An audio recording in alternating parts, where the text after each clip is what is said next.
Hello, beautiful people. Happy Friday. It's weird seeing my face on a Friday, isn't it? Hello, beautiful people. Happy Friday. Don't you love it? Test, test, That test, was sound test. 1, 2, That 3. was so great.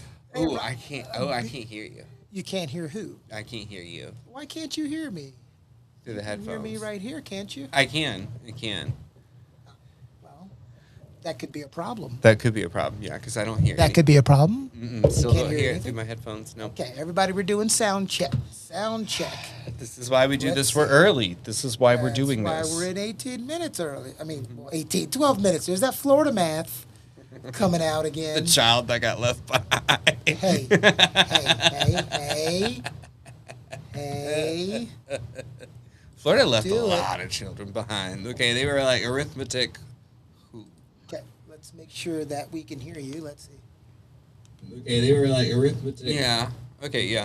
Okay, let's make sure that we can Okay, hear you. so- Yeah, everybody can hear So me. I just can't hear you through the headphones. Is your thing plugged in all the way? This is one. Yeah, it looks to be plugged in all the way. It is plugged in all the way. Mm-hmm. What about now? Mm-mm. What about now? Mm-mm. Okay, well, hey, it's all good as long as we can hear. We got to make sure when people come in because Joyce, she's going to be on and she loves to mute Right, I was herself. going to say. I need to be able to She hear. loves to mute herself when she comes on. But it's going to be fun today. So we're having social media content creator night. We're going to have some actors, models, producers, directors, all sorts of people coming in here, eating, taking photos, videos, going on live on Instagram. Kind of like a doing block fun stuff. party. It's like a celebration of people who are in the entertainment business. Those of you who are on here on the live are getting in a little early. So Roger, who is host of the Roger and Company show, Roger. It's so good. it also has Jennifer Holder Smith and Daquan on there. They're not here right now though. Daquan. Daquan. So I am trusting Roger to lead this off, which is very scary. But hey, I'm gonna give you a good guest in the beginning. Okay. Ooh. So Joyce is gonna be on here, and she's got a lot to talk about. If anybody can do some talking, it's her, right? I think that's the best thing for somebody like me is someone who can talk just as much as I can. I'm really praying though that she really does unmute though, because that's going to be the thing. Jennifer needs me because apparently No, she doesn't need me. She needs me. You're gonna go on with Joyce right now.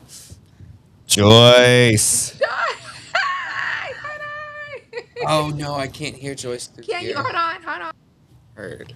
Hey Now, Joyce, can you how hear are me? you? Hi. Hi, I can And hear you now. don't listen to that. I am not a talker. I'm very shy. So don't listen to A him. lie she tell. Very shy, I'm modest. very shy. I mean, I think it's okay because when you talk, you know what I mean? You voice your opinion a little bit, you do what you gotta do. You don't have to worry about like if people know where you stand or not. You talk, you give That's your opinion. that's true. All right, so Joyce, first question I always love to ask people, what was the highlight of your week? Ooh, baby. No sleep. And that's a highlight? That's That a is the highlight. I need some sleep. So no sleep is the highlight. No, really the highlight for this week for me, being able to film my very first movie, um, getting an invitation to one of the young man that is a part of, I don't know if you ever watched that new soap opera called Beyond the Gates. No, but I've heard of it. You heard? Well, he's also a singer, so he's releasing his new song. So I was able to get an invite, VIP to his event tomorrow. So I'm excited. Ooh, what are you wearing to the event? Ooh, I bought me something today, hot and sexy. You never know who you might just meet. That's you always have to be ready. That's what I tell everybody. Two golden rules in life. You should always you don't have to dress to the nines every single day, but you should care about how you go out in public for an Exactly. appearance. And number Exactly. two, since you never know who you're gonna meet, you should always be kind to people. It, Yes. You know, I'm it's not married, so I can run my future husband away if I had a nasty attitude. right. That's what I don't understand. Like, if you're going to be a mean person, but then like complain that you're gonna be lonely, how do those two make sense? Like, make it make sense to me. Exactly. That part. Yes. It just doesn't make sense. Um, It's what what's when you like audition for movies and TV shows and I'm sure commercials, there's probably no bounds to what you audition for, like what you got there. Because I'm one of those people like I do everything because I want to do it all, right? Like I right. can't sing, but someone might like my way of singing. You know what I mean? Like it would suck on purpose. What is the roles that you usually gravitate towards? Are they funny? Are Okay. they I like dramatic? funny. The one that I just filmed, it was I was a board member. So it was more like business.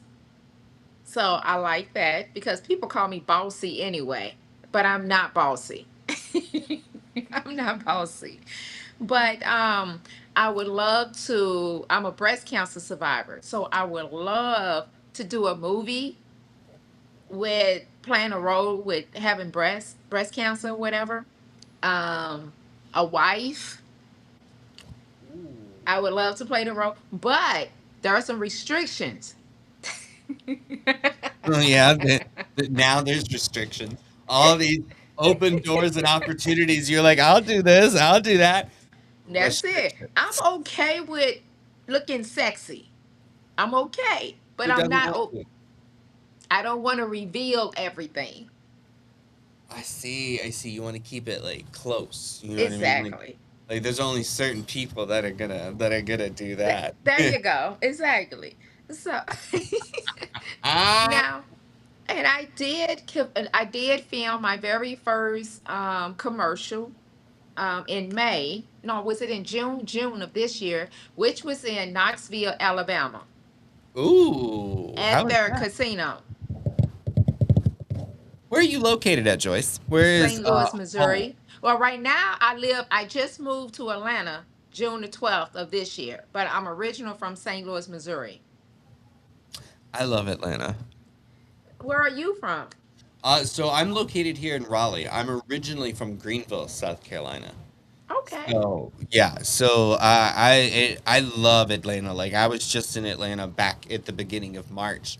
I got to see Lady Gaga in concert Oh, wow. at the State Farm Arena, and it was so much fun in Atlanta. Like there's just so much to do. There was so much good It food. is. Got to It go to the is. aquarium, Yes. like, and there's just always something to do in Atlanta, and like I feel like there's always opportunity in Atlanta as well. Hmm.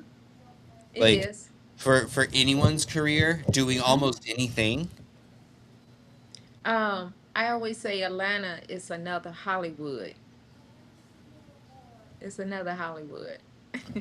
Raleigh, like the Silicon Valley of like California, like the tech side of it. That's kind of what Raleigh is becoming. Is that Raleigh is becoming like the techie East Coast side equivalent of all of that because there's so many like software firms and there's so many things that are tech related, software related that are like putting HQ or like another hub Yes. here in Raleigh. It's pretty awesome. It is. It is. I was there last year in 2025 for our photo shoots,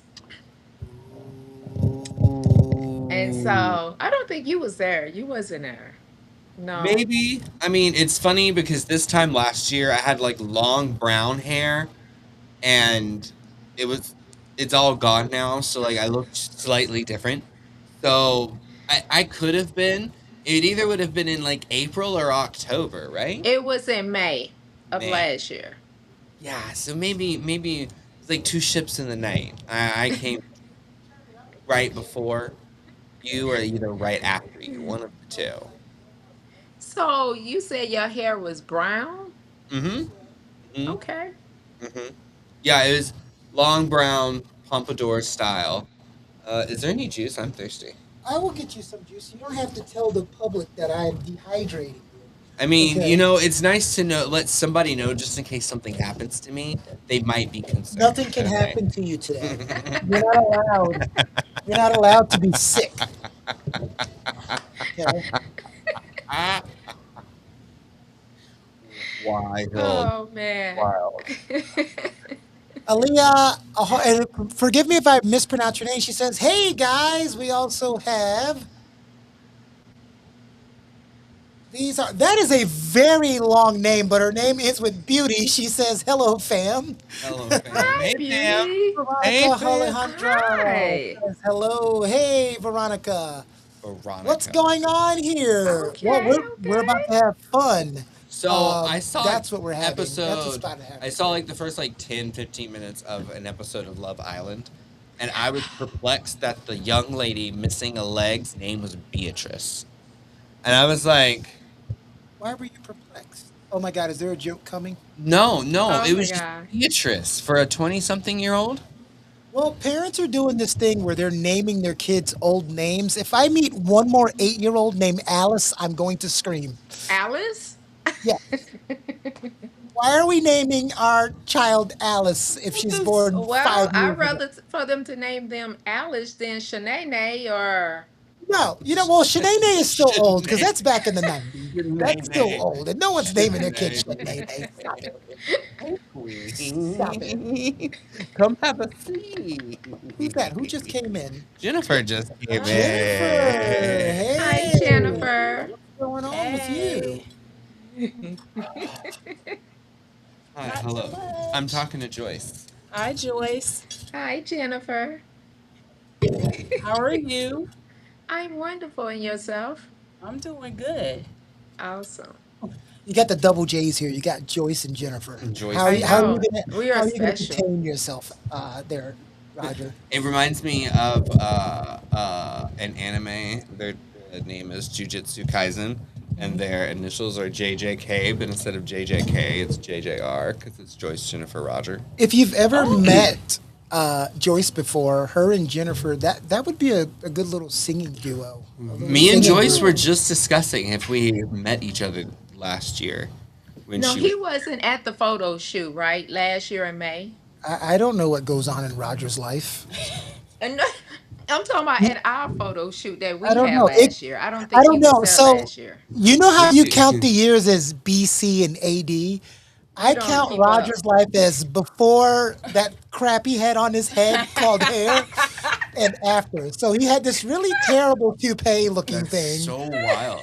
that looked That's like one of those so bad toupees from the wild. 70s. Uh, So wild. but then, he started modeling and realized, yeah, I got to get this Lace thing off front. my head. And he switched it up on us, which was great, which was the right thing to do because I was never going to stop I'm making really fun of it. digging this shade of platinum though. Like this shade You of blonde is like I love it. I think this is the lightest that it's been, and I think it's thank super. you. You zoomed to me in some. I can see it. Thank you. Hey, the I can camera see just loves you. He's We gonna didn't have to do that. That was all on its own. he's it. gonna mess this up. He's gonna mess this up sorry, so Roger. bad. Mm-mm. You like with like the root? Let me see the Yeah. remote. Okay, okay. Scroll out because Jennifer's head's cut off by our sponsors. Not our Jennifer's head is cut off by our sponsors. That's hilarious. Yeah. I mean, I like the root. I think what next time we're going to do is I think the next time is we're gonna leave it long, only bleach what was already bleached to get it back to that platinum color, and Yeah. then leave the root. So Mm. have like a fade in, fade out situation. Um, Travis just got his hair done today, and it starts off as like deep blue on the inside, and it fades out to light blue. Yeah, Alright. it's very kind of gives like ghost vibes, you know. Like it's pretty darn cool. Is this Oh, a? Oh, there we go. there we Is that? go. Now I can see all of you. There we go. There we go. So yeah. So like I really almost showed up today with pink hair. I almost showed up today. Should have. He would have been. Do you realize what would have happened to me had I showed up with pink hair today? Nothing. I mean, that's true. That's true. That's true. I think. I think for. I think I want to keep the platinum next time, and I think we're gonna put like streaks of like pink in it somewhere, Yeah. kind of very like cyberpunk, kind of Yeah. like futuristic. I think I want to do that because I swear in another life I was a blonde. Just because it's so comfortable, sometimes when you do drastic What's hair color changes, it's like, some people aren't comfortable with it, you know what I mean? Or like it takes you a while to settle in. Me being a blonde, I'm just like, hey, what's your natural color? brown, Okay. like a dark Dark brown. brown. Yeah, like a dark brown. It's not black, but it's brown. Oh, okay. And so it's about the color of my mustache. A little bit darker actually, because my Yeah. mustache is getting white every time I It trim it and do does. it. It gets blonder, and I'm like, someone asked me, It's do you, gray it is gray hair. I had hair. someone ask me, does your husband tone or bleach your mustache? I was like, No. no, I'm But guess just who did? God did So, Yeah. it.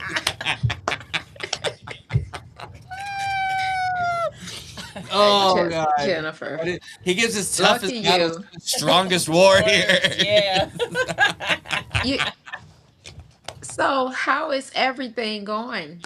I hate I'm not there. I wish It I was there. it's going well. People are here. There's food here. There's music playing. I have a Wow. feeling I'm going to eventually make my way out there because I asked for some juice a while ago because he was Yeah, and I noticed you haven't gotten it yet. dehydrated. What I should have done was stop and get coffee. Yeah, Like I why? should. That's what's missing. I know I'm missing the coffee. It wasn't my fault. The rain gave me like an extra 10 minutes because as I was driving here, I caught the monsoon that was Oh here. my God. And so, like, when it rains, people drive worse. Like, they already drive bad. Yeah. And then, like, something falls from the sky and they're like, oh my God, I can't drive anymore. And so, yeah, so I would have been here. I was tracking to be here like it's like 6:25. And Oh, I was like, I'm wow. gonna have plenty of time to go get coffee and then I don't pull onto the road until like 6:38. And I'm like, I was like, I don't have time to get coffee, which makes me sad. I think caffeine would benefit me. And wait for Yes. I can take I can do caffeine every day. Every Mm-hmm. Yeah, day. I can only do it once a day. You said once a day? Once a day, just hit that little caffeine and that's it. Because if I drink more than what I need to, And you I will start be, climbing the oh my walls. God. And that's funny. I don't feel that. So many people say that. For me, I can drink it I can drink it in the morning, I can drink it in the evening, and it does nothing to me. Mm-hmm. No, Same. the Same. tea is for the evening time. Kind of relaxes me and Now that is get true. me Now I like settled. to drink tea before I go to bed. Hmm. I think to me, like that's where like the shift is for me mentally. Because if I drink iced coffee, it's meant to wake me up. If I drink warm coffee, it's like at the end of like dinner. You know what I mean, or something like it signifies winding down the night for Yes. Yeah. me. Is what when I drink hot coffee. I went and bought because Travis is a big tea drinker. I went and bought Travis some tea at the Tin Roof Raleigh Oh, Tea. okay. It's in the village and they have like over like 400 like different like teas and stuff that they have. Oh, And wow. there's this cinnamon one there. It's black tea is the base, and it's made with 3 different types of cinnamon. Oh, wow. Oh, it's so It good, sounds and I good. get it It iced every sounds time I good. go there because I get iced, a little whole milk, a little honey. Have you tried it one? Oh, I have tried it warm. It's good. I prefer if I'm going to drink tea, and this is the southern in me. I prefer if I'm gonna drink tea. I want it to be cold. Cold iced Oh. Cold ice, like tea. cold sweet tea. Like, No, now I can drink iced tea, but going to bed, warm tea, Yes, it warm tea. it relaxes. I mean, I sleep so good. And that's probably what I should have done last night because I woke up at 1 o'clock this morning and couldn't go back to sleep till 5 this morning. ew. I What'd know. you do in that time? Well, one something I got up, I prayed because I don't know, maybe God trying to reveal something to me. So I started praying. And then after that, I was scrolling. Hmm. Doom scroll. I was scrolling on, TikTok, scrolling on this. So, and then I had to get up at 7 o'clock. Oh, And by I the was time the right alarm behind clock you. went off, I looked at the phone. I was like, oh my God. By the time my alarm goes off, it's too late. Yeah, Like, I didn't tell you, but my air conditioner, the condenser went out 2 days ago. in your house? Yeah, Ooh. me, everything is comfortable for me because I stay cold all the time. I'm always Right. wrapped up in a But if blanket. you're comfortable, that means But everybody else everybody is else was dying. like, "Oh, it's hot in here." So I'm just sitting in my room, and that was one way to keep them from coming in my room. It was too hot. That's wild. So, how was the That's temperature outside? Oh God, it was like in the upper 80s. no, it's in Oh, the lower wow. 90s. I mean, Oh, that because wasn't so bad. it's been in the so starting last week, that Thursday, Friday, Saturday, Sunday was all above 100, and Ooh. that led into But two this days week. ago, 2 days ago, it Yeah, was like in the upper 80s. maybe, Maybe it yeah. was 90. Or Well, Maybe in y'all I, both, you downtown, it was both like, are in North Carolina? yeah. yeah. But Okay. she's like, you're about what, 45 minutes from Raleigh? Mm-mm. Maybe that, maybe Here, from 30. here, Yeah, from here. True, true. How far are you away from the actual like city of Raleigh? about, if I'm driving, 10 minutes, or maybe less than So that. that means you drive fast. Oh, yeah. I Boom, think boom. fast is one of the ways to describe, but not totally encompassing exactly Oh, what the I'm driving glad is. Keone's not in here. He To hear him tell the story, Oh my you would God. think his life was in danger, that something was chasing them, or they were trying to escape some anomaly based off the way she was driving. And then we're leaving one night, and this is when she had the minivan. Now she has a It Lexus. was not a minivan. It Ooh. was Chrysler. Oh, what was it? Chrysler Pacifica. Pacifica. Yeah, that was Ooh. not a minivan. There it was again. He trying to be Anyway, funny, right? anyways, we both pull out of here, and I don't think she doesn't realize it's me. And let me tell you, she was like, "Move, bitch, get out of the way." Like removed, bullied me into the right lane. Okay, I'm sorry I didn't know that was you because sped I don't past let me. people in front of me. I'm sorry. I don't know Mm-mm, what that's about, but mm-mm. I don't like for people to get in front of me. You I say you don't let don't them like people to over. get in, but you get in front of people though, right? I'm already before they even think about it. I'm already in We front of them. we met for lunch one. Aw, thank you, Oh, he thank thought you. about you. That's so nice.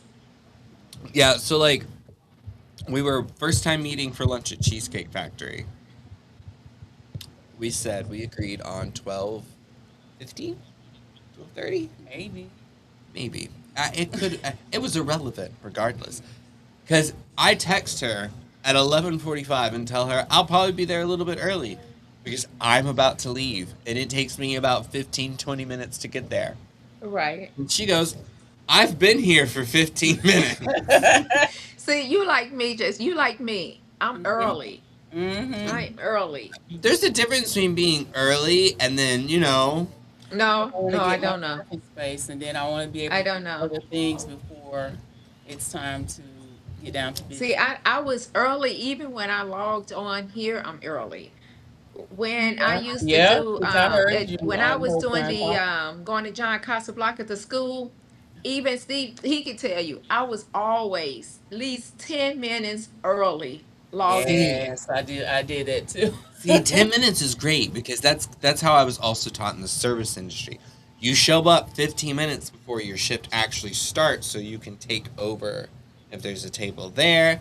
You can see what needs to be done so that way the Yeah. shift is successful. You know what your side work is, what your running side work is, like all that good jazz. Well, for that case, I'm super early than 15 minutes. I have 15 minutes to chill in my car Yes. Yes. because I need to finish my coffee. I need to Mentally prepare myself. Yes.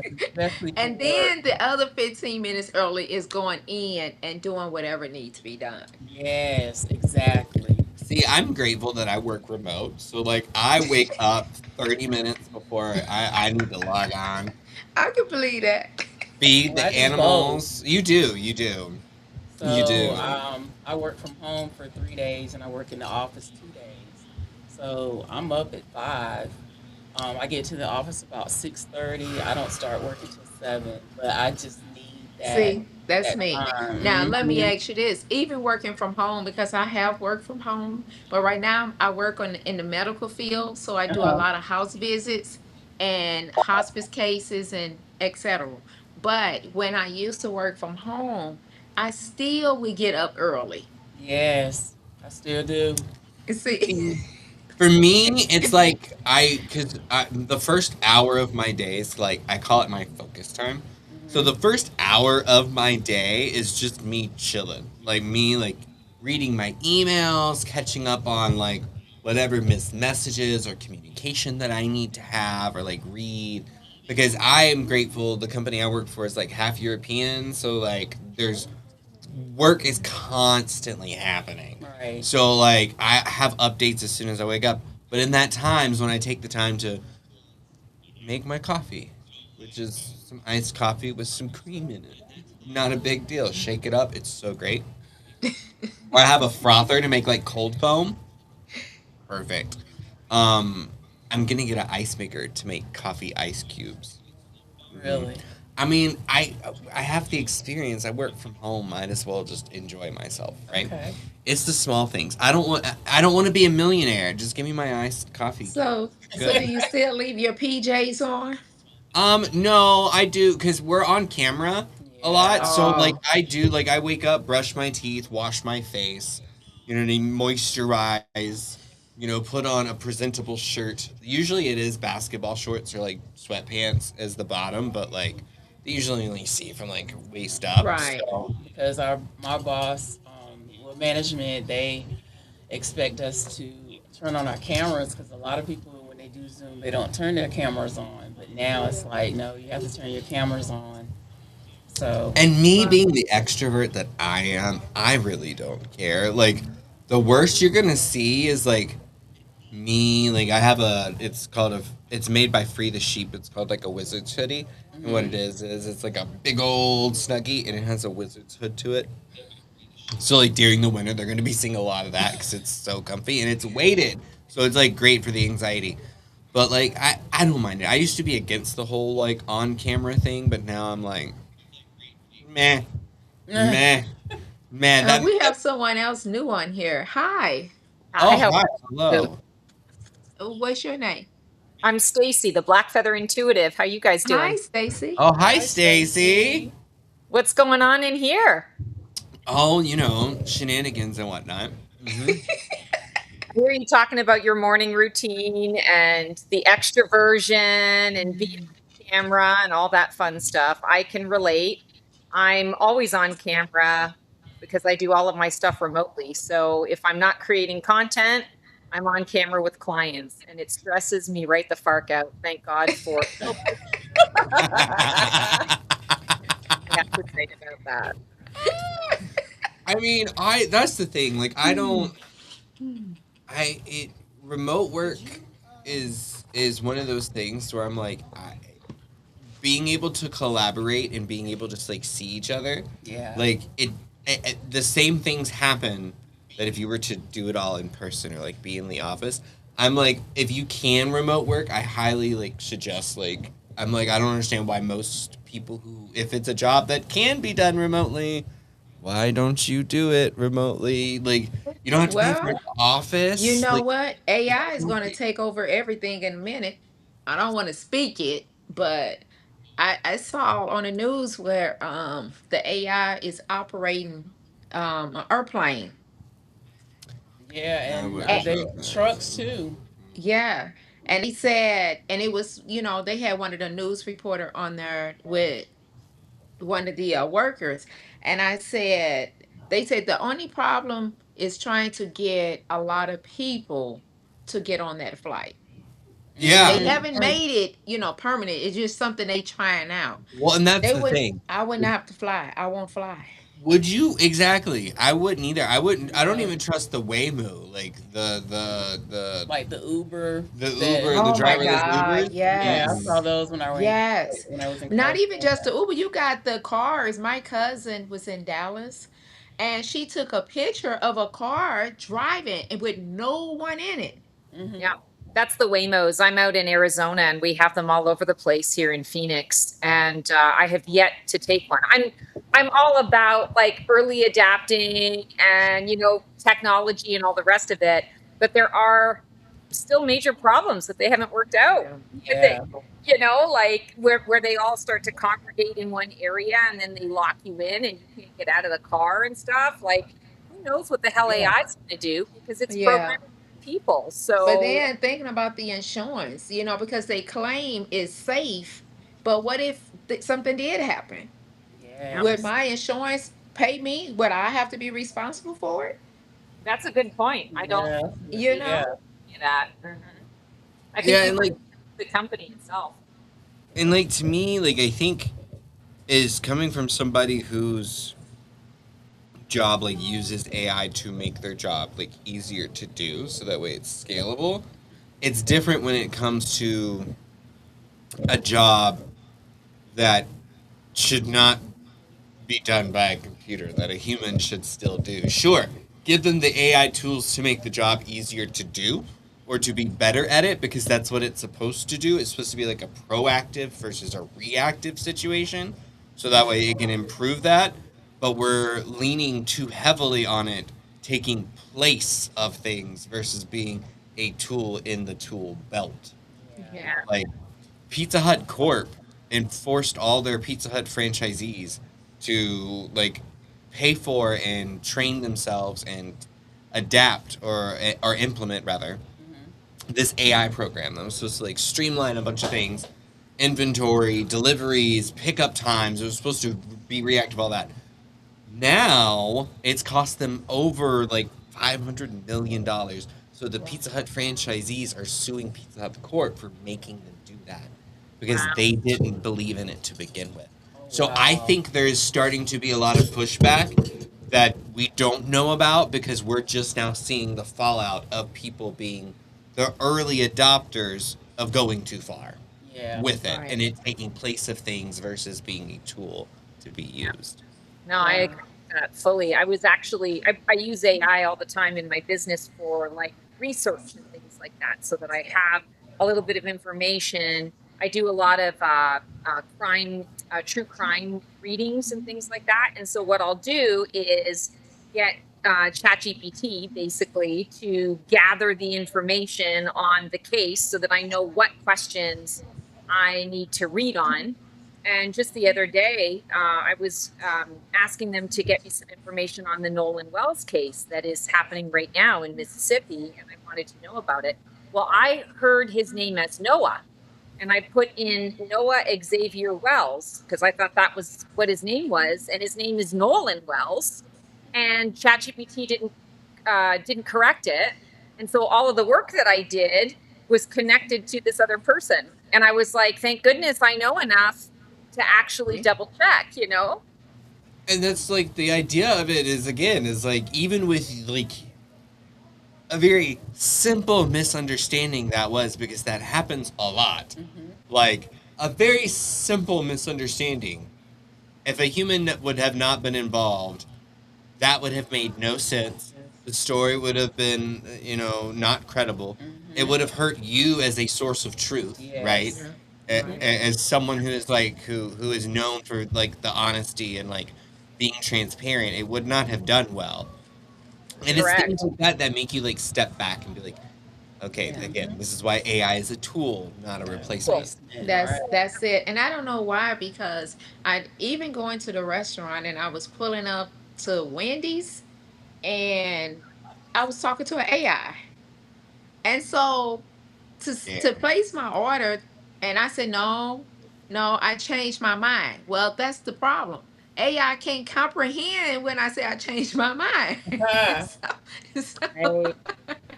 so therefore my order didn't get taken. So I had to drive up to the window for them to take my order. And I said, You'll you all get what need to I get give rid of you. AI. What That's did he exactly say? like, listen, you're gonna take what I give you, and that's just all there is to it. yeah, I was shocked the other day too. I was actually I had called an agency because I work in workers' comp insurance, and I was following up, and when whatever answered the phone, AI, and they were like, yes, thank you for calling, whatever. Um, if you could leave your name, maybe I can contact that person to see if they're available. And I was just like, Why bother? Why am I doing this? Why am I doing this? If Yeah. why give me a phone number? I might as well just text with somebody yeah, at this point, and we set up like a Google Meet. yeah, If you're not if it's that like I'm gonna call and just get it like an automated like messaging system, I might as well yeah. just rather text you. Yeah. And I just, but AI is just like GPS. You know, GPS doesn't give you the right direction all the time. So we Right. have to go back the old school, because what if the GPS break down? Oh Yeah. What yeah. if the reception is not working? So you're gonna have to put your brains together and say, you And know then be what? on the back Let road. me take it back to the old school before we It had GPS. it happened to me a couple of months ago. So I just moved to Arizona about a year and a half ago, but it takes a while to get to know a place. And I'm driving, and all of a sudden the orientation on my GPS mid-drive changes, and it's taking me to all these different places, and I'm like, I don't even know where I'm at, and I'm in the middle of the that's, desert, that's and scary. doing this like swirly thing, and I'm like, I literally have no concept of where I am and what I'm doing. So I'm going to just keep driving straight until I see something That that I looks can familiar. walk You got to into. stop at the store You and hopefully the Yeah. person So I that you totally, go knows the direction. What you say, Jesse? I was saying, hopefully, you could find someone at the convenience store, and sometimes they're just just as Sometimes they're They just as close as you you are. are. they Yeah. just as lost as we are. yeah. Because we all have gotten so used to the GPS. no, You know. And it's because you we've done used to be so. able to like call out landmarks, and the thing that's when you know you're getting old or like your generation's kind of phasing its way out is when you go to call a landmark. So that way it's a frame of reference and that landmark no Yeah. longer Exist. exists. Yes. what? Yes. What keeps Because What? I have my CDL, Yes. so I used to drive the city transit and the motor coach buses. So that's how I used to know when to make that certain turn. Mhm. Or, because we'll have the right and left. Because, of course, the city transit, you cannot have your phone on you. That's a complete termination. Oh wow. So we will have the paper that say left, right, left, right. And normally I would just get in my car and practice that route Mm-hmm. going, Mhm. around trip.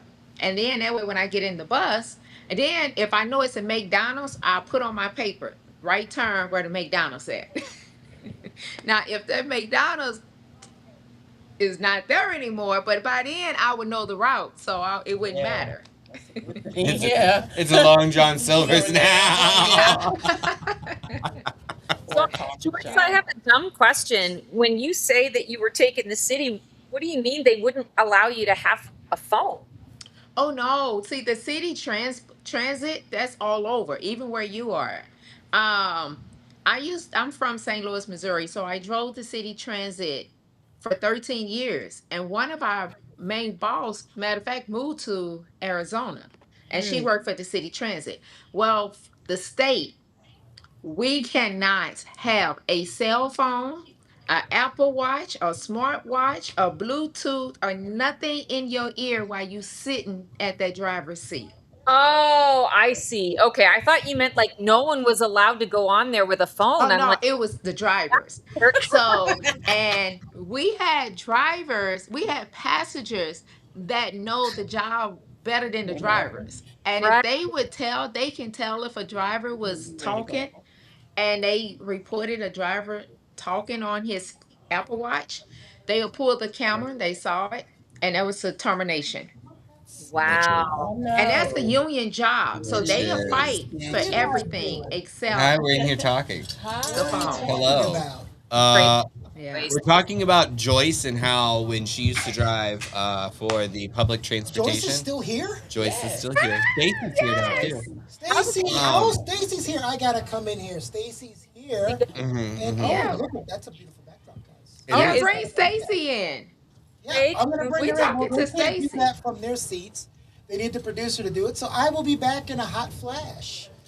And guys, How's we the will food out there? periodically come back on this live once everyone arrives for the event. Thank you for tuning in early for the pre-event. Oh, is it a pre-event? How exciting. Pre-event. I Pre-event. know. Too bad we not there, right? Right. Hopefully, but hopefully we can get to see something, right? Hopefully. I know he just did the live, so I'm pretty sure that will be available on the Instagram story. Yeah. Well, I have the live on YouTube You up. here. Here. You said scoot in. You said scoot in. Scoot in. Don't scoot in too much to where you hurt yourself. Not that old. Not yet. Not yet. Um gosh, I had a question.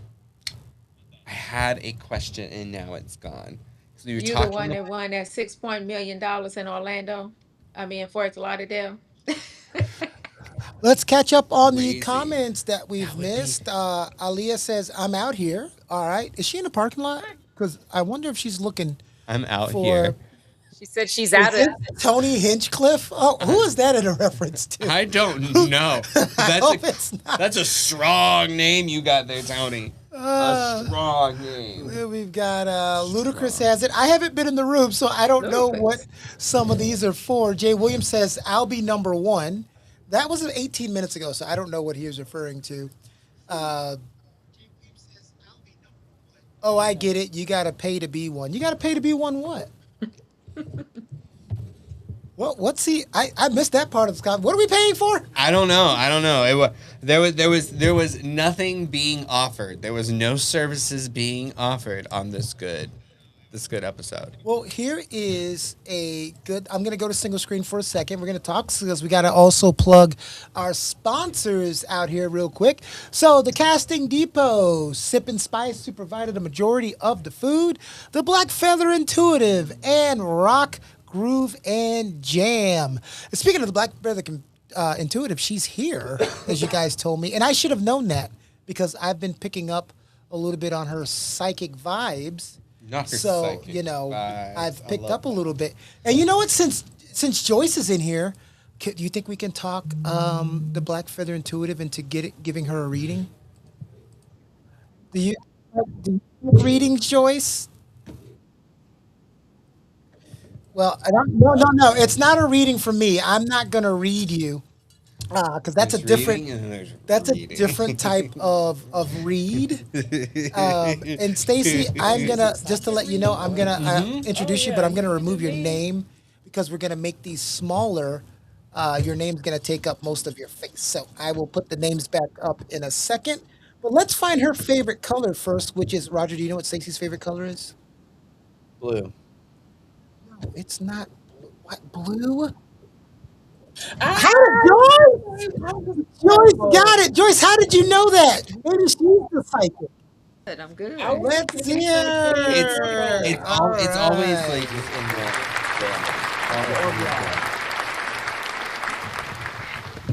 because I don't even have anything in my background that's purple right now. Nice. Stacy the Black. How are you doing, Stacy? I'm doing all right. I'm hanging in the dream. You're living the dream. It's so hot. It's It so really hot where you are, and you are tired of me mentioning it. She's in Arizona. Mm-hmm. She is in Arizona. Joyce has been on here on the live. We're gonna have to kick her off soon because she thinks she's gonna hang out all night. But you know what? If she does, she does. I'm just kidding. But Stacy, go ahead and tell everybody a little bit about yourself and what you do. Sure. So, Stacy, the Black Feather Intuitive, I do a lot of psychic intuitive readings. I do a lot of transformative work to help people to live their best lives, to work through, transformational stages and phases in our lives. And it's all about empowerment. There's this sort of misnomer out there about psychics that we're all frauds and also likewise that we are circus monkeys and, oh, I'm going to be able to tell you what your birthday is and I'm going to be this out of my ass. And it doesn't work that way. The way that I kind of focus on my gift is really about tuning into you. What are the things that you are needing? What questions do you have that are going to help you to make better decisions for yourself as you move forward? So I'm very much practical. I like practical application. I like things that you can, really make use of right away rather than, the parlor trick circus monkey type stuff of, ooh, I can tell you your birthday and all that Right. jazz. So yeah, I've been doing it for, so officially from a business perspective, I've been doing it for 12 years. This is 12 years going on 13, which is really kind of exciting. Yeah. And I've been doing it on my own, like without another job or anything like that for about that length of time. So always the dream to be able to work one job rather than most of my life. I worked like 40 jobs all at once, just to kind of make ends meet and keep myself from boredom.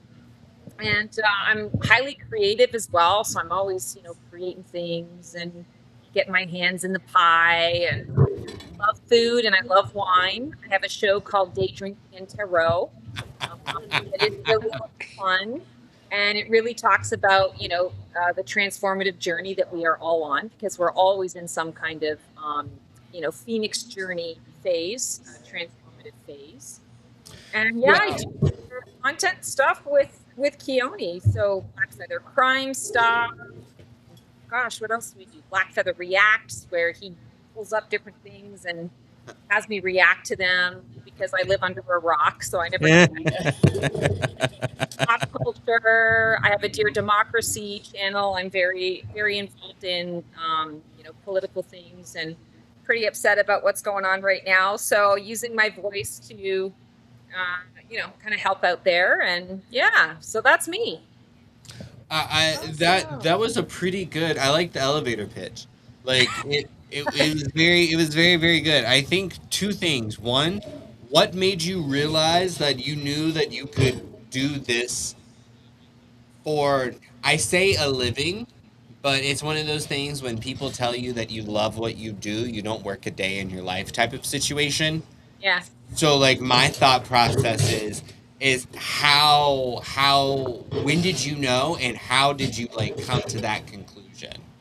So that would be like a really long story, and we don't have all the time in the world for me to say it because brevity is not my strong suit. But I will say to you that I had. Self-awareness is great. Oh, absolutely. No, I'm all about it. And Keone laughs all the time because he's like, okay, we're gonna do rapid fire, and rapid fire for me is like 5 minutes a card. He's like, okay, Stace, like, come I on was now. quick, okay? I'm like, that was good. That was good. But no, I've been psychic my whole life. I came from a family background that it was extremely religious, and so it was not allowed. It was considered devil's work, and so I had to shut that shit down until I started to, kind of get out on my own. It was really when I left for college that I kind of started to open up to a lot of that. But I used to have a lot of dreams and things like that that would come true, prophetic dreams and things of that nature. But when I really kind of started to open up to this is a possibility that I could do this was actually when I moved to North Carolina. So I'm originally from Canada. I'm sure you probably heard it in my accent. I've lived in the States and I have in Canada, but I still haven't kicked the accent in. No, you still. I thought it. I knew it was. I was like very heavy on the Midwest, and then you said Canada. I was like, okay, that makes sense. Yeah, very Midwest. So I moved to North Carolina in 2013 to marry my now ex-husband and kind of start my life there. And because I'm Canadian, I wasn't allowed to work for the first year because of immigration laws. And so I'm an A type. I have 57,000 things going on all at once. And now I'm here in a house learning how to be a stepmom, which I was not anticipating being at all. And married for the first time and adjusting to living with someone, and in a state that I wasn't familiar with. I was very familiar with Michigan and Midwest, Chicago, and things. Right, but North Carolina, that's a drastic And it was difference. different, yeah. And being in the South, I never thought in a million years that I'd actually meet people that would be okay with what I do. But that's what happened. Is in that year that after 3 months of redecorating the house, you can only do that so much, and I was going stir crazy. So I kind of just started looking for different groups that I answered an ad. There was still paper, still actual paper. That was one of these things that it was a spiritual frontiers fellowship thing. It's all about angels. And I was like, oh, you're doing a free meditation, and there's a person that's going to talk about angels. It sounds a little culty, so I'll go, and I just won't talk to anybody. I can do it Right. on my own. But I went there, and it was great, and I ended up volunteering there, and that's kind of how things got started. I found a mentor within a few months of that, and had my first session with her. And it was at that moment that I knew I've arrived. This is what everything in my life has been about, is to prepare me for this. And I'm Hmm. home. And, you know, as you said, loving what you do means you don't work a day in your life. I am what I do. And that can be a bit challenging, but it's also, I mean, I wouldn't trade it for anything. Especially when you're like true to it. You know what I mean? Like you have the ability to make an impact on people's lives in a way a lot of people don't. Because that's how I am in life is like I want to impact people's lives in a positive way, give them confidence, encouragement. You Mhm. know, like if they hear me tell a story or hear a point of view that me or Jennifer or our soon where is Daquan, by the way? He said he was running late. Imagine that. Daquan. Um, Um, he'll be here soon. But like just hearing like different points of views and understanding like where like you're coming from can help others like be better or like think about things differently, change their perspective, help them find ways to like express themselves or be better. Like being able to influence that, it's things like that that really matter, especially when you do what you love. yeah, exactly. Yeah, I agree with that. My As many people's lives are, I did not have an easy life, and there was a lot of sort of trauma that I had to kind of heal through and rise above. But very quickly, like even as a child, I had that energy of, if this is happening to me and I can help stop it from happening to someone else, or I can help someone else who's Yeah, going through it, even if it's just one person, it makes the experience worthwhile, like trying to find meaning in all of that. So yeah, I Because agree. when you help that person usually wants to go help someone somebody else. else, Yes. and then Yeah, you just start that chain reaction. Yep. yeah, the pay it forward energy. Yeah, I was about Yeah, to but say that that. has to be scary sometimes too. When you're speaking into somebody or you have to tell someone something that's not good. Yes, you bring up a very good point. And I have had many a conversation with my dream team. I call them the divine dream team, where I'm always saying, if you're going to have me be the conduit to deliver information that is going to be hard to receive, you need to also make sure Hmm. that Hmm. you're speaking through me with the right languaging. Like I don't want to pack a punch and, push something in your face. I'll be honest with you, there have been times when I've received information. Perfect example, because I get this a lot, is, someone calling and they're concerned about their relationship, and I get right away that the partner or the spouse is, being unfaithful.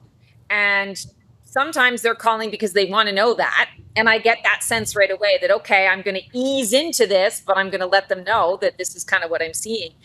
For other people, I know that it would actually crush their soul. So I don't say it in a matter of fact way because psychic guidance, there's nothing matter of fact about it. It is or it isn't. You either resonate with it or you don't. Right. You kind of, let it go. But I've learned that there are ways to convey information. It's very rarely about the message and almost always about the delivery of that message that's so important. And I work really hard to do no harm. Right. Well, he said, read me. So, Yeah, and I'm upset with I've never had that done. that because Never. I won't read anybody who doesn't want to be read. So Yeah. him, No, that's fine. You can read. Hey, go okay, for it. I've never had it done. okay, because I'm very much like, no, don't throw this on anybody. I If know. He said rejoice. I was like, read me? Like Consenting what? adults and such. Consenting adults. Yes, exactly. Well, Joyce, since this is your first time, I've got a tarot deck here, and what I'll have you do is actually, you have a choice. If you have a question that is on your mind that you'd like a little bit of guidance or knowledge or insight into, you can ask me that question, or I can just do what I call like a cold read, where I just tap Let's do into a cold read. what I get. Okay, cool. Okay, So- I'm gonna turn this over to Jennifer. They're doing a reading, so not much you will need to bother. I'll be right back. Okay. All right, Joyce. Interesting. So the card that we pulled for you right now is the Devil card, and the Devil talks about our shadow energy. It really connects us with our vices, the things that keep us stuck, cycle that disempower us. And I'm feeling that this isn't about your shadow. I feel like this is about someone else that is in your life and their shadow, and how their shadow seems to be kind of bleeding into your energy, your frequency, your plan. And, tarot isn't meant to be dun dun dun, and you've got the Devil card. It's more about, showing different archetypes to help us really connect to what is actually going on. And I do see that there's an individual in your life that you are pretty close with. I feel there are a lot of obligations or responsibilities between the two of you. And this individual is struggling right now. They're struggling with their own integrity. They're struggling to get beyond their vices. And I feel like this puts a lot of strain and pressure on you to be able to kind of pick up pieces that fall, or to keep all the balls juggling in the air when this other person is supposed to be taking care of half of those, right? So the guidance that's coming through for you here is to really connect to what is yours, truly yours, that you need to be responsible for, and leave all the rest behind. You're entering into a chapter of your life, the next 6 months especially, where it's going to be about putting yourself first, and not putting yourself first in like I'm going to go and get my mani-pedi done, and I'm going to, whatever. It's more about boundaries and understanding, if I let this person in this way, I know, because history has told me, that this person is going to take advantage. I give them an inch, they take a mile. You're coming to a point in time in your life, Joyce, where you're starting to recognize that you just don't have any energy left over because you have so much going on with so many other people. And it's not that you don't care about this person. It's more like, I need to stop enabling this person.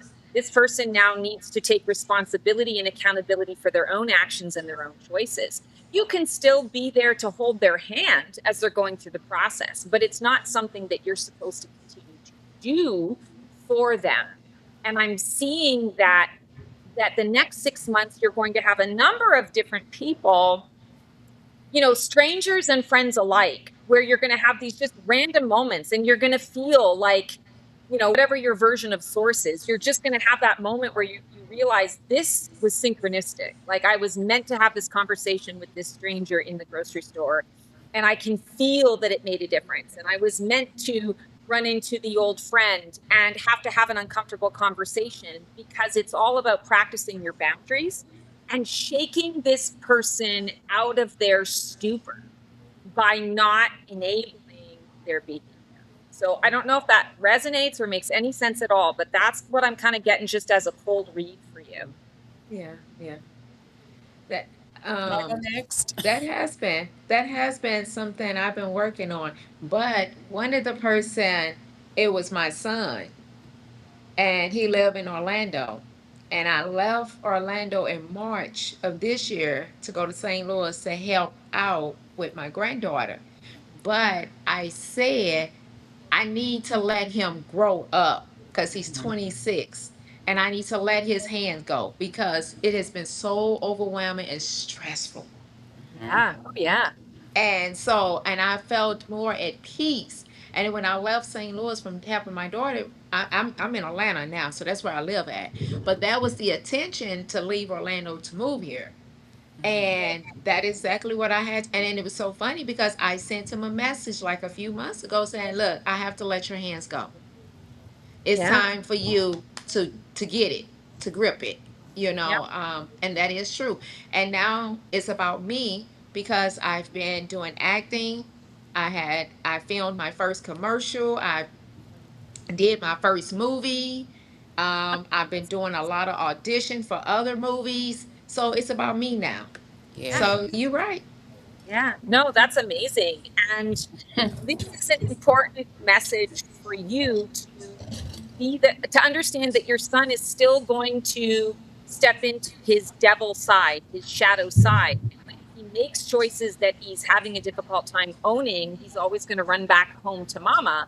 And it's going to be for you to say, I can hold your hand and That's comfort you, but I can't do the rest of that's it for it. you.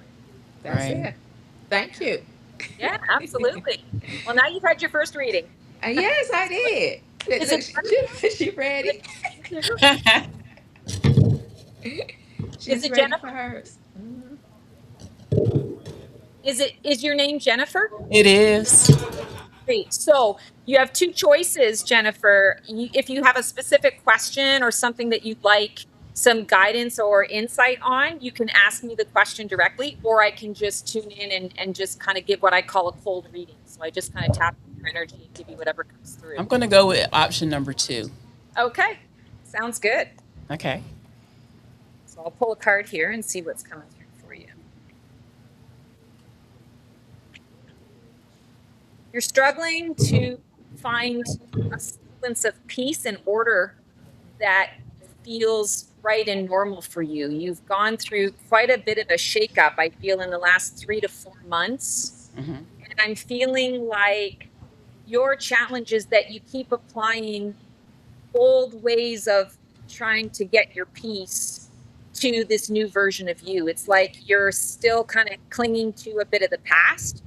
And I'm feeling, I'll turn the card over in a second, but I'm feeling like this next 2 months for you, 2 month window of time, it's really about getting real and clear with yourself about what really honestly is going to bring you peace. And that is difficult because it might mean you have to cut a few people out. It might mean that you have to make some changes. Doesn't mean that if you stop engaging with something that it has to be permanent. It can be temporary, but it's like you need some time to kind of feel into this new energy that is wanting to kind of come to the surface for you. You've got big things to do. You've got a lot that I want to say is coming up, coming through for you, and you believe in yourself 3 quarters. But the other quarter, it's like you still sometimes have doubts. It's the imposter monster that kind of comes up and comes through. This wants to shift for you in the next couple of months. So let's see what we got. Oh, beautiful. You got the Ace of Light or the Ace of Wands. So aces are yes cards, it's pure potential. And when we're talking about the Ace of Wands, it's connected to your soul purpose. And I feel like in the next couple of months, you are going to be really looking at different potentials, different opportunities that are going to present themselves that allow you to shine your light a little more brightly and in ways that you didn't anticipate you were going to shine. And I keep hearing from your guides, it's important for you to trust in the process and to absolutely 150% believe in yourself. You don't need anyone else to tell you that you're worthy. You need to know that. Know it like you know it, like you know it. And I feel like you'll notice that others will start to change their approach, change their way of communicating with you, and your opportunities, where sometimes you feel like you're taking the crumbs, I feel like you're going to get like the whole loaf of bread or the whole cookie. So big changes are coming for you in the next couple of months. You want to be able to step into it and say yes to all of it. And that, oops, sorry, that is going to come by you really saying, not only I'm worthy and deserving, but you saying, no, this is mine. This Mhm. is mine for the taking. I'm ready for it. It is my time. And I don't really give a fig for what anybody else has to say or not say about it. I'm doing it. And that's your signal to the universe, that the universe is like, okay, she really means it this time. Let's make it happen. Wow. That's what's up. Yes. Somebody said congratulations. Oh, Oh, thank Yes, you. well, that's me because I'm in and out with the people in person in live. So sometimes some of these comments from a while ago, like for instance, I don't know when someone asked, "Hello, is this real?" Yes, it's real. We are real people. We are not AI. Who was that reading for that I missed? Me. Jennifer. You? Yes. Yes, me. Did Joyce get one? Yes. I'm hitting the lottery this year. Is that? No, I am now. I'm mad because every time Stacy does a reading for me, it's well, you want the bad news or you want the bad news? And I'm like, Oh my what? God. She's like, here's a card that says no one likes you and no one will. All right, and the next card, I don't believe that. I don't believe it. I don't believe it. she's Always awesome. He's always, and the reality is, I always say to him, "Hey, if you want me to tune in or you want me to give you a reading, let me know." Like that's kind of cool. And No, thank you. that's Oh, come on. I am okay. All right. Well, Joyce, you know what? Joyce, I let you hang out for a long time, and that was Oh, on. Joyce yes. joined the live about 2 hours early and just been hanging out in oh, here what a for a good trooper. little minute. Yeah, for a Yes, good yes, I little minute. have. I We thought we appreciate was you, going to Joyce. see some of, the activities. Oh, this is the interview portion. But if you can see some of the activities if you're Yes. following Avanti Malin Talent on Instagram. I'm periodically going live there, and you'll Okay, also let see me when pull that people up. I tag have YouTube and go up. live. Like right now, let's look at the where's the second camera? Oh, it looks like it's off. It must have got unplugged. But if we take a look, where's the remote, Jennifer? I think we can look Right back here. out the window. Let's see. Oh, nope, that's towards me. We don't want to look at me, right? Let's see. I'm just gonna let my Oh, Oh, okay. Yeah. wow. You're on camera. She's like, you caught me eating. What are you doing? Why? Tell everybody, hey, everybody come up here and say hi. Everybody come up here and say hi. Everybody's trying to eat their food over here. But what they have going out there right now, everybody's gouging their food out. We have some awesome food out there. We have boneless, these awesome buffalo wings, boneless from Sip and Spice. They donated food. Roger looks like a caged animal. And then Imagery by Gray is taking pictures back there. Wonder will be taking photos after him. And then we're doing some lives and TikToks and doing interviews. So some of them are going to be Oh, coming in here. There's a wow. list of people to be interviewed in here. Also, there's a list of people to be interviewed on the virtual. Like Lo is in the area backstage waiting to come on.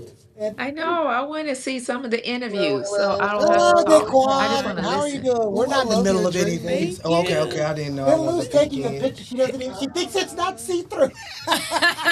Oh, Amanda. No, we can actually see you. No, Yeah, not the Amanda. camera's turned on that Linlou. way. Linlou. Okay, let me Okay, get. look like y'all in a good Let's mood get away today. I from seen them. y'all live.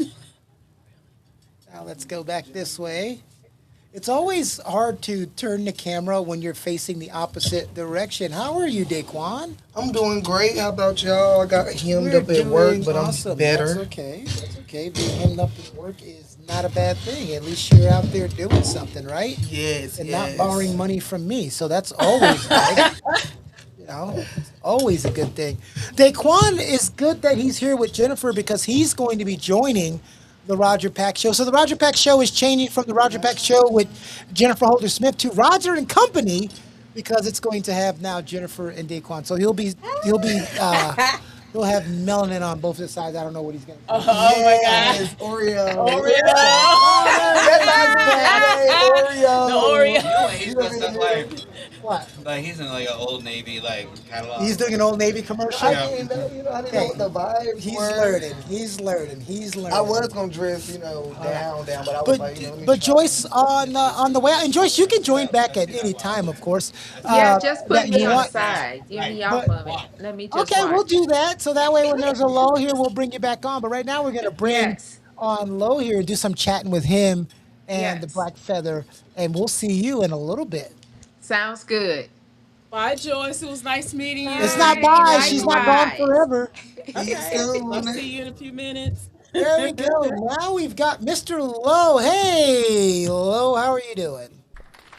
Hello, hello, everybody out Hey, from sunny LA. How's everybody? Wow. We're west. my live on. Well, We're I West can't, Coast buddies. but yeah, we're Westies for sure. We're Westies. It's way hotter where you're at, I'm told. I For was gonna sure, do for my sure. face, But but we're it's like, experiencing it still. But Now it's like I can't even sit outside. I just let my dog out and I have to leave the door open a little bit and I'm feeling like it's like super hot and right away the air conditioning goes on and it's insane. So yeah. I mean I'm not complaining. I'm out here because I love it. Yeah, it's pretty freaking oppressive heat. yeah, absolutely. So Okay, what's your hopefully no one has dropped an F bomb today, guys. We're in PG world. If a little thing slips, but make sure I know you gotta warn Stacy. You have to warn her because if you don't, it's your fault. She didn't say anything. She didn't say anything. I No, no, promise. no. I know, but I know her. yeah, it's usually Well, a, also, seconds and then I'm dropping an F bomb or an S bomb or something. Yeah. I mean, I have a mouth like a sailor. I've just been really behaved lately. So, Okay.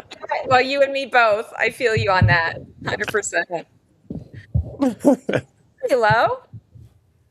All can you say that right. one more I time? don't know. Our two hosts are. Daquan is new, so right now he's trying to figure out how to set up his Instagram live, and Jennifer, because she's trying to help him, they've totally forgot you two are here. Oh, I'm sorry, you guys. They totally forgot that you two are here. It's all good. Not me being easily forgettable.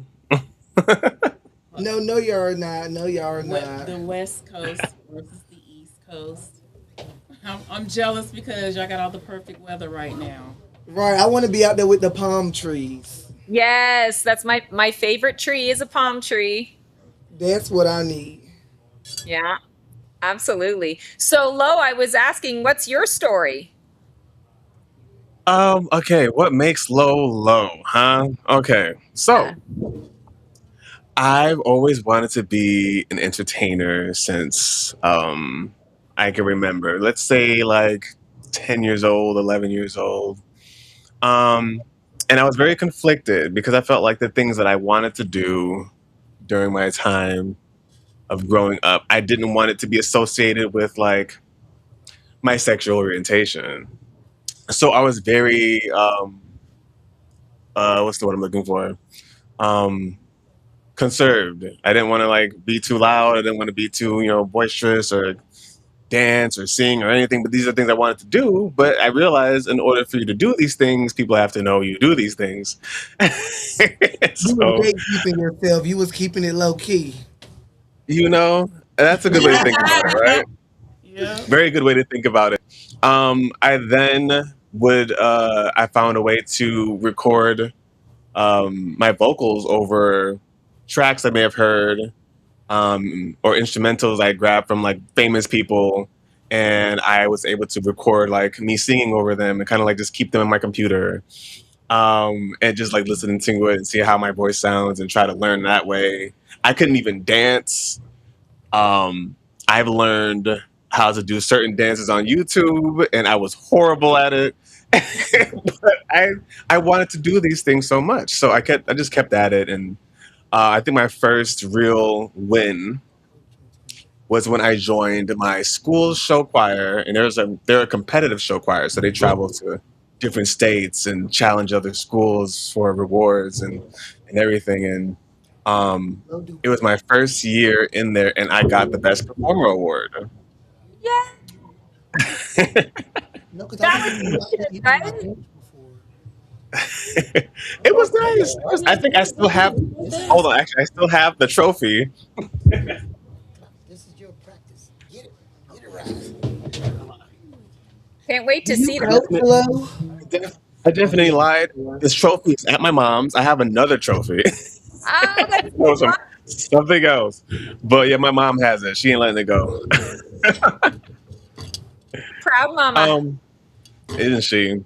So fast forward to these days. I like to feel like I am a multi hyphenate.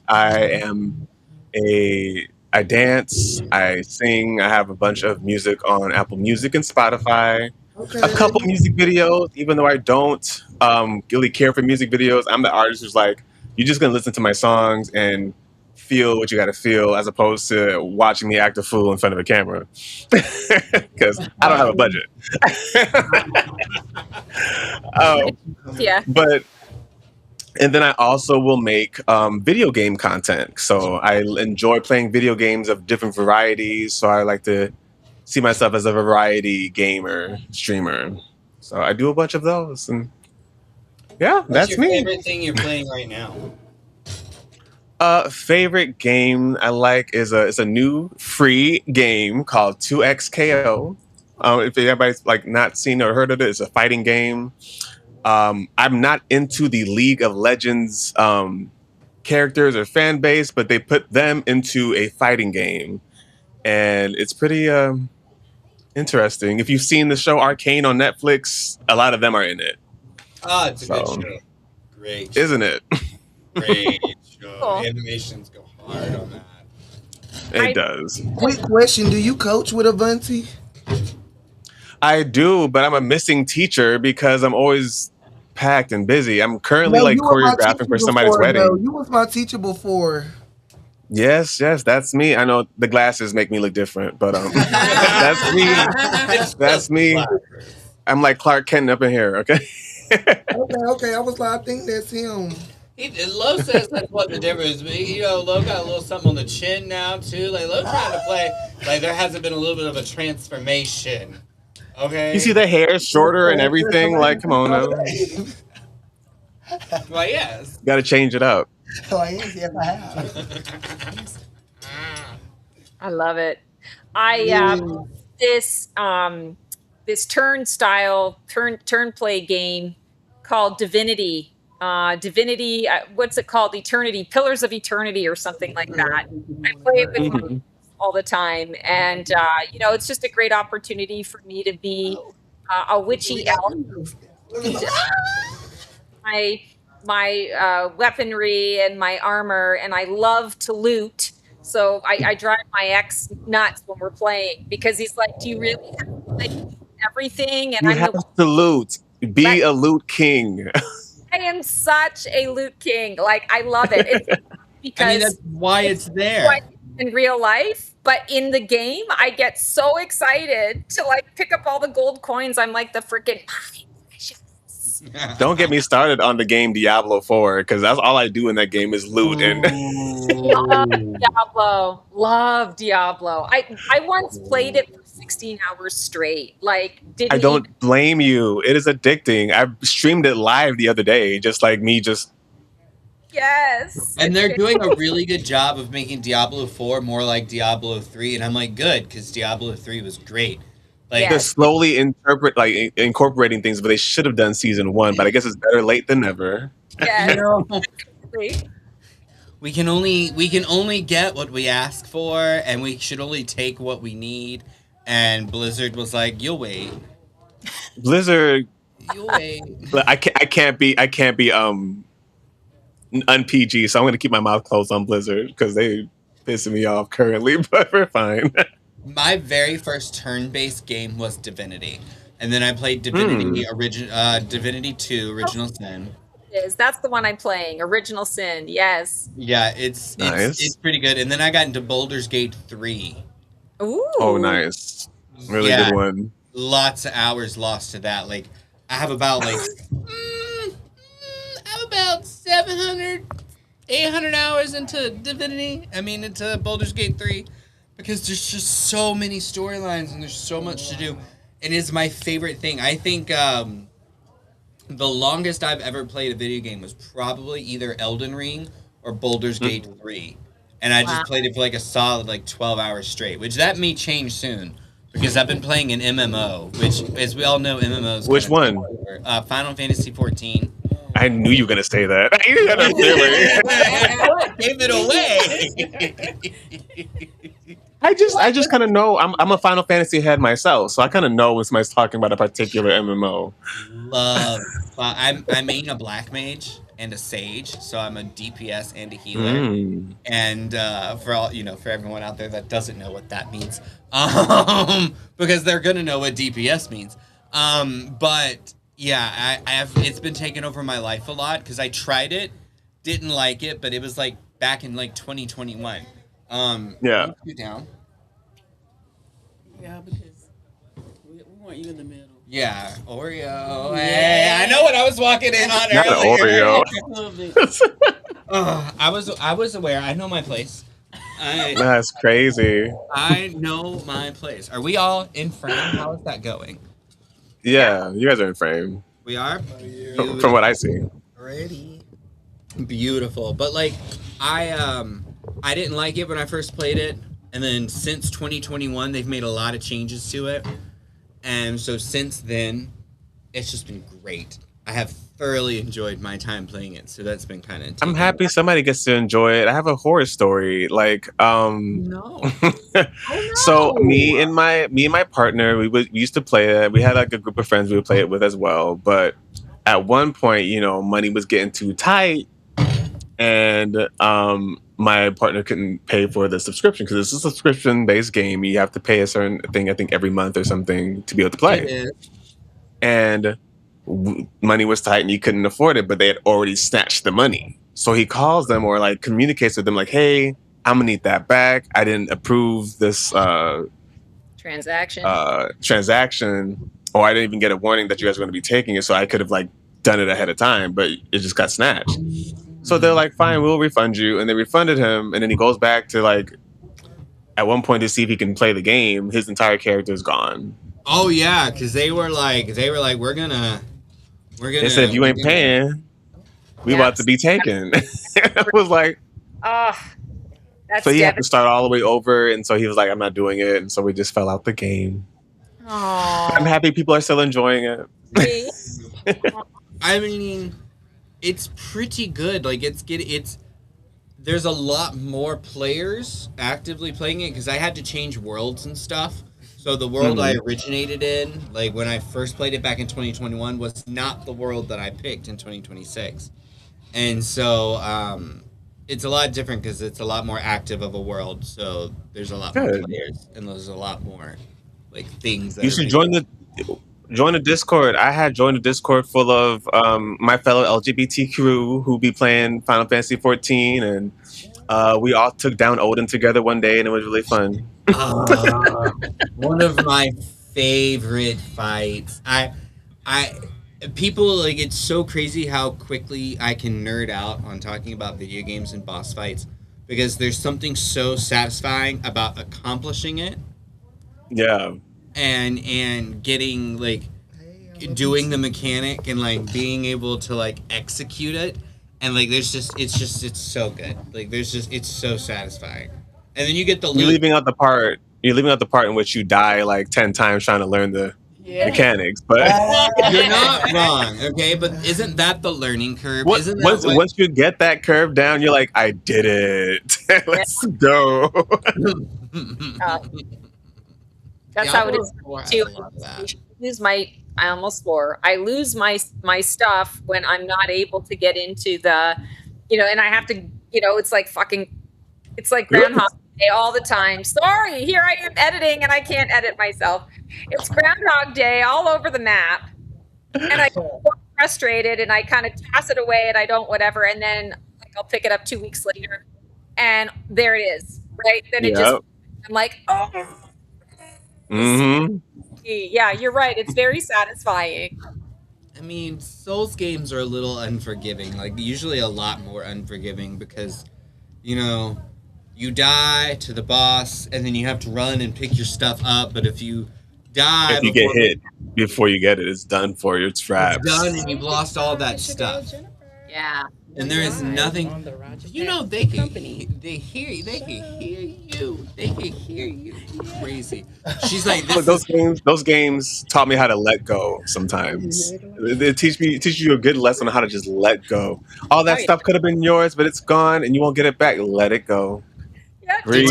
Me. Detachment theory. Let it go. It was never yours at that point. That's right. What is it they say? Let it go, and if it's yours, it comes back. And I'm just like, okay. Not in a Souls game. How dare they not give me my XP? The Right, things like, I I'll need to still level my bring it character back up. somehow. Don't worry.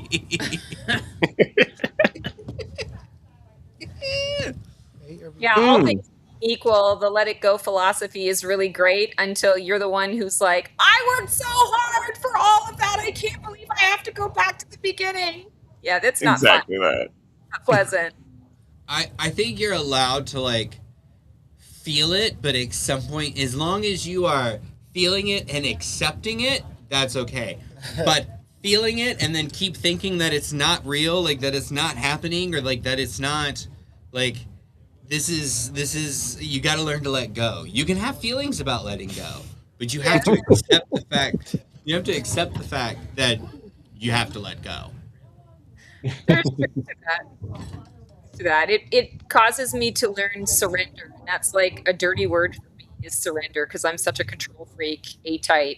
When I have to just surrender to what is, I'm like, are you kidding me? I'd stop the world. I want to get off. I'm done. Yeah. I'm learning that about myself. I'm learning I always I don't want to say I always feel. I think it's a very quiet feeling, but my body knows that like I always try to maintain control as much as I can, especially over the things that I know I can. Right. And the things I know I can't, I do very well at letting go. I forgot to mention because actually is a segue into that nicely. I joined a musical improv comedy group, and we're doing a lot of learning on how to surrender to the scene, or surrender to your co-actors or co-improvisationers Commit. suggestions, and like lead into that as opposed to like denying them or rejecting what they're trying to get into the scene. And so I'm like, oh, I'm gonna do my best. Yeah, it helps you really be present and in the moment. So like it causes you, especially with improv, like I'm an overthinker. So I'm always like listening to what you're saying and then I'm thinking about the next thing I'm gonna say. Improv is perfect for helping you with surrender because it doesn't matter what you're thinking about because the next person's, the line out of the Throw next you person off. could throw you completely off. So it forces you to just really be, I call it intuitive, where you're just Yeah. receiving that intuitive, you just let it flow. Whatever the fuck is coming out of your mouth, that's what you're going to go with. And it keeps the flow of everything going, which I think is great. Oh, they're Oh offline. no, they went offline. Oh, there They'll we get go. back. We're seeing the food camera now in the background. Oh no! There it is. I was gonna say, what was the thing there? I had to. So we had a show recently on Juneteenth, and I wanted to. I was so nervous for it, and normally I'm never under any influence when I perform live. I want to make sure like I don't drink, I don't like partake in any smokes or nothing until after the performance is done, and then I can like let myself have fun, have a party, whatever. I needed whatever gummies to get me through the performance, and mind you, the performance was really nice, but it helped me not to leave my head. Okay. Inspiration. I needed them gummies. I was like, if I have these gummies, I won't give a about what's going on, and I'm just gonna step in where I step in and get in how I fit in, as opposed to which during rehearsals, and I don't mean like rehearsals like we rehearse what we do before we go on, but we get like the idea of what we do in a game, right? And how you can like step into a game. And I've been so like cautious about like this isn't the right time for me. I shouldn't what do I say here? I can't get in right now. And then everybody else is just jumping in, and I'm just sitting on the sideline like,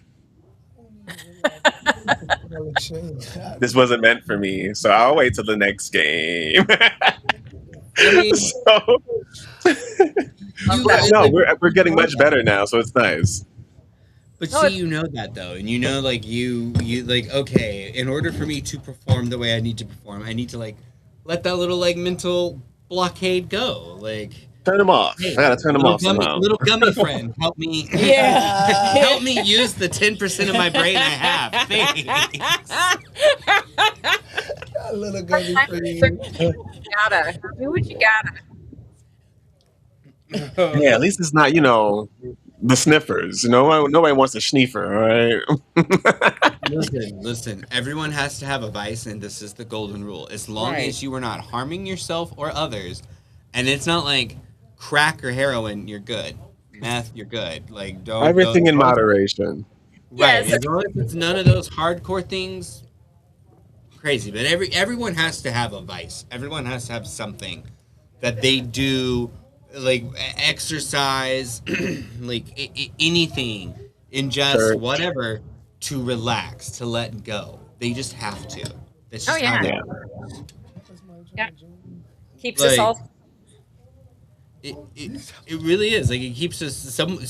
If you're raw dogging life out here, like not doing anything to like take the edge off, or like working out, or like play video games, or Right. drink, or smoke, or take edibles, it's like, so you're a serial killer. Is what you're telling me.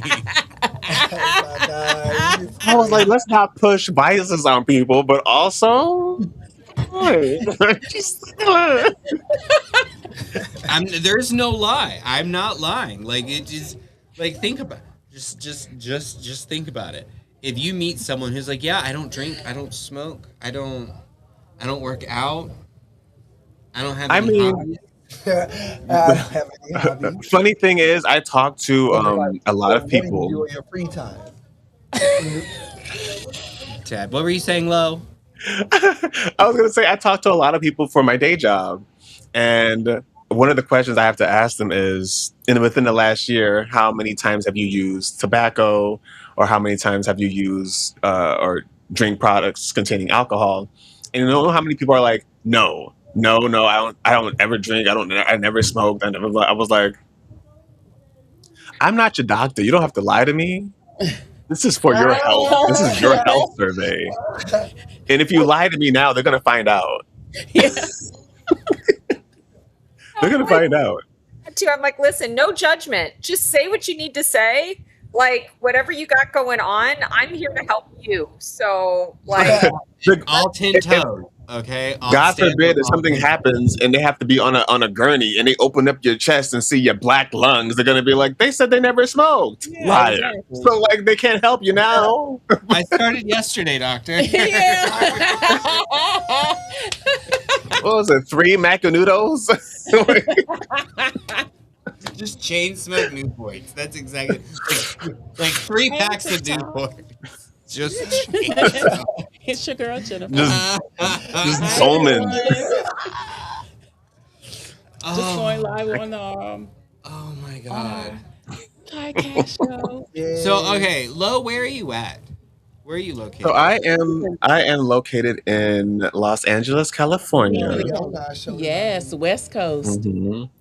LA. In the thick of it all, but not necessarily DTLA, because DTLA smells like frontal waste, and we don't want to.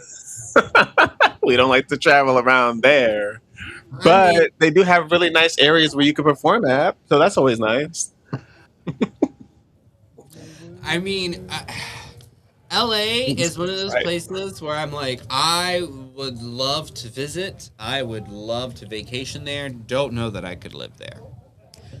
Yeah, because No. of the traffic. I was there last year or the year before that, and I was I was excited, but however, I was kind of disappointed because I was expecting sunny weather, and once the sun went down, I was freezing. Oh. Contrary to popular belief, right? It does get Oh, cold around yeah. here. Yeah. Yeah. When the sun, this is a desert, mind you, and in the desert it is cold at night. And contrary to popular beliefs, HO3s do get cold. All right. Yeah. So I was like, oh my God. And I didn't bring a jacket or anything. So I had I to did run the to the same store thing. and had to run to the store and get a jacket. I went to Always bring a little sweater. Newport Beach for the first time at the beginning of May. And, I'm living in the desert. So I'm assuming, okay, it's a 6-hour drive from me. It's California. Yeah, we're going to the ocean, but okay, fine. Like it's going to be fine. Thank God someone said to me, hey, it's going to be like between 55 and 65 degrees. Otherwise, I would have gone with all of my, usual fare. And like you, I had to bring a jacket. I had to bring Right. pants. Like, I was like, what the hell? That didn't have to happen to me but once before. Every time I go somewhere, I have a sweater in the car. Yes, just to be on the safe side. I know it was crazy. In the end, it's LA. fun. I mean, you ain't got to get ready if you stay ready, right? Number one. Number two, Hmm. like, yeah, I'm one of those people that like because for us it's a different type of heat out here because it's very humid Right. Yeah. Right. out here. So like you Yeah, that know, reminds me of the Midwest. it's like walking through like soup out here at times because it'd be so hot. So even when it's not hot, it's hot. Just because of how Buddy. humid it is. Yeah. I miss I that. can't. Also, why didn't you tell us about the traffic where you have to leave your house 2 hours early before you go to your destination of fun? Like they make up the rules. Okay, I like they said destination of fun because I was like, who's leaving out for who's leaving 2 hours early for what? But mind you, because I work from home, so if I had to go out to work, there'd be another story.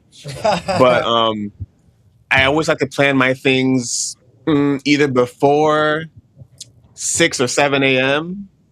or after 9 or 10 p.m. Because 7 a.m. to 8 p.m. you're locked in traffic depending on where you're going. Yeah. It is stupid. I used to go, so I'm in like the Valley area, and I used to go to my hairstylist who stays near Compton, and that was like on no traffic. It is maybe a 29-ish minute drive to get to her. Uh, In the butt of traffic, an hour and 45. Ugh. Yeah, we were coming A, back. tw- a 20, 30-minute trip is now an hour and 45. Yeah, It's because we were insane. coming back from Beverly Hills.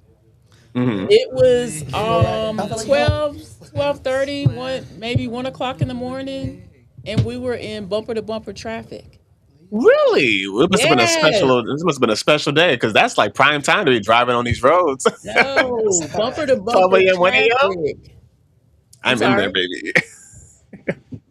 Yeah. I Traffic was stop. mad because my friends had me driving, and soon I'm thinking we getting off the freeway. I'm getting off that loop, the loop right back Oh on my another God, freeway. I'm yes. like, That's how what? I Like I felt. thought I was off the highway. That's how I felt driving in Las Vegas. We had to rent a car, and driving in It's Vegas. nasty in Vegas. A lot of getting off this highway to get onto another highway No, I don't like that. to get onto another long Yeah. road.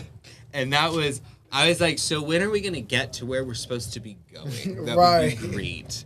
That would be This so. is where we're going. Nowhere. I'm kidding. Not Honestly, nowhere. I swear Vegas is like it freezes in time while you're there. Like time just kind of stands still because I need to go there then. 9 times out of 10 you're in a casino. The casino does not have windows in it, right? Or a clock, so you don't know how much time is passing because they want you to spend as much money as possible. So like Oh yeah. it's and then after I got like 3 days of Vegas to me, and then I'm like, let me out. I gotta go Really? home. About 3. That's as long as I've ever been to Vegas. This time. Is it as hyped up as some people say it is? I've never been. Yes. I want to go. But Hype is The such answer is a yes. subjective word to this because there are some really cool things. Like I saw David Guetta back in the day at a club in Vegas. Like my very first time in Vegas, it was at the Hakkasan. David Guetta was the DJ for the dance that night, and so like we danced. All And, he like, does is press play. all he does is press play. Even this was like 9 years ago at this point. So like like even then, but still, it was so much fun. But then the fun is done, and then you're like, It's hot. it's hot, it's dry. Like I carry around Aquaphor, Vaseline, and Burt's Bees when I go to. Are you black? You know, John said he is. Look, in another life. I was like, in another life. I need to be walking out with you. The thought, I literally almost got us in so much trouble with what I was about to respond. I glad you did. shut I'm glad my you mouth. did. I stopped. Look, our air gonna be off. Yeah. Oh, God. But I know better because I know how dry it's going to be, and I'm a very moisturized person. Like, We like that. BRB. tell me I'm wrong. Look at my face and tell me I'm not moisturized. Okay? Like, the devil would be a lie if you be lying. Okay? Like, but first time in Vegas ever, I was not this prepared. So I walk off of the plane, and I just, like, lips went chapped. My nose started bleeding. What? Oh, because it was so dry. It was miserable. Effing miserable. But again, there was like a lot of fun to be had. We did like virtual. We did indoor like go-karting. A lot of fun. Oh, nice. I like that. We did like virtual like indoor virtual like golf, like Top Golf but indoors. It was a lot of fun. And it was like all like make believe. It was like there's a lot of cool things to do. Been on Fremont.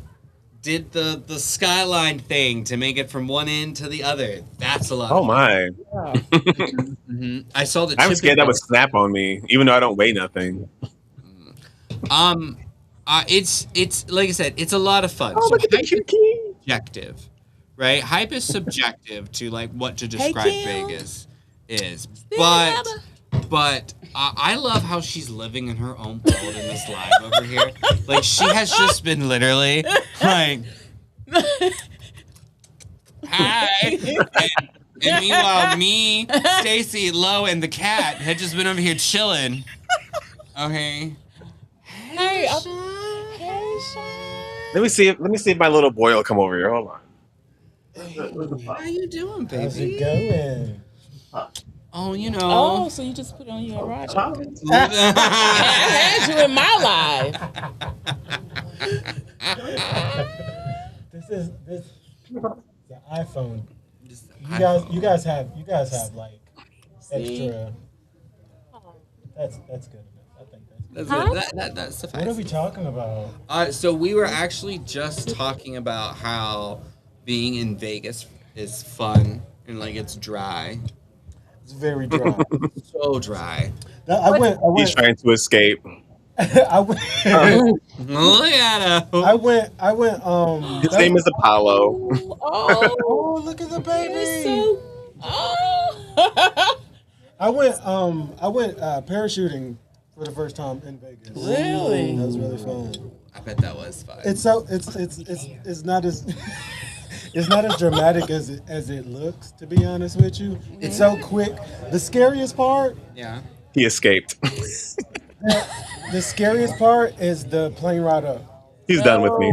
Like It's the anticipation. no, it's not like the regular plane goes gradually like up. Yeah. This thing goes No. Oh my God, really? crap out of you, I promise.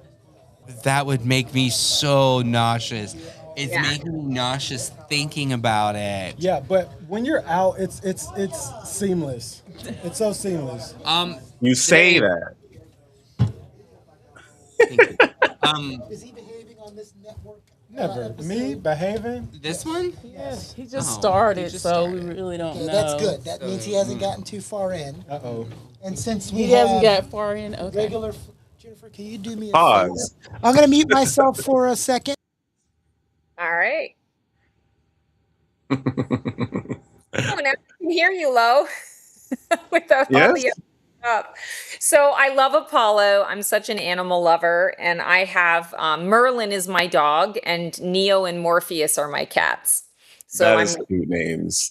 a sci-fi girl. So they all have sci-fi names. I had a beautiful black lab named Vader, Darth Vader, for a Mhm. while too. Bless his heart and rest Sweet. his soul. He's gone for a No. while. Yeah, so I always go for I guess the dark names. I still think it would be kind of ironic to get a yellow lab and name it Spock because yellow labs are so freaking goofy. You know what I mean? Like it would just be such a, whatever. It would just be irony or oxymoronic or whatever the hell the term is. If he But yeah, sat down and just looked at you and went like, what would you do? God. Oh my God. Yeah, that would freak me right the fark out. But I also would be like, okay, you do belong to me. But we're meant to belong together. Oh man. It's That'd too be fun. fun. That'd be fun. I love that. I love that you guys were all talking about Vegas. I've had such great times in Vegas, and everybody is always so surprised when they hear that I actually really enjoy going to Vegas because I'm such a, psychic and authentic and whatever. And I mean, Vegas is the least authentic place that you can go to on the planet. I mean, there's I was like nothing, full of weird energies there, I'm sure. And and you'd you think that it would know. be good for me, but like I can't do New York. The weird energies in Ah. New York stress me out. I can't get grounded there. I'm just uncomfortable the whole time. Like if you could drop me off in Broadway and I could just go see all the Broadway shows and eat all the really delicious food and then you could just take me out of that and I could skip the rest of New York, I'd be all set. But it doesn't work that way. But Vegas, shit. I love it. I think it's great. And I think maybe because it is so fake, there's nothing really for me to like absorb. Attached to. Yes. Mm. Speaking of attachments, look at you bringing it full circle. Yeah, see, look at that. Look at that. See? I listen, I peep, I hear. Absolutely. Absolutely. Yeah, no, I went to Vegas last year just for an overnight to go and visit my ex. So he lives in North Carolina and he does the hacker cons, all of the different, Oh, hack nice. stuff or whatever, and he goes there. He's going to be there in a couple of weeks, actually. And we had a freaking blast. I love Vegas. I love going to Vegas. I don't think I could live in Vegas. I don't think I could Man, stay longer than 4 days in Vegas, but I do enjoy Vegas. And I'm not a gambler, so I don't spend a lot of time in the casinos, but I do love to go and shake my moneymaker. I do love I to. love we got it. Oh, I Mhm. see you. I see you. I'm a big money maker shaker myself. Oh, I love it. Like you get me on the dance floor, you get good music going, great rhythm, you pump in that oxygen, you can't get me off the damn dance floor. I'm there full um, freaking I will die the next day because my body is falling apart, but while I'm there, I'm all in. I am all in. And I love Vegas too because when I go to dance, I don't feel like everybody's mother when I go because mm, at where I'm at now, everywhere is, I'm forever 30. So everywhere I go, it's all of these, 20 somethings. And I'm like, God, I'm so envious. I wish I could go back to that, but I don't want people to think I'm their mother. So in yeah. Vegas, it doesn't matter what age you are, you can go and you can dance the night away and it's cool. I love that. That's right. That's It right. depends. Unless you got a CIA case on you. No, I'm kidding. Yeah, good point.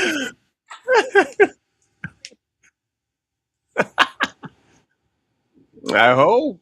We need it. We need it. Okay. I And what know. does it mean when your foot is itching? I think that's a superstition.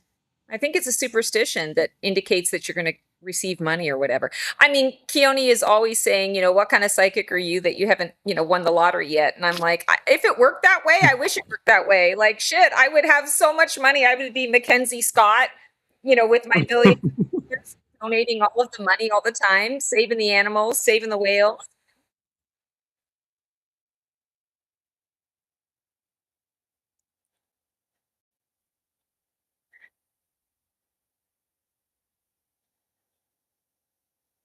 It's It's more so I feel like you read energies, you don't read a Yep. future. And if we could read the future, I'd have been like, girl, you know what you need to do. You need to Oh, that's what Raven us into some money. you cheat.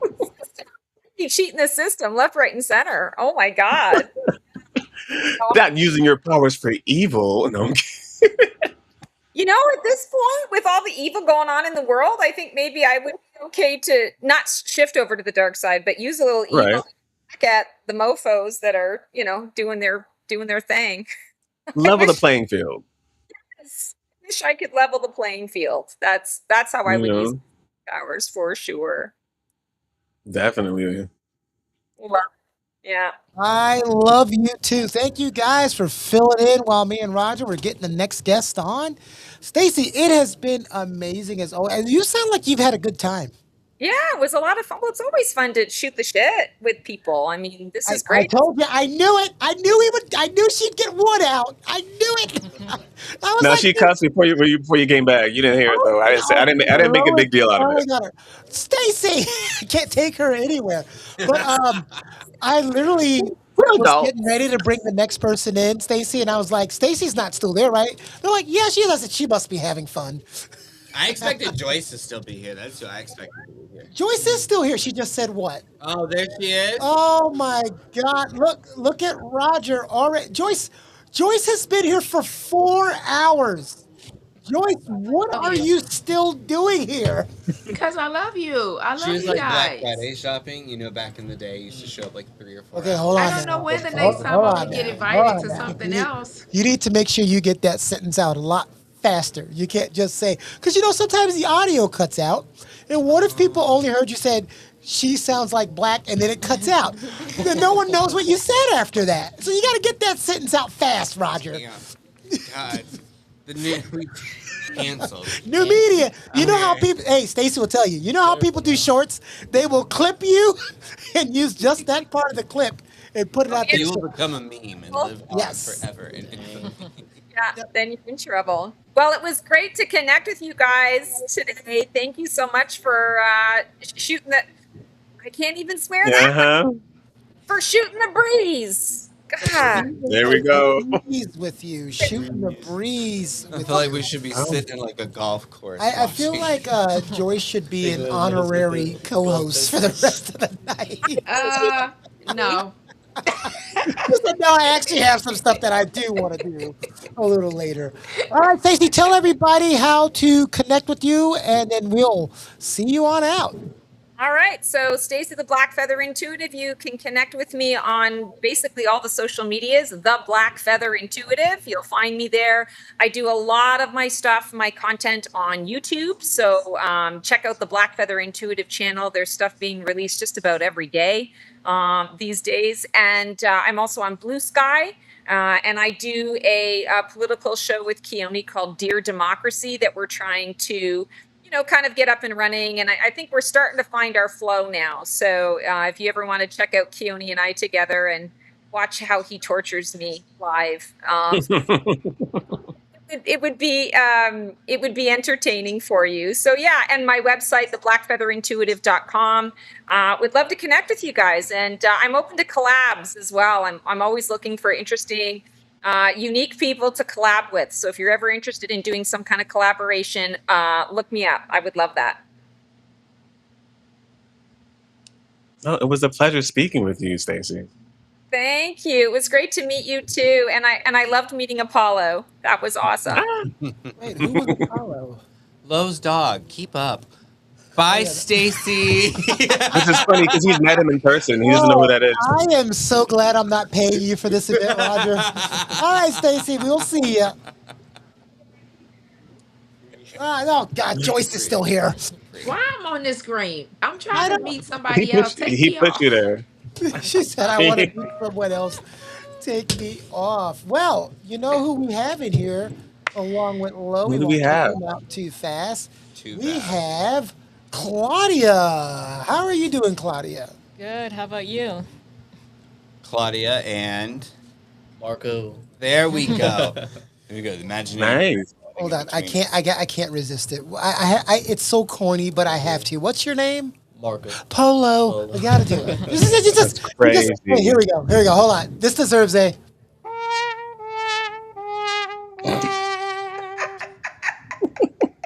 That's like the saddest.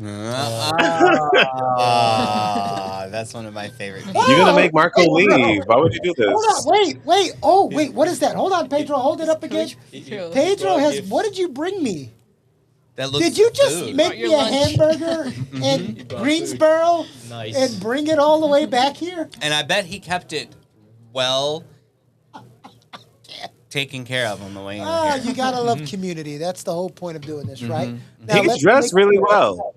Let's. Oh, Pedro always has to always do dresses Very well. classy. everyone. Very He classy. can't. The judge. Yes, the judge. Okay. The suave. Pedro actually. Okay. Uh-oh, the camera is stuck. This is not. Camera's good. broken. Mm. Oh no, there it goes. That's fine. You Back can look at it on right now. track, and it's moving. There we go. Lord have mercy. Perfect. All right, That let's was get wild. back- We'll get there Let's get back to eventually. Claudia. I'm Getting- sorry, we're everyone, getting for the busy. vertigo. You just had to induce to go through that. I I'm like- apologize. And now Claudia finally gets attention again. We started, and then all of a sudden it was like, oh, but They let's look at the shifted, and- hamburger in the Tupperware. Like that's So it's what- Claudia and Marco? That's the story, okay? All right, Claudia. First question: what do you love to do? I love to make people happy. People pleaser. You gotta be careful with that. It sounds so basic, but like it's happiness is, again, we were talking about like hype. It's earlier, loaded. being like subjective. Like bringing people happiness is like subjective. How do you achieve that? So I work in the food industry, so it's always about, the customer knows what's right. So, and I do cake decorating. For them. So it's very, you have to be a perfectionist for it. So I can attest. She did make me a cake. It was awesome. Nice. What made you get into like? Is it baking that you do too, or are you specifically more on like the cake decorating side of things? I do about everything, but I think my specialty is cake decorating. I think just in general art, because I used to paint before that, but when we got into COVID, I decided let me try something new. So that's when I started watching YouTube videos and then doing the cake decorating. See, you mimic. Like life imitates art, you know what I mean? And you doing that, like that's pretty awesome. I'm a cook. I'm not a baker, so like I'm a more like, measure with your There's some heart. science behind it. It's particular. Yeah, it's very science, very like, if you're this much off with like baking soda or like too much flour or not enough eggs, something It's gonna bake over and you've done effed it. Right. And so like the idea of like baking and then like decorating on top of it, because I'm like, ooh, I can bake, but it's not gonna be like I can make biscuits. They have to bake, it counts. Yeah. Yeah, but like ask me to make a cake and I'm like, Dolly Parton has a great cake mix. Okay. A 4-layer cake. I demanded. It comes in this box and it's so great. What's your favorite thing to like? I say favorite thing to bake, but it like pie, cake, and also like correlate that with like what you like to decorate the most. Like when you are decorating cakes, like what is something that really like speaks to you? I think to me is making like cartoon characters, because the cake I made him was a penguin. So it was a 3D penguin and I had to do every single little feather. It was pretty cute. It was pretty awesome. How long did it take you? An hour actually. That's actually a lot less time than I thought it would take you. What's been the longest thing that it's taken you to do? Like the biggest cake project? I don't know about cakes. It just varies on how much detail they have, but I know bread takes a long time. Like all the proving time, like it's probably like 3 hours just to make bread, and then you just eat it in 5 minutes. Right, but It's crazy. isn't that the best 5 minutes though, to have like Oh, it freshly is. baked bread? It is. Well But earned. I know my mother would complain about that. You know how like they take 2 hours to cook everything, and then it's all gone. And it's like it went to a good cause. That means it was. They were either hungry or it was good. And little column A, little column B, in my mind, never really hurt nobody. You know, Yeah. Anything when to you're feed the throwing a big- soul, even if it is for a second. I mean, it's what food is. It's for the I soul. mean, like it's meant to be eaten. So you Let me gotta, tell you, I went to a ramen spot out here in Beverly Hills, and they're like a 3-time Michelin winning restaurant. And they have these things called Wagyu sandos, which is just Wagyu meat on a sandwich with like nice sauces, and it's very tiny. And I can imagine some time went into making sure that it was tender as f. And mhm. just for you to have 2 bites and it's gone, but you're like, this was the best 2 bites of my entire life right now. Like I need to order some more. But that's what it should be like when you like that's why like cooking is like one of my love languages like Mm. because when I cook for people that means A, I love you, but also B, like I want you to like feel I want to like you feel like you're taken care of. I want you to yeah. enjoy it. Like it should bring some happiness to you, should make you feel better if you're feeling down. I definitely think so. Like food should always give you that. If it's really good, it has to give you that like feeling of like, dang, like I feel better. yeah. Like I feel comforted. I feel loved. It should also give you Yeah, that little bit of nostalgia sustenance. too. Mm, that's right. Because like that's like food for me, like when you eat something that you ate growing up, or like for instance, my grandmother loved making banana pudding, and I can make banana pudding because it's not baking. I'm making custard in a Yeah. double boiler. That's Yeah. completely different. Okay, I can take a little on the eggs and the milk if I need to. It'll Like still be all right. right, and still be all right. They make cornstarch slurries for a reason. Like if Yeah. it's a little too thin, you just da da da da. But like when you like eat that thing that you watched your family make all the time, or you got to help make all the time, or like you go to that restaurant that you've always went to like once a week and you have that thing, it should make you feel some type of way. Definitely. Yeah. Takes you back in time, right? Yeah. Takes you back in time. Would you ever do a baking show, like a competition?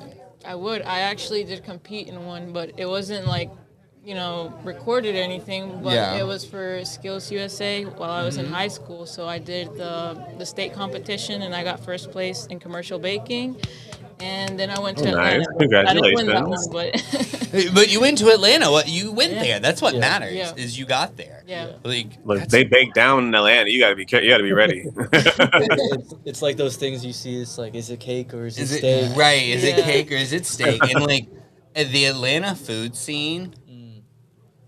so much good food, so many like I cannot. I want to say it was the Atlanta Breakfast Club. I want to say that was the name of it. Oh, It's their near the- breakfast is crazy. It is. It's near the aquarium in that part of downtown. Like, because we were staying near the State Farm Arena, and we went there. And the cinnamon roll alone, like I always start with the center of a cinnamon roll because that's the best part of Really? the cinnamon roll. Definitely. Like this is the best part. It's got the most like glaze and everything. But when I tell you, I started with the outside because it was that good and worked my way Really? in. Like it just got better, like as it went. So I was like. And then I had like eggs Benedict chicken and waffles situation, which was just this crazy combination of flavors in my mouth. And Atlanta, so the fact that you made it to Atlanta to compete against things like that I just listed out is an incredible feat. Would you ever own a bakery? I've thought about it. A lot of my friends and family have told me I should. I think it would be something to do, just to have it, Yeah. along with acting and things like that. I mean, what would be really good is like you gotta like the idea of like you having like a baking show because you get to like do a little improv with it while Yeah. also being like yourself and like Right. actually doing something you know how to do. You know what I mean? Instead of Yeah. like having to learn how to like wield a sword or horseback riding. Right. You know, like things that Completely new. some learn to ride a bicycle. Like that can be a little difficult for some people. But like having that would be awesome to see you. I to think do. it would, because I used to watch a lot of shows like that, like Mm-hmm. Cake Boss and I don't know how many others they Oh, I have, love me but some I Bake love Boss. watching this. Yeah. The fondant. I always loved the holiday baking shows Oh yes. with Duff and Valerie. I loved it when it was with the adults and with the kids, because even though they're adults, they're not mean like some people are. Like, like you see some of these baking shows, like They're British, very harsh. right? Like Yeah. British Bake Off's one of my favorite shows because even Oh, if that was a really good someone's one. absolute shite at their thing, they're still like, you know what? You tried. They're very You know? uplifting. They're like, oh, you can learn from this. You can learn from this. Meanwhile, in the U.S., we're like, listen, that's garbage. You should never bake ever. You should never bake again. And Hang up your apron.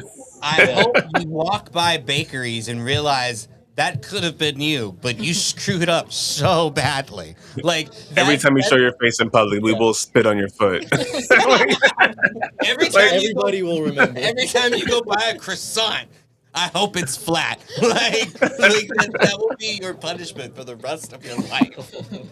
Do you cook too or just bake? I cook as well. Ooh, favorite thing to cook?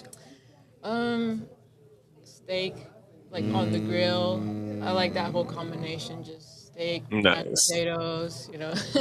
You wouldn't tell, but me too. Me too. I love it's what I grew up eating. Are you a grill master? Are you? No, that's for you. Yeah. Wind up on like some Guy Fieri like barbecue pit grill off or something like that. I know I stay full. Okay, like that's the best part of being with someone who loves like to make food and try new things is what you get out of the receiving end of that. You're like, yes, I will taste whatever. Oh, you want me to do dishes? Right on it. I'm well fed. I understand how this relationship works. You make all the food, Look. I wash all the dishes. Give or That's take. exactly how I contribute. I'm like, hey, I will wash the dishes. I And got there's you. nothing that I love more than cooking in a clean kitchen. That's Like right. when the kitchen is clean and all the countertops are wiped down and everything is open and you have all this space, you're like, I'm gonna get in here and really F this shit up. Like I'm about to make some of the best food I have ever made in my entire life. If you had to choose one of the two, Duff, or what's the cake boss guy's name? What's his name? Mr. Fondant, that's what I'm going to call him because I don't know his name. We'll call him that. Well, no, We it all was know who we're like talking about. it wasn't Johnny. It was I almost said Emerald Lagasse and like that's wrong. That's definitely wrong. I'm gonna say his name was Carlos. Carlos? No. yeah, I think it was Carlos. Carlos. It was definitely Yeah. So you have a mentorship between Duff and Carlos. Who would you go mentor with? Probably Carlos, just because it's part of my childhood. I literally watched that show growing up, so it would be really fun. I feel that. I grew up watching a lot of Iron Chef too, so Yes. like anytime I see any of those judges or like those people on Yeah. TV shows, I'm like, oh, they know what they're talking about. Mess it up. All right, well, she's the culinary, guru, acting extraordinaire. Boy, she's the star. okay. Multi-hyphenate. And what do you bring to the table, Marco, aside from a riveting personality? I'm just supportive. Because the best thing to be. Yeah, I mean, I just I think it's very important for her to chase her dreams because I think sometimes it's used to be, I guess, reversed, the man has to but I think it's important for her to chase her dreams and just be very good and passionate about what she wants. Look at her. She's Sorry, I bold. was slow on the uptake. You guys are a couple. Yes. Yes. Oh, sweet, sweet, sweet. We like a good supportive man. I'm Let's go. so glad you could join us, Lo, on this. Hey, look, I'm 3,000 miles away, and that wasn't introduced when they introduced themselves. So imagine my surprise. Yeah. All the way. Oh, that's so great. Supportive is always good. I say that it takes a village, and it does, but it takes also a person too, because Like, there's a lot that I wouldn't be able to do if it was not for like my significant other and like supporting me, like vice versa. Right. And so like you've got to know like, hey, like especially in your case, I'm gay, so it's just two homosexuals supporting each other, which is sinful anyways. But you're busting down a lot of Oh. stereotypes because you are being like, well, yeah, I'm the dude, but I'm going to support her because this is like her dream and her ambition, Right. and she needs my support to be successful at Yeah. it. Well, I would say that, it's also good that I'm supportive, but, she's also very supportive of, like, what I want to do and, like, goals that I have. So it kind of, it works well. It's a good balance. We want to hear about those goals. What are they? Ooh. Well, That's what he asked you. Well, I actually have been working on video editing. I'm probably going to start getting into making... Okay. I know. Lo, what is my biggest need? Oh, Video editor. A video editor. I stream video games too, and I Really? use Opus clips to like edit a lot of the things. But yeah, I so would, I've been working on just making like short-term videos, like clips and stuff. And then obviously I want to, get better at it, and then maybe like start making videos and maybe we're make gonna need videos to have of a her. little chit chat. You might be getting employment very soon. We're gonna have to have a little chit chat because I have some things that I would like to talk to you about to put your video editing skills. Well, I think it's just a good thing that like she's in front of the camera. I could be behind the camera. Practice. Win-win for everybody. Exactly. All right. Well, Marco, Claudia, thank you for joining me. I Thank you. appreciate a little chit chat. We appreciate you. Yep. Thank you. Thank You're you. awesome. Thank you. I do what I can when I can do it. I'm so modest. Just We love a modest king. Heard. Adjust. all right. We're gonna bring in our next guest. There's a camera right there. Bring it down a little bit and turn it towards there. Heard. Okay. Bye, everyone. Bye. Bye. I'll let you. Claudia, you can The one right there. Gracias, my love. All right, there's the camera right here. We're going to turn it. Yeah, right there. You wanted to go a little bit lower? Yes. But turn it back to the left. Right here? Yep. And you can point it towards the photo room, actually.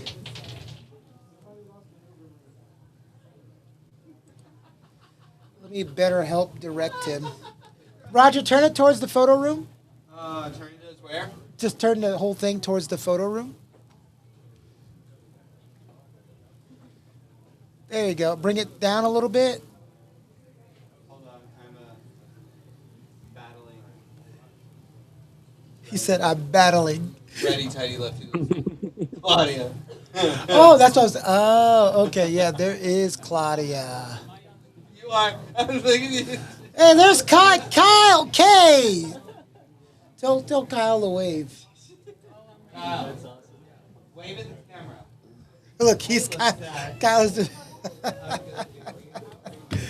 Hello, All right, people. we're gonna bring in our next guest. I'm on the All wrong. right, there you go. I'm on Who's the next? wrong room. Cakes by Tara is next. So let's go ahead and get Cakes We'll have by to drop Tara out here. in here. No, All right, Lo, it was great talking to you. Yes, per the usual, always, and I hope everything is going well over there on that side of the states. Everything is going fine. Good, good. Thanks for saying it. Thanks for asking. Thanks for always being a part and being supportive of whatever we're doing when we are you. doing it. All right. See you later. I'm here Lo. for y'all. Bye. Okay, Jennifer's turn. No, my turn. Oh, you're doing an interview? Yeah. Hell yeah. Give you both a break. Just make sure people are doing things.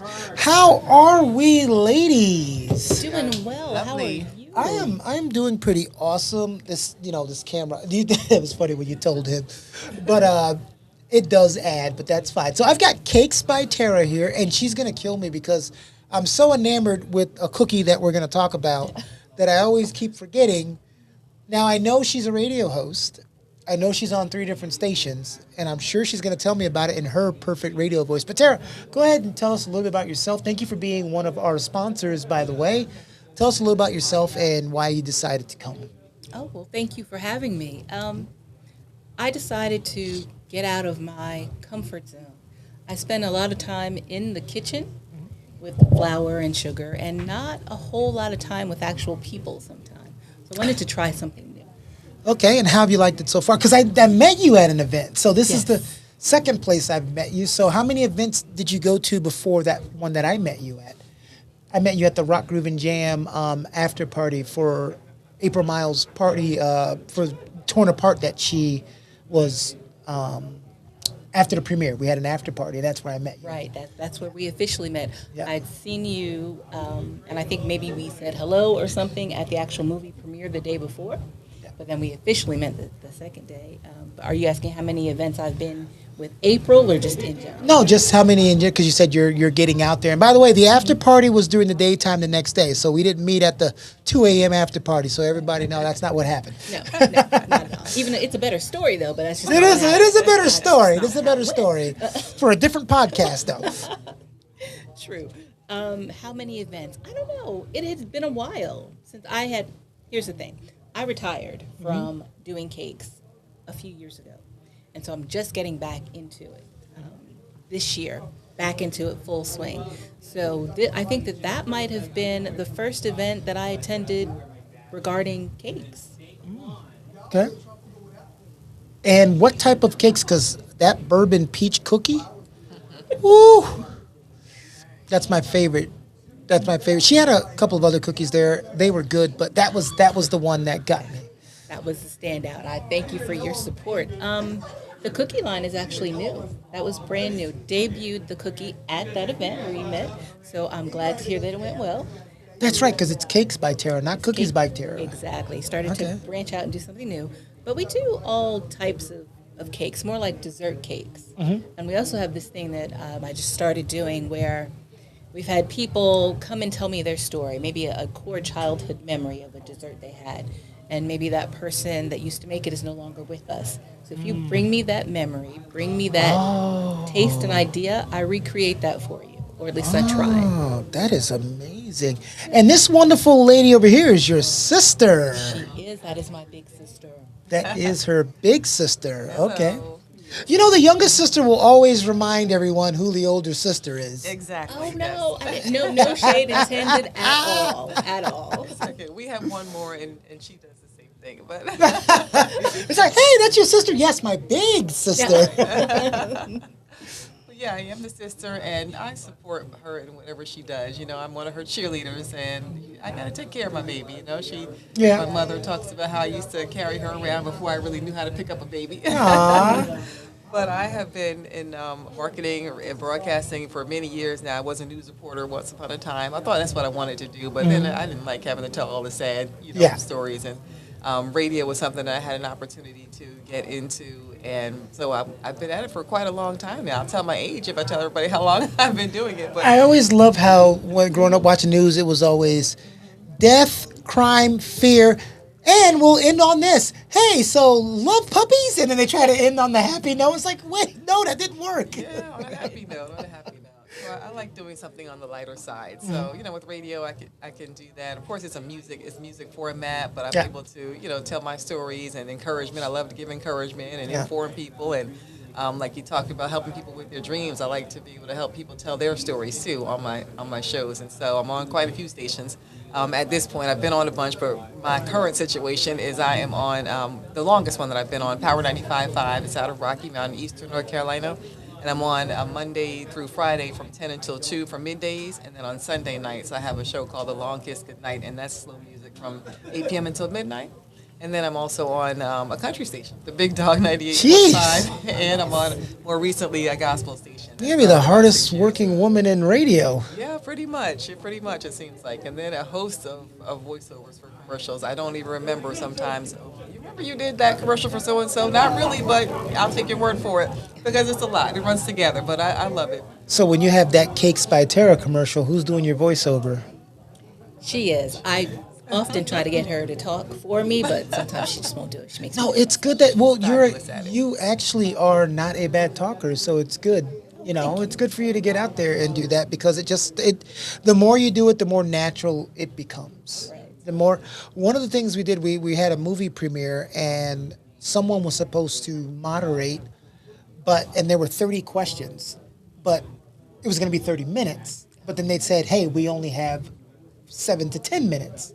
So that person is like, well, what question? I said, I got it. And you just get up there and you let it flow. But that's something I can naturally do, but that's by talking too dang much. So as long as you do that, you'll do that. And so your company's based out of Raleigh. And do you have a website? The website is in the works. It's in the making. Revamping that. But right now, you can see pictures on my Facebook page, which is Cakes by Tara. And yeah, and the website is coming soon. Well, what's awesome is, and the reason why I invited her here is not just for her lovely cookies, but Avanti Studios wants to produce some content while she is making these cakes and cookies. So me and her are going to talk about that in the future and get some videos done, get some commercials done, and get some episodes done of Cakes by Tara. So it's coming, it's in the works. And Triangle Tasters, by the way, everybody, Triangle Tasters is coming back. There's 2 restaurants that we are going to go to. And by the time we're done with those 2 restaurants, guess what we're going to do? We're going to taste some cakes and some cookies. Oh, and get her to show you some of her pictures of her earlier Cakes by Tara days. Those fabulous wedding cakes that wow, you just wouldn't believe it. I mean, those The are early days she made her little masterpieces. Yeah, get her to show you some of those. All right, awesome, ladies. Well, thank you for coming by. We appreciate. Thank you for your support. One of the things that you want to do in the community is try to support. And the thing I love about people, and I'll support them, is you're not always looking for what you can get out of something. It's like, what can we both get out of something? And everything doesn't have to have a giant dollar sign attached to it.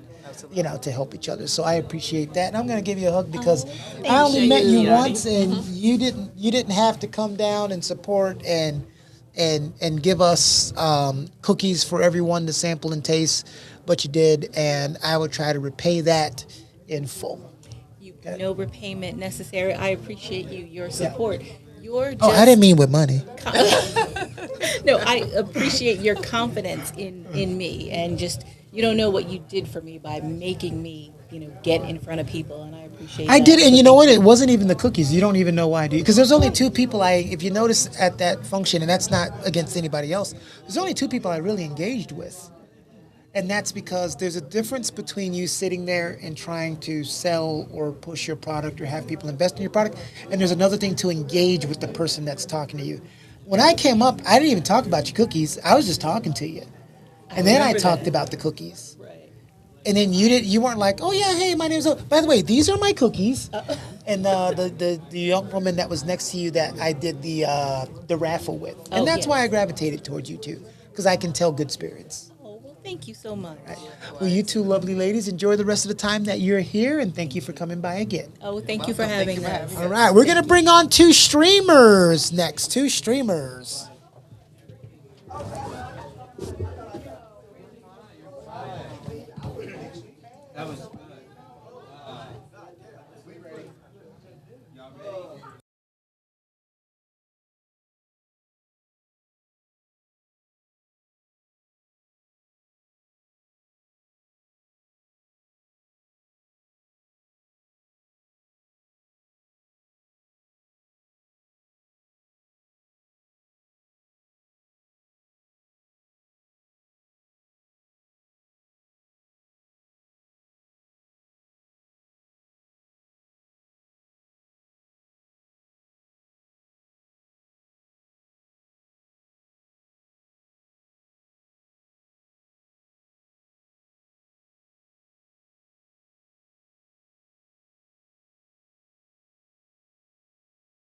Joyce said, I am still here watching. All right, let's get her Hi, on screen. Joyce. She is there. How do I see people that are watching? Well, you see Oh, the here. reflection. You see here. That's how Roger catches Hey, himself. okay. He'll catch himself Got it. in the Especially when I need to reflection. tell Jennifer to be like, "Hey, look at the camera." Yeah. I'll be like, "You need to do it." Roger has a co-host who loves to stare at him. Roger, hand me the phone, please. Yes. Thank With the you. charger off the charger. With the charger is fine. All right. Thank you. Let me pull up the live first, and then we'll get ready with one of my. I've met a couple of people in the last 2 months, and they have slowly become some of my favorite people. I just interviewed one, Cakes by Tara, and now we're gonna introduce one of the most amazing people in North Carolina. Oh, Appreciate you. Oh, he's so sweet. he's so sweet. He's so sweet. Like this. Okay. Aw, thank you. Yes. Ah. Super. Let me see. Let's see. Is that gonna stand up there? Let's see. This lovely lady right here. Hey, y'all. This is going to be one of the best interviews today, guys. I promise you. And that's not even giving her a challenge by saying that. No, not even one piece of sweat's going to come off of She her. has an aura about her that just kind of like I'm so confident in myself and like what I do and what I bring to the table. So I guess without further ado, tell these fabulous freaking people who you are. Hello, lovely people, mi gente, ¿qué pasa? I am Yessie Rodriguez. Yo soy Yessie Rodriguez. In case anybody is like out there in TV land and podcast land that speak español, yo hablo español también. You know what I'm saying? It's all good, right? But I am creative executive. I am a professional actress, model, podcaster. I'm repping my logo here. Hoy en Día TV comes on Thursdays, 7:30 p.m. I started Slay the Scene Academy last March, to help aspiring actors and model build that confidence that you were just talking about. Because a lot of people want to get into the industry, but you have to be confident first, right? I've noticed a lot of people I've come across, they're timid. And that's okay. You can start timid. I'm going to be the one to help you bust out that shell and make you be your best self. Because all of us are authentically made. We're all unique. We have something to bring to the table, and you have to be that confident to slay that scene. So, hey, that's me.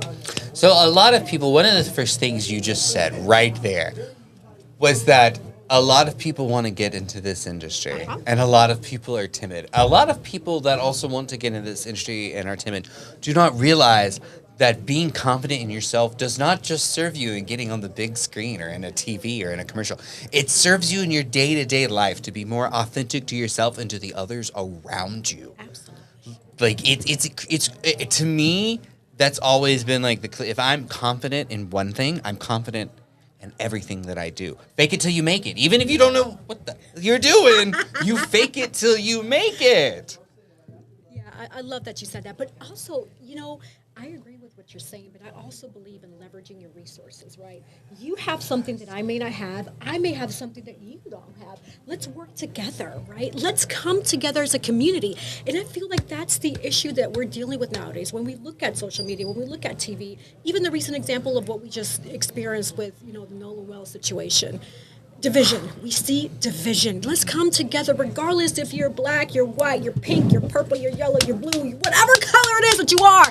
Let's come together, because at the end of the day, when you use the bathroom, I'm pretty sure it's going to be the same as mine, and yours, and Keone's, right? Right. When we cut, Eat your vegetables, people. we're still going to bleed red. We're still human. We still have emotions, and we still want to have that connectivity with people. Let's connect and be positive together. Let's grow together. Let's blossom together. The human empathy is lost. Yes. Like Yes. the idea of that, because as I've grown up, it was always that anytime I went to someone's house, I left it in a better state than what it was in when I got there, right? And to see that as I've grown up and become an adult, and how people don't have that mentality anymore, or they're so down in life because life has been hard on them that they forget that it's like, you know what, it may be hard, but that doesn't mean that like you need to like spread that on to others. You know, speaking of spread, take a look at the TV right now. Look, I changed the background. Look at that background. Oh, I love that. Oh, yes. Because she's an MC, actress, model, and everything else. Okay. Yes, I do Yeah. a little bit of everything. And what is on that shirt right there? Oh, this is my podcast, Hoy en Día TV. Oya India TV. Oi. Oi. Like Chips Ahoy. Yeah, Oi. En Dia. Día TV or TV. Oi en TV. But it translates to now and today. Oh, now and And the today. podcast is about life and lifestyle. It's all everything we pretty much that I just explained to you, like with life, whether you are a business, where you are a talent, you have a story to tell. Whatever spectrum of life, that's what Hoy en Día covers. Every episode is going to be different. I'm not that type of, my podcast is not the type to just stick with one topic. Let's talk about politics. Let's talk about relationships. Vice is lifestyle. So if today we're talking about the color pink, then that's today.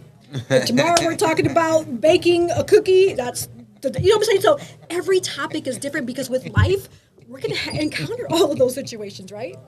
We're gonna. He's laughing because no one told me my arm was in the shot. He just saw me slowly. I did. Move. Wait, look. So look. You're gonna watch. So my arm was out there, and then I'm like, oh, let me slowly move it on out of the way. It's like Homer Simpson sinking into the bush. It's very that. It's very like I'm not supposed to be here right now. Excuse She's me. over here like I have a very serious topic. Why is he giggling? It's okay. But hey, it's all good because that's the joy we're bringing together. Yes. Three of us are bringing that joy together. Yes. I'm not the type. I'm not going to take personal because we are together in this atmosphere and we're spreading positivity. That is my goal, my mission, my purpose. All right, this is one thing I love about her. There are many people that will say, and I didn't want to say spew because you're not spewing. And the reason why I say spew is because they say everything she's saying, but it's disingenuous. They don't really mean it. They're just doing I'm going to say this so everybody likes me and likes my profile and do all this. But outside of the video, they're a totally different person. This is her. Mm-hmm. And this is why the event got moved to the day that she was available. Yeah, I'll put that out there. It makes sense. It makes sense because when you lead with wanting to make things genuinely better for the people around you. Because that's why I do what I do, make people laugh, tell stories, find something to relate them. Because there's a lot more that brings us together than that just divides us. The problem is what divides us is sometimes the loudest, right? And that's where I think a lot of people this is where I'm not. Good people stay silent a lot. People stay silent a lot. Yeah. This is why I have a problem with organized religion. It's I know I know these things, but it's you practice what you preach, right? When you do that, you practice what you preach. But it's a lot of the times where it's a do as I say, not as I do. Right. And instead of seeing something wrong and saying something for the right price or the right thing, you turn a blind eye or a cheek to it. And I'm that's not how. That's not doing the right thing, though. That's not exactly. That's not doing the right thing. And we as humans need to remember that there's a lot more that brings us together than divides us. There's a lot more joy in the world than we think. It's just being overshadowed at the moment because there's a lot of loud hate going on. But that's okay. We're going to ignore that stuff. We're not going to ignore it, but, I want to show you one more funny one because my arms are too big, right? So, wait, hold on. Wait, no, that's not the good one. That's not the good one. Watch this one. Watch this one. Watch this one. Here it comes. This one. Hold on. It's coming. There it is. Oh. Yes, get the card out of there. And it's so going slow is gonna hide it. It's somehow camouflage. Okay, right? It's somehow don't be suspicious. We have people that would get. Don't be suspicious. We have people that will get mad and be like, "Oh my God, it has to be from." I'm like, it's YouTube, guys. Calm down. Right. I like the chaos sometimes. Sometimes I like the chaos. I'm so glad you mentioned that, Keely, and because that's how we.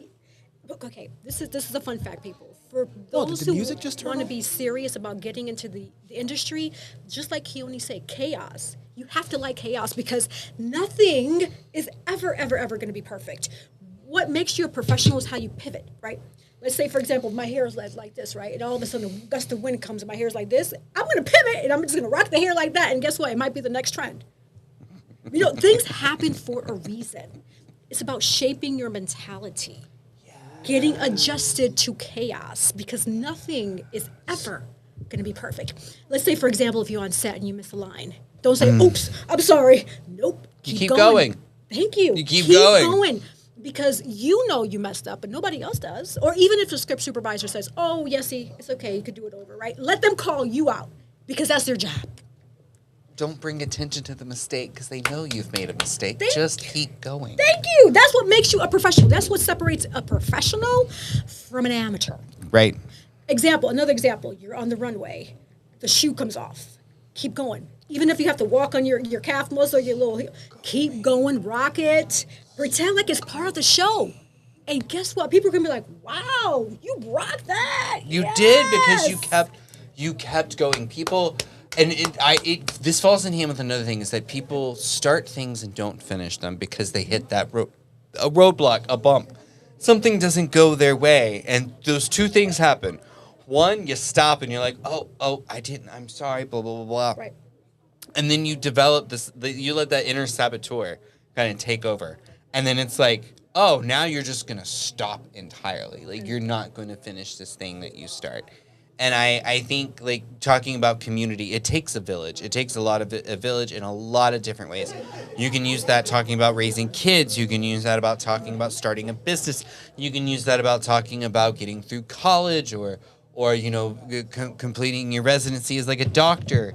Like, there's a lot of things that take place when it comes to like needing a community and what that village does for you. And to me, it's like, why not bring more joy? Why not want to give people the confidence to be like successful at what they do? Because when the tide rises, all the ships go up. Yep, that's true. That's food for thought right there, y'all. We're dropping a bunch of nuggets. It is up to you to take them tokens. Hey. It really is. It is up to you. Like, you can. There's that saying. You know, you lead the horse to the water, but you can't make them drink it. My grandfather used to say, "You can lead a horse to water, but then I'm going to give you a spanking for stealing a horse." That's wild. That's wild. Dun, dun, dun. Dun, dun, dun. I don't know what's crazier, the fact that you thought Keone was going to steal a horse.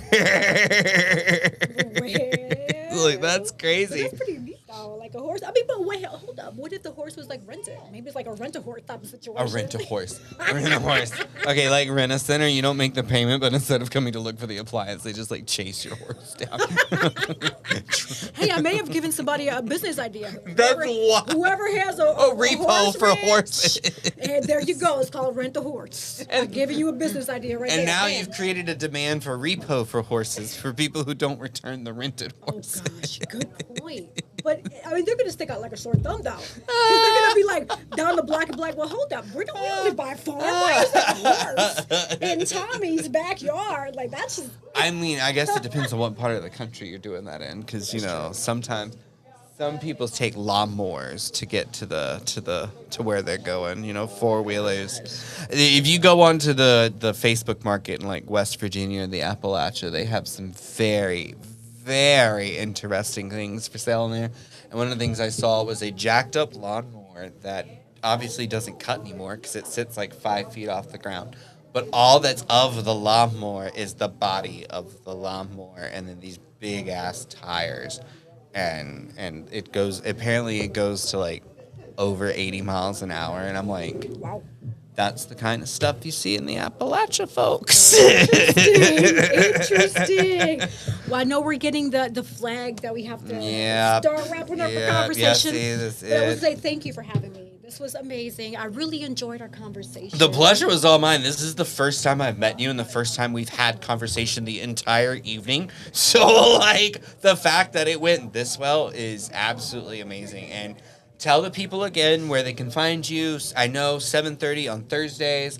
Tell the folks where, and as soon you're gonna have to come. We're gonna have to have like a collab episode with me and my other two co-hosts because that would be amazing. Absolutely, and I would love to have you all on Oyandia as well. Say let's do less. There's so much we could talk about because like we're like-minded in the sense that we are very community-oriented. We know that like we want people around us to succeed, and we know like hatred has no place in where we're like that's not. No, not at all. We have to love people, regardless of who they are. But I know we're getting the signal, so let me Yeah. say this. Again, thank you all for tuning in to listen to me. For those who want to find me and follow me, it's very simple. Just go on Google, Internet Explorer, Edge, type in Yessie Rodriguez, Yesse Rodriguez. I'm Googleable. People can find me on my website, yessierodriguez.com. For those who are serious about acting and modeling, I do Slay the Scene Academy, which are cohort-style courses. So come sign up, work with me. I'm going to help you out. Work with these amazing people, too. Like, there's just a community of connection. You just have to find the right people to help you out. And you have to be serious about what you're doing. Stay focused, stay serious, and just remember, nothing's going to happen overnight. I've been in this industry since age 11 when I started acting, and then 14 at modeling. And I'm still doing it. And I'm many years in. I'm not going to say my age, but nevertheless, A lady never does. stay focused. You can do whatever it is that you want to do. Just mind over matter, right? And like I always say, the sky is never the limit because the galaxies are endless. Mi gente, bendiciones, peace and blessings. Until next time. Yes, remember a marathon, not a sprint. People, bye. Mwah, mwah, mwah, mwah. Okay, we're done. We're done. We're still live, but we're done. Hey, hey, hey. That was so good. That was so good. Oh my God, you give me life. I'm so glad. Oh.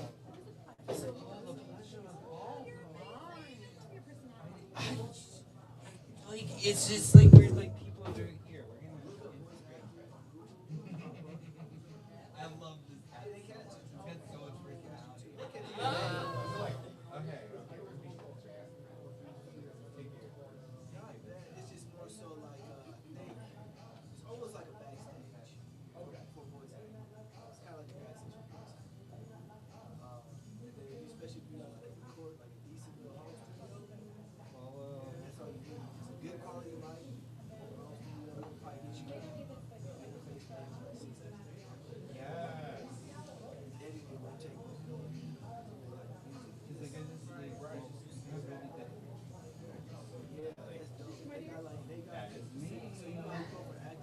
Editing will take characters that y'all play, X, Y, and Z. You know what I'm saying? The same thing we said with voices. I want somebody to be subtle. Right, like you want you need people who like that. 'Cause it's okay, like I said, it's okay to feel your feelings, but you gotta accept why you have these feelings so you can get over it. Like because it's not good to stay in that place. Like it's okay to be down. I just took some basic reading. One was like trying to and two, how are you going to see the blessing? Right? How are you going to learn? Because technically it's a blessing. It's an opportunity to grow. Change your life. This is a lesson. Like you said, Right. You want me to interview them? Jennifer? It's your turn to interview. Oh, Don't. Oh, this is Co-host. Don't worry, Daquan's gonna oh be Lord, here excuse too. me, excuse me, excuse me, excuse me, excuse me, excuse me. I'm Marge, excuse me. Oh boy. Oh, you gonna sit on here? Oh, yes. I like this chair. This is a nice chair, except I got hips now. I'm a little stuffed in here. Just a taste. Yes. So raining. I guess I'll record this myself. Okay. Or should I do? You doing guys vertical? ready? I'm gonna go. Is horizontal a good idea? Hello, everyone. I'm Jennifer Holter Smith, and today I am here with Ray of Sunshine. And I, Panda Kai. Hello. Hi, guys. So happy for you guys to be here, and just exciting to be here at Avanti Studios this evening. Just celebrating, just having fun. Yeah. I guess I want to know. People usually don't know how to start questions when Yeah. it comes to streaming and stuff. They're like, Oh, yeah. so what is it? Like, what do you do? So I got past you guys' name and everything. So what is it that you guys do? You want to start me? So, I stream on Twitch. Usually, what I do is I like to stream multiple games. Okay. FPS shooters like Call of Duty and Fortnite. I like to do story mode games. Like my favorites right now are Hogwarts, God of War, Ragnarok, Oh wow. and The Warriors. Oh I like wow. old school now. If you don't know what The Warriors is, please watch the movie first and then play the game. It's a PlayStation 2 game. I promise you're gonna love it. Oh wow. Well, when you mention old school, I guess I'm going to go back a bit further because I used to love watching my cousins play Super Mario, Dungeons and Dragons. Yes. Oh, what else? Sonic. I knew that was coming. Sonic. Absolutely. And I would just sit there for hours just watching them. That was entertainment for me. Yeah. So Amanda, what is it that you do?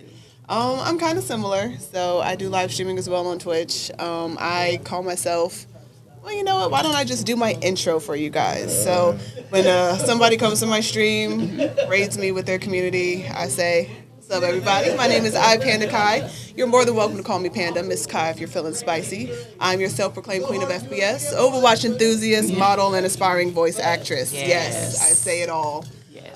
So I play FPS, which stands for first-person shooters, for those that don't know. Overwatch, that's my bread and butter. I play that all the time. I have a very unhealthy addiction to it. But pretty much anything that has a gun, I'll shoot it. I'll play it. So Fortnite, Call of Duty, those are my main go-tos outside of Overwatch. But I'll play some other stuff too if it interests me. It has to be good enough. Because story mode games, in my eyes, if I'm going to play a video game, I need to play it. So if it has a bunch of cutscenes, I could have watched Netflix for this, you know? Yeah. The video games, that's my escape. So I definitely like playing games. I do like cozy games, though. Cozy games are fun. I'm playing one right now. Forgot the full name of it. But I'm organizing books in a library. Oh, wow. It doesn't seem like it would fit me at all, but when I've just had a long day and I don't want to do anything else, I'll just organize some books in a library. It's very entertaining. So Oh, you say that's on the game? yeah, it's a PC game. And the story of the game is it's I so see a lot fun. of people that play it. I don't play it It myself. is. But Oh, it's so fun. Like the Yes. story of the game is a fairy blew up the library, so all the books are all over the library. And so you are not allowed to leave the library until all the books are in order and in the correct shelf. And you just organize the books. That's it. There's a key on the wall and you just organize the books. And see, That's literally it. It seems like now the video games from not to. I don't want y'all to know how old I am, but Queen. but we. Thank you. Here we go. But we I've seen my daughters. They play these games, and I'm just looking at them like, what is that? Like, no, we gotta. No, come in here. You gotta. No, you can't get. And it's like they're on with other players, like they're Yes. friends, and they like invite each other, and I'm just sitting there like, we didn't have that. Right. It was just like you invited your buddy over, Yeah. and he had a console, and they had a console, and Split screen. but now it's like you have to it's like you're in the game and you just become that person, and it's just like wow, it just amazes me that that yeah, it's just amazing that Oh, yeah. the evolution of gaming. yes, And it's also so cool because now with that technology, that's how me and Ray met each other. Oh, through wow. streaming. So we've known each other for how many years now? Three. 3, maybe 4 years. Maybe 4. And it was Long through time? gaming and streaming on Twitch. And wow. we've been friends ever since. oh wow, Yeah. It's crazy. Like all of my good friends now, even my boyfriend, we met through Twitch and streaming. And honestly, I wouldn't change it. It's crazy. We always get taught, don't talk to strangers online. Don't talk to strangers online. Yeah. Now look. Going to conventions. Oh, yeah. Meeting other people that we've seen, that we played a game with. It's been such a very eye-opening adventure, Yeah. to be honest, because you would think your real friends are the people that you've known for the longest. But it's really the people that you either A, have the most common with, Yes. or B, the ones that show up the most. Yes, exactly. Yep. Snaps. Clock Exactly. it. Yeah. Okay. Exactly. It's kind of crazy to think about, honestly. Like, I don't really talk to anybody that like went to school with Yeah. or anything. I Yeah. literally have created my own family Nope. and friends through being online and meeting awesome people. And I guess I got lucky because some people aren't as lucky, but I got lucky with some of the best people in my life. Wow, Yeah. that's amazing. Yeah. Oh, he's feeling all touched. Oh, oh shucks.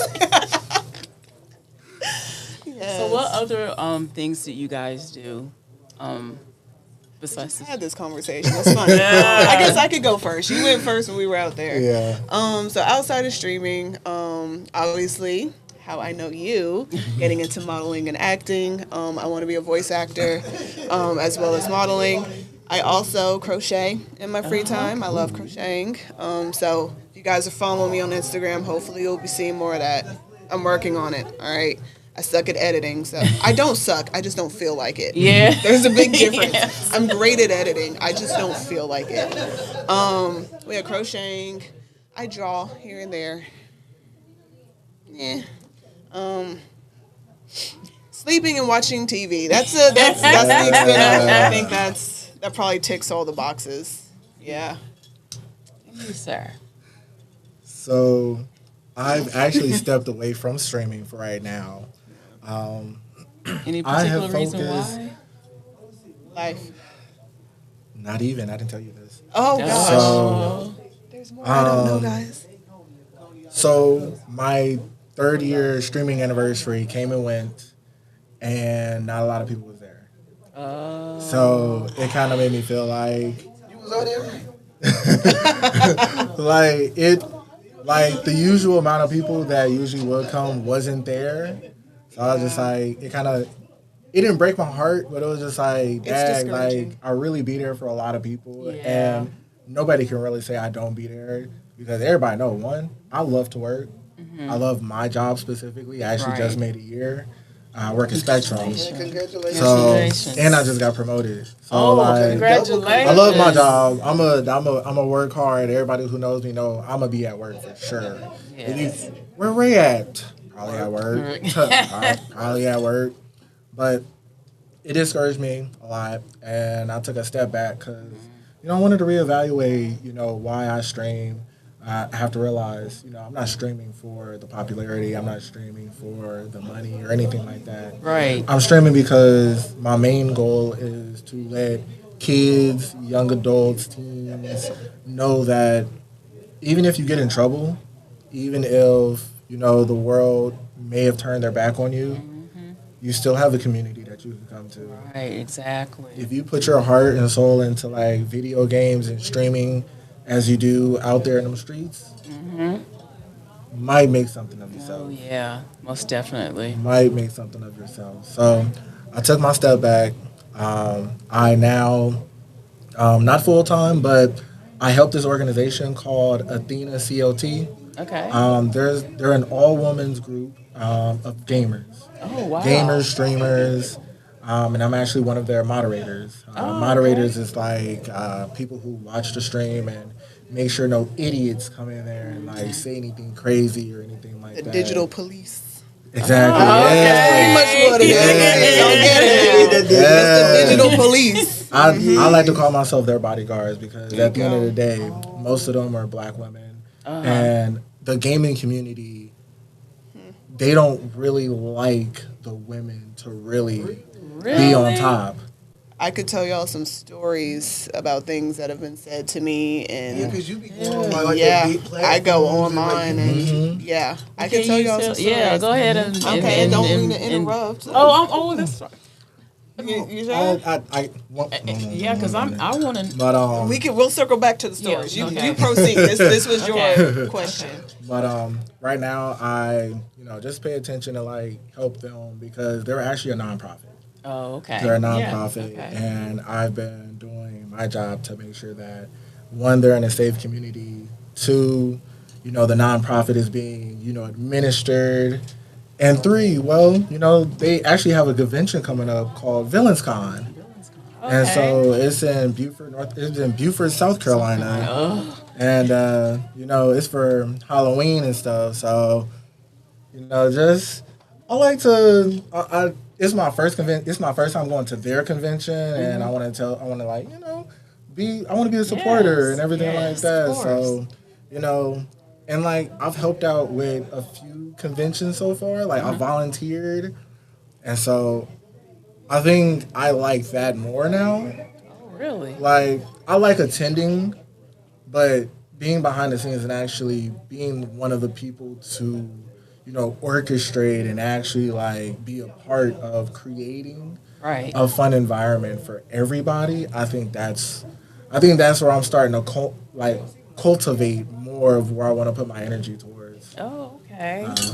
I'm enjoying my journey so far. Being away from streaming and everything like that, I'm learning more of where I want to be and what's outside of actually streaming and whatnot. Okay. But do you think later on or in the near future you would start going back doing full-time streaming again? I'm laughing because I forgot I signed up, but I signed up for a raid train. And the raid train is on Sunday. Oh, okay. So kind of. So I'm coming back on July 12th and 13th. Oh, okay. To stream again. My official coming back story, and I'm starting with the community that I'm helping. Okay. So what I'm hearing is I'm supposed to keep you accountable. Oh. After the raid train to make sure that you keep streaming. Yes. Okay. Yeah. This is recorded. You know that, right? Like there's no going back. We have multiple things recorded. I will say it outright right here. Ray of Sunshine 94 is making his return to streaming, starting with the Raid Train charity stream. There we go. July 12th, starting at 1 o'clock. I love bullying. I love peer pressure. Yes. There it is. There's no going back. Not at all. No, I was going to ask that question. There's no going back. Get into back to now what they say about women. Oh boy, women in gaming spaces. It's crazy. You get the typical. There's been a number of times. I actually do not go into like the general voice chat, so that's where you can talk to whoever is playing the game with you at the time. Right. As soon as they hear a woman, oh my gosh, you get the typical. Why are you here? Go make me a sandwich, and you don't belong here, and a lot of other words that I will not say here. Right. But especially whether they know it or not, they make an assumption that you're black, so you can use your imagination with what words they use after that. Mm-hmm. It's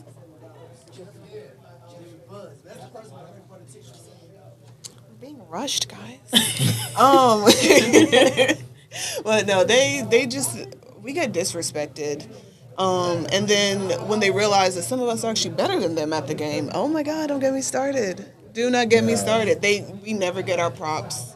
We'll never get a thumbs up. Like it's rare when you meet the few guys who are like, yeah, she's good at the game, or even if she's not, yeah, I want to play the game with a girl. Like, shocker, everybody can play video games. It seems like we don't get a break. No, in with anything. Well, it was very nice speaking with you guys.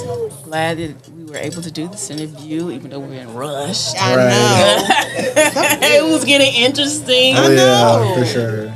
But I guess we can return back to the Avanti studio. Yes, the festivities. Before we do that, yes, do your socials, please. Oh, okay. Yes. If you guys want to follow me, I'm on Instagram, TikTok, Twitter, Facebook for my friends who don't have Instagram as well. I am iPandaKai everywhere. That is a little I, Panda Kai, Kai. And then I am Ray of Sunshine. It is REY for the people that spells Ray with the A. But Ray of Sunshine 94 on just about every platform you can find me on. It's been fun. Thank you guys. They Thanks for took some having us. thumbnails today, so. Joyce said you can count me in. Yeah. Joyce has been on this live since 3 p.m. today. I love her. That's That's right. right. All right, guys, and then we're gonna have model Kyle come up. Master Coach Pedro is coming here again with Roger, and then Jennifer. Let Yessie just went. Sky is next, and then Clarissa. That's exciting. Bye, guys. Goodbye. Thank you for having us. Yes. All right, let me squeeze my body.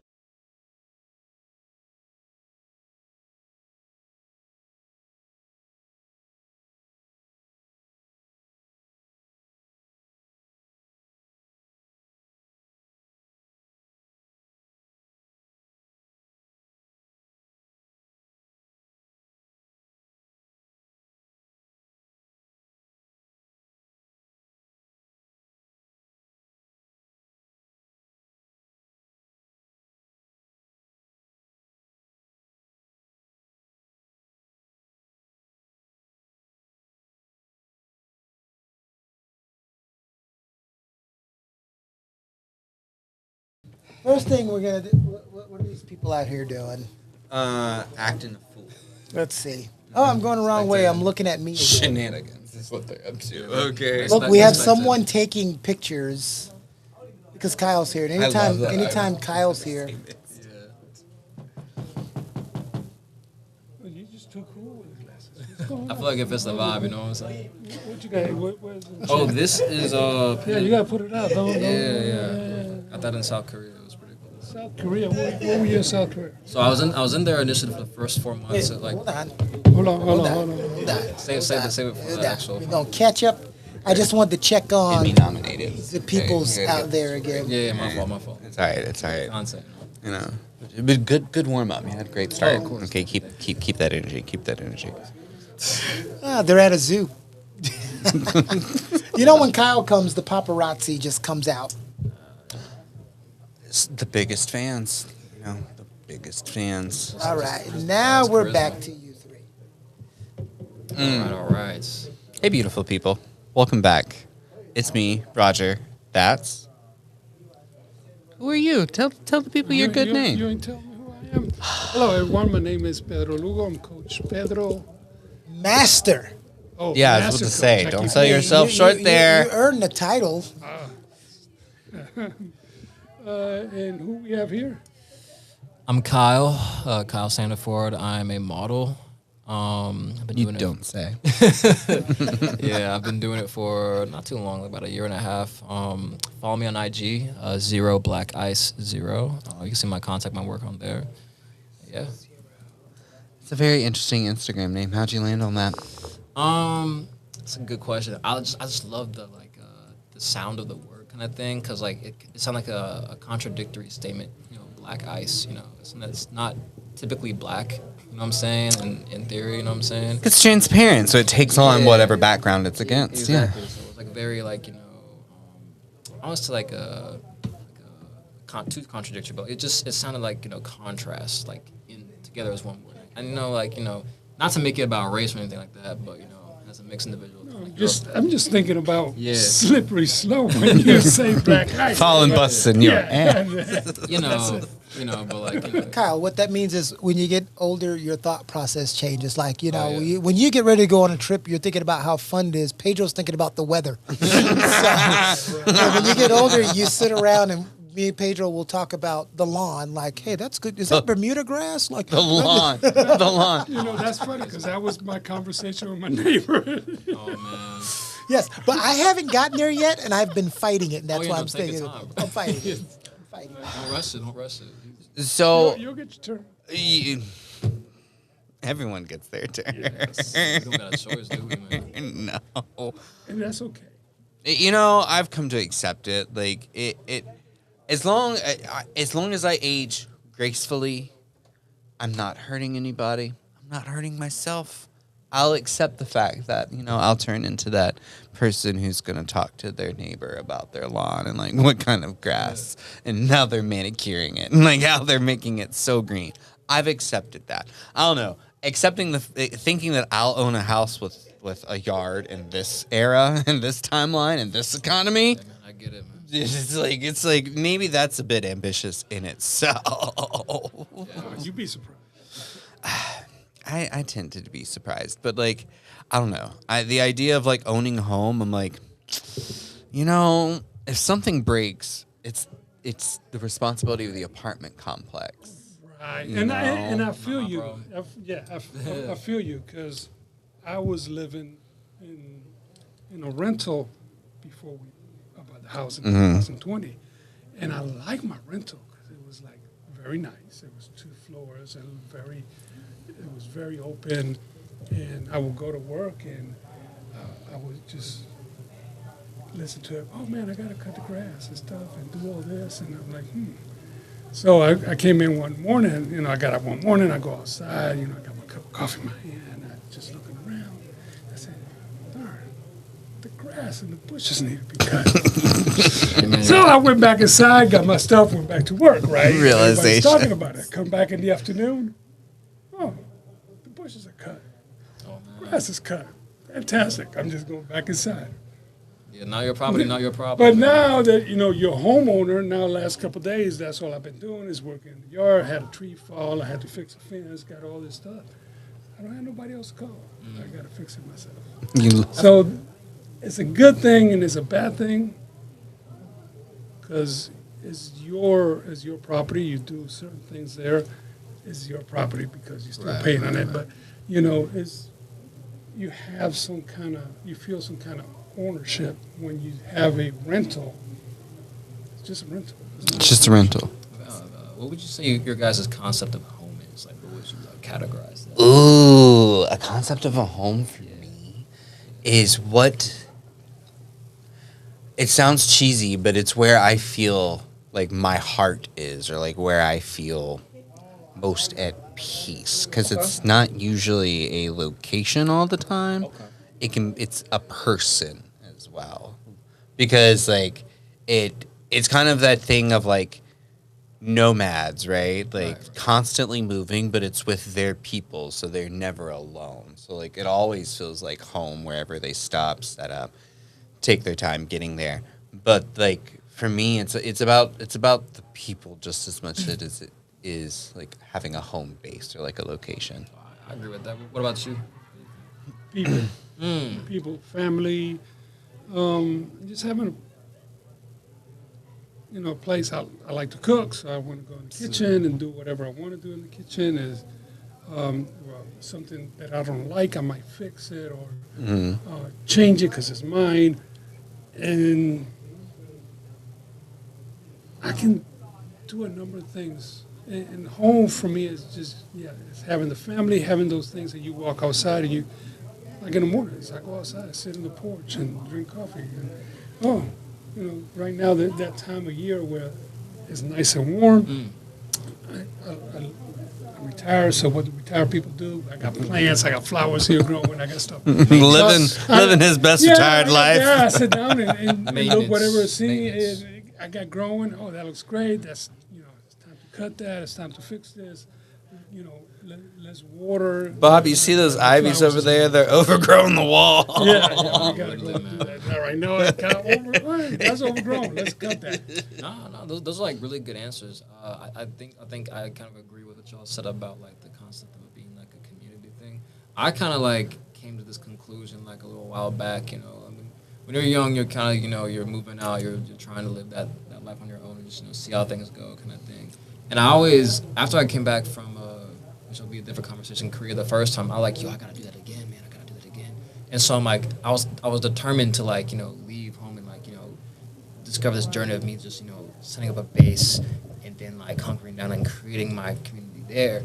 And then as I started to try to do that, because I was like renting out of a house at the time, I was like, yeah, this isn't possible because like, all those financial obligations you have, trying to find a job, trying to pay rent, all that stuff, and just, those responsibilities kind of take priority and control of your initial dream, to do stuff. And so after that time I was living by myself, and, watching my friends, kind of struggle with the same thing. And looking at the time I had abroad, I'm like, honestly, I don't think I want to be financially obligated to a location like that. You know what I'm saying? That takes a lot of, commitment and maintenance on your part to keep that environment. And there's a lot you're sacrificing in the meantime while trying to keep that. I didn't like that, you know what I'm saying? So home for me is not going to be limited to a location, but I want home to be wherever I go. Mm-hmm. I want to be just something where I go. I know I can create an environment of safety just by being there. You know what I'm saying? So that's just my answer. And that's fine because that's what you're looking at right now. Yeah. Especially at your age. I don't know how old you are. Oh, I was gonna guess. I'm old enough. Older than I was gonna be like 23. Okay. And yeah, how close? Up or down? You're close. Up. Up 26. Down. 25. Yeah, right. So 25. By the time I was 25, I already had, been in the military for 7 years, traveled the world twice, was boxing. Okay. I'm telling you, you would curb stomp somebody, Pedro, and I would pay money to see it. So it depends, what you've done by the time, in your life, because you always have to. Everybody doesn't walk on the same path, or they don't have the same shoes. Right. I was like that as well. I wanted to leave home as soon as I could. So by the time I turned 17, I was graduating high school. So I left home.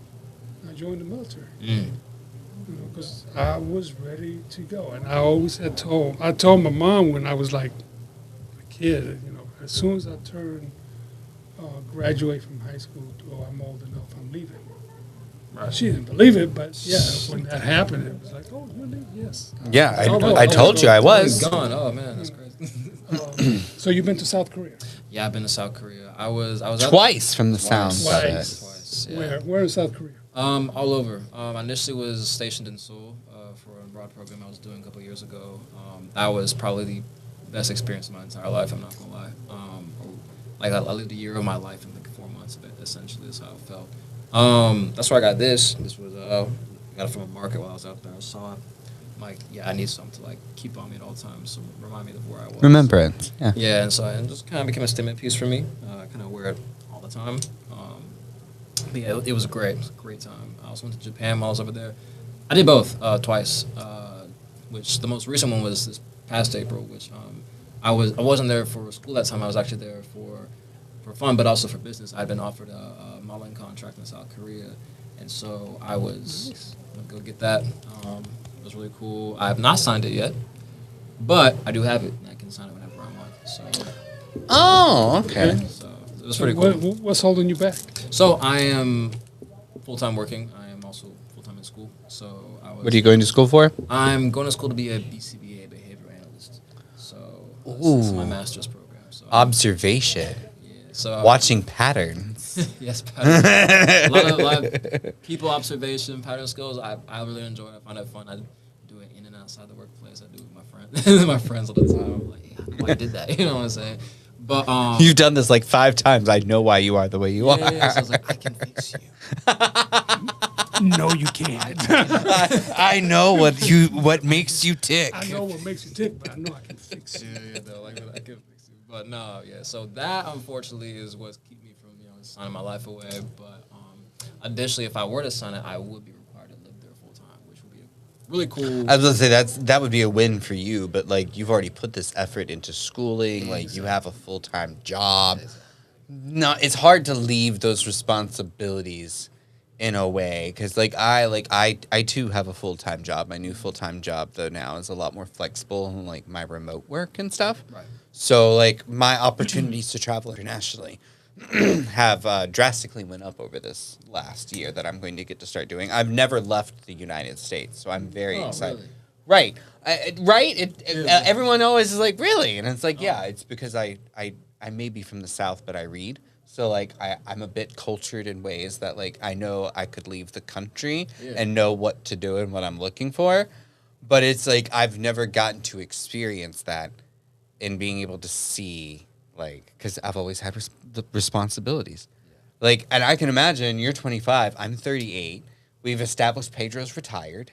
Okay. So like there is a wage, but it all comes down to, like, especially just in our, like, gaps in that, how responsibilities can hold you back from your dreams. Oh yeah, exactly. That's why, like, when I, a couple years ago when I finally, like, moved out and was living on my own for a while, I was like, yeah, no. I was like, no, this can't be life. It's like I don't want if I'm going to be financially, using my stuff to do something, I don't want it to be to maintain a location. You know what I'm saying?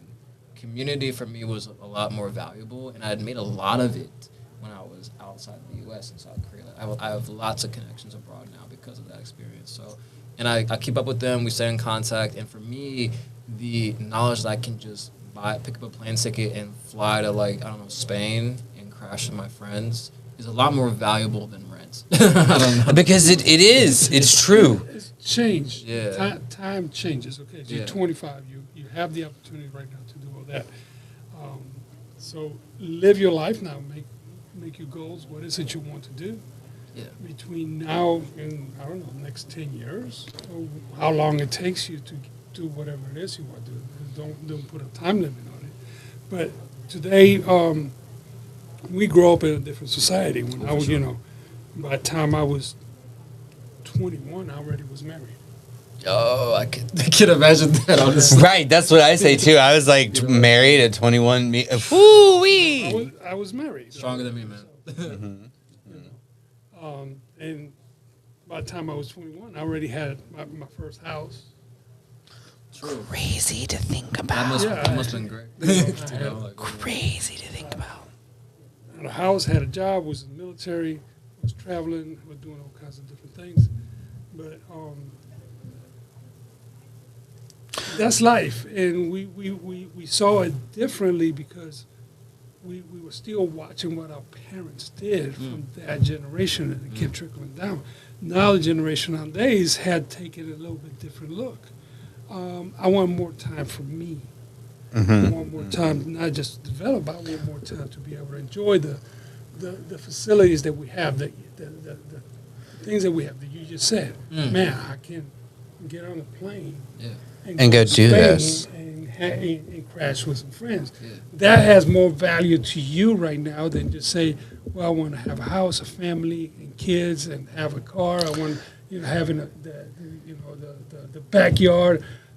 And I would even argue, like, having, like, the family aspect. That friend is your family, the one you could fly across the water to be able to go stay on the couch. Family is not the family. We have family. We always going to have family. About the traditional sense. The traditional sense of having a family. You have your wife, you got your kids, you got a backyard.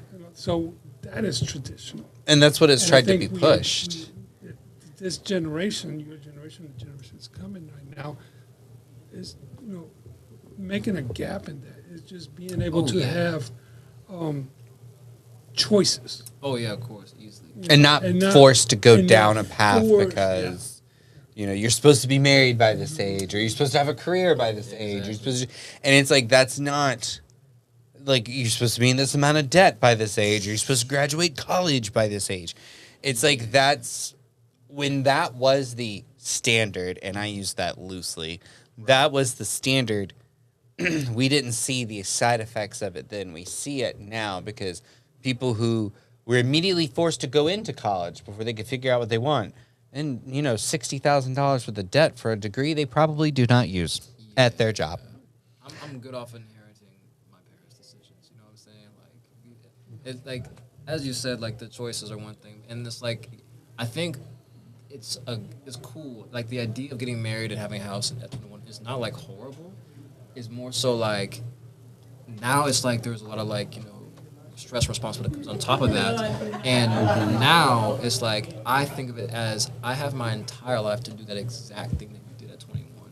Why would I do it now when I have a whole planet community to explore by myself? Exactly.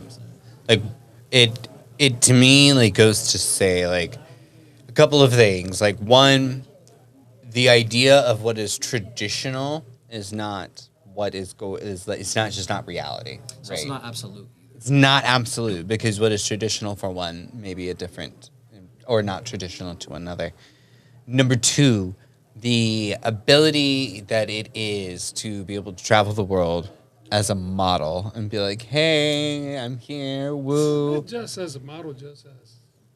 Yeah, person. Just as Kyle. Yeah. Just Kyle. What was your Instagram handle again? Zero Black Ice Zero. You can find me on IG. Most of my work, my connections, my followers. Follow my journey. Honestly, it's fun. I'm trying to have fun. You know. That was a good plug, Kyle. That was a good plug. Pedro, any last comments, words? You know, generations try to always look at the one generation coming up and say, and we kind of bash the younger generation because, they don't do what we did, or that's not the way it's done. But then you look at it later on, and it's like every generation has to evolve. Right.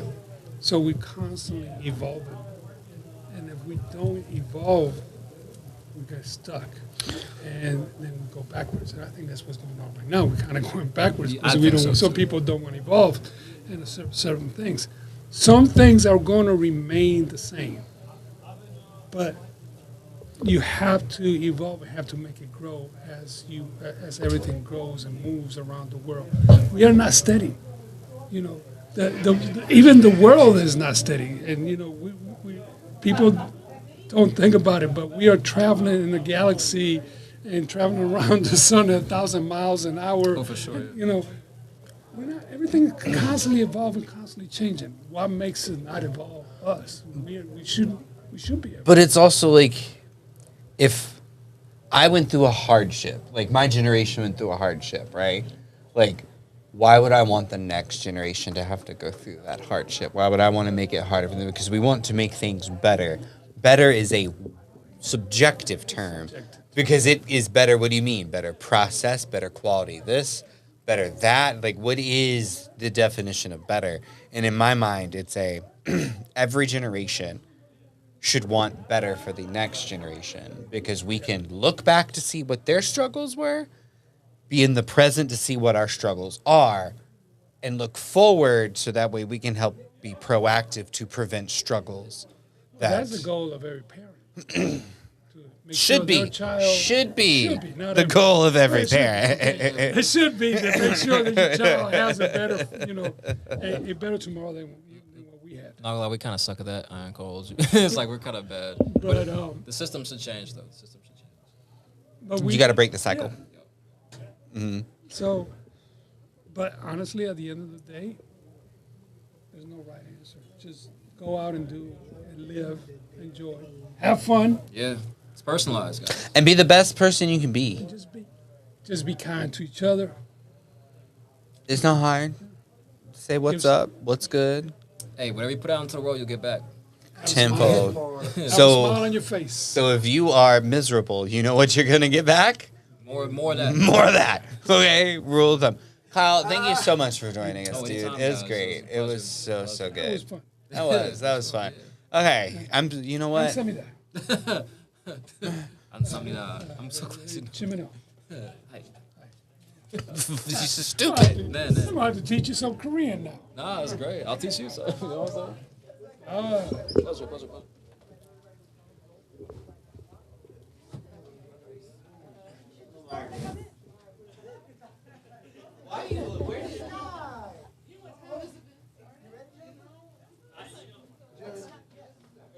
Nobody's in there. You gonna turn it off or you gonna keep it right? You've been doing that all night. Don't turn it off. Yeah, Daquan need to get his chops in there. Yeah, Daquan sitting in. Oh, okay. Oh, what you want me to see? What they doing? Okay. Make us the last one because Excuse me. I know you guys. So you hiding the bling, man? Hey, a little bit. Did you ask the questions? Because I really didn't information. I think Roger was just winging it. Okay, you guys. So who do we have here with us today? Oh, there's my go. Oh, Yeah. I already missed the first Who do cue. we have here with us? I already missed the first cue. So, I am Sky McLeod. I'm originally from Milwaukee, Wisconsin. Shout out to the Bucks, Midwest. That's where I'm from originally. Just moved to North Carolina, Raleigh. Just made 3 years. Oh, Okay. Congrats to that. Yeah.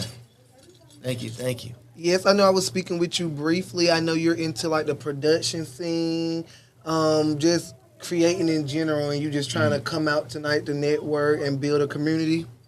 Yeah, absolutely. Of course, I mean, I've done everything from music, fashion, and to acting, but I never really had an opportunity to be part of the production, like he mentioned. Right.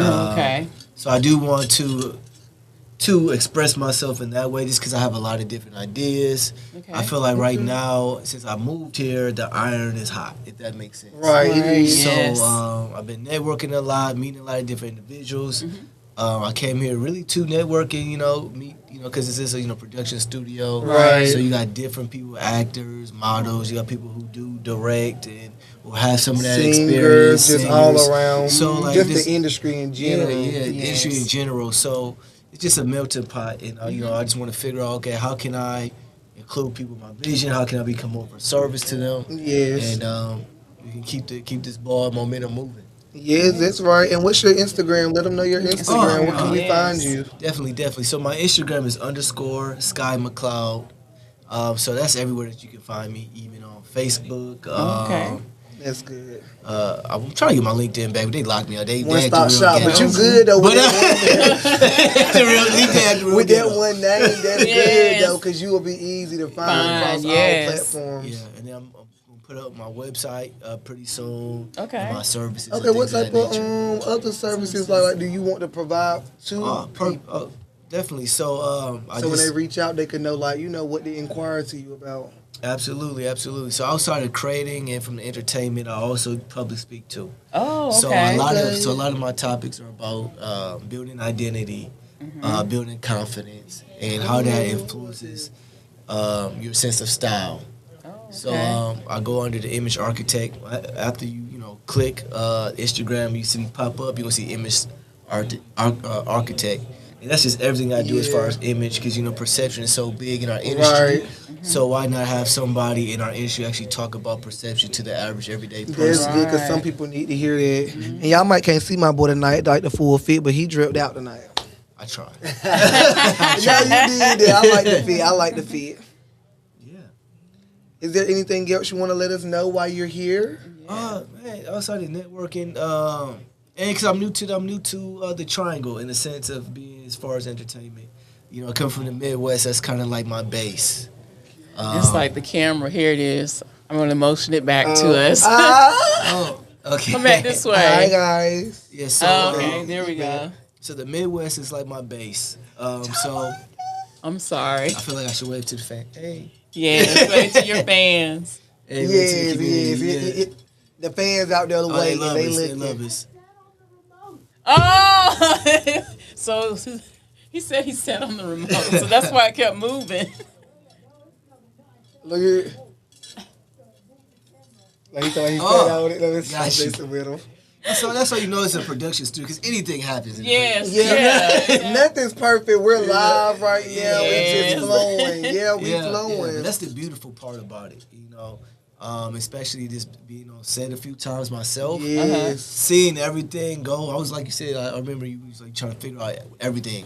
Right, because you just see the finished product, but it's like you don't see the late night script study, the late night getting into character, the late nights like it's always the calm before the storm. Like I think everybody just feel like it's just like glitz and glam every day. Yeah, but it's like they see the finished product, right? Because they see the finished product. But it's like when we go home, we're regular people that live a regular life and with family and friends as well. Exactly.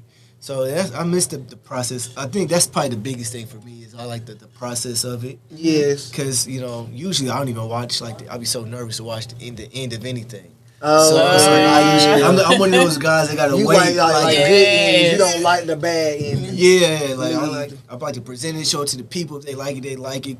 That makes my heart warm on the inside. Yeah. If they don't like it, all right, whatever. Yeah. But all right, whatever. Yeah. But yeah, I'm definitely one of those guys that just waits I'm wait till everything dies down and let me go Right. ahead and watch this. Right. Because they say like creators are their harshest critics. Yes. So We're our That's own biggest basically, critic. yeah. Yeah. I was gonna say that, yeah. And that's what I've been trying to get into the habit of just put it out there, like whether we like it or nothing, like somebody out there gonna gravitate Take to it and right. like it. So that's what Yeah. I've been working on. Yeah. Yep, exactly. Putting it out there. Yeah, but definitely. My biggest project right now, like I was telling you in the lobby, is I want to do a reality TV series. Oh, really? Yes, he said he want to do a TV series. And the main reason why I've just been inspired since I came down here, I'm not gonna lie to you guys, since I've been living in the Triangle, and I was telling another young model a couple days ago that it's so much youthful spirit in North Carolina, and then on top of that, the stats of everybody moving here and then People migrating here. People migrating It's here. growing. They start to compare it to Atlanta, and like I said, I just feel like it's a perfect time because up north we don't have so many agencies. We don't have Really? a lot of production companies. It's like sprinkled here and now. Do you have a lot of support, like from friends and family and stuff, or you kind of just like doing your journey by yourself? Well, my journey. It's funny. I'm glad you asked that because because I want to know because mine crazy. So mine, they supported me once they seen it. Right. I was gonna right. say it, but I wanted to hear you say it before Once they seen catching it, on late. they be like, "Oh, he has potential," even though I was still kind of garbage. In my opinion, I was still kind of garbage. No, don't call yourself dead. Don't call yourself Well, dead. know You where was I still came perfecting- from now. You were still perfecting your craft. True. I like that. I like That's that. the terminology. I like that. Because you no know- one is trash. You got to keep working. Yeah, at it. you working towards Yes, perfection. But even with all that, it's editing, the bloopers, they still happen. So like when you filming and stuff, you can't really like cut a corner. If you miss a word, you miss it. You reshoot it again. So you like right. So in this business, ain't no perfect, but it's perfect editing. I like that. So, but I mean, my journey really started in Chicago. Like I'm from Milwaukee, but I went to art school in Chicago. Oh, okay. And that's when I kind of. Gabrielle. Yeah. We have a friend that went to that's in She's art in school New York. currently. She's in New York, What? lady. Okay, dope. I might have to dope. give you her connection. Yes. Heck yeah. So what happened? I just got let out of my shell because I was still kind of shy, a little wet behind the ears, a little bit in Milwaukee. like that. And then when I went to Chicago, I feel like I was the youngest person at that time, around like the Older group of people. Oh, okay. So they were still in their early 20s. I'm like 19 at the time.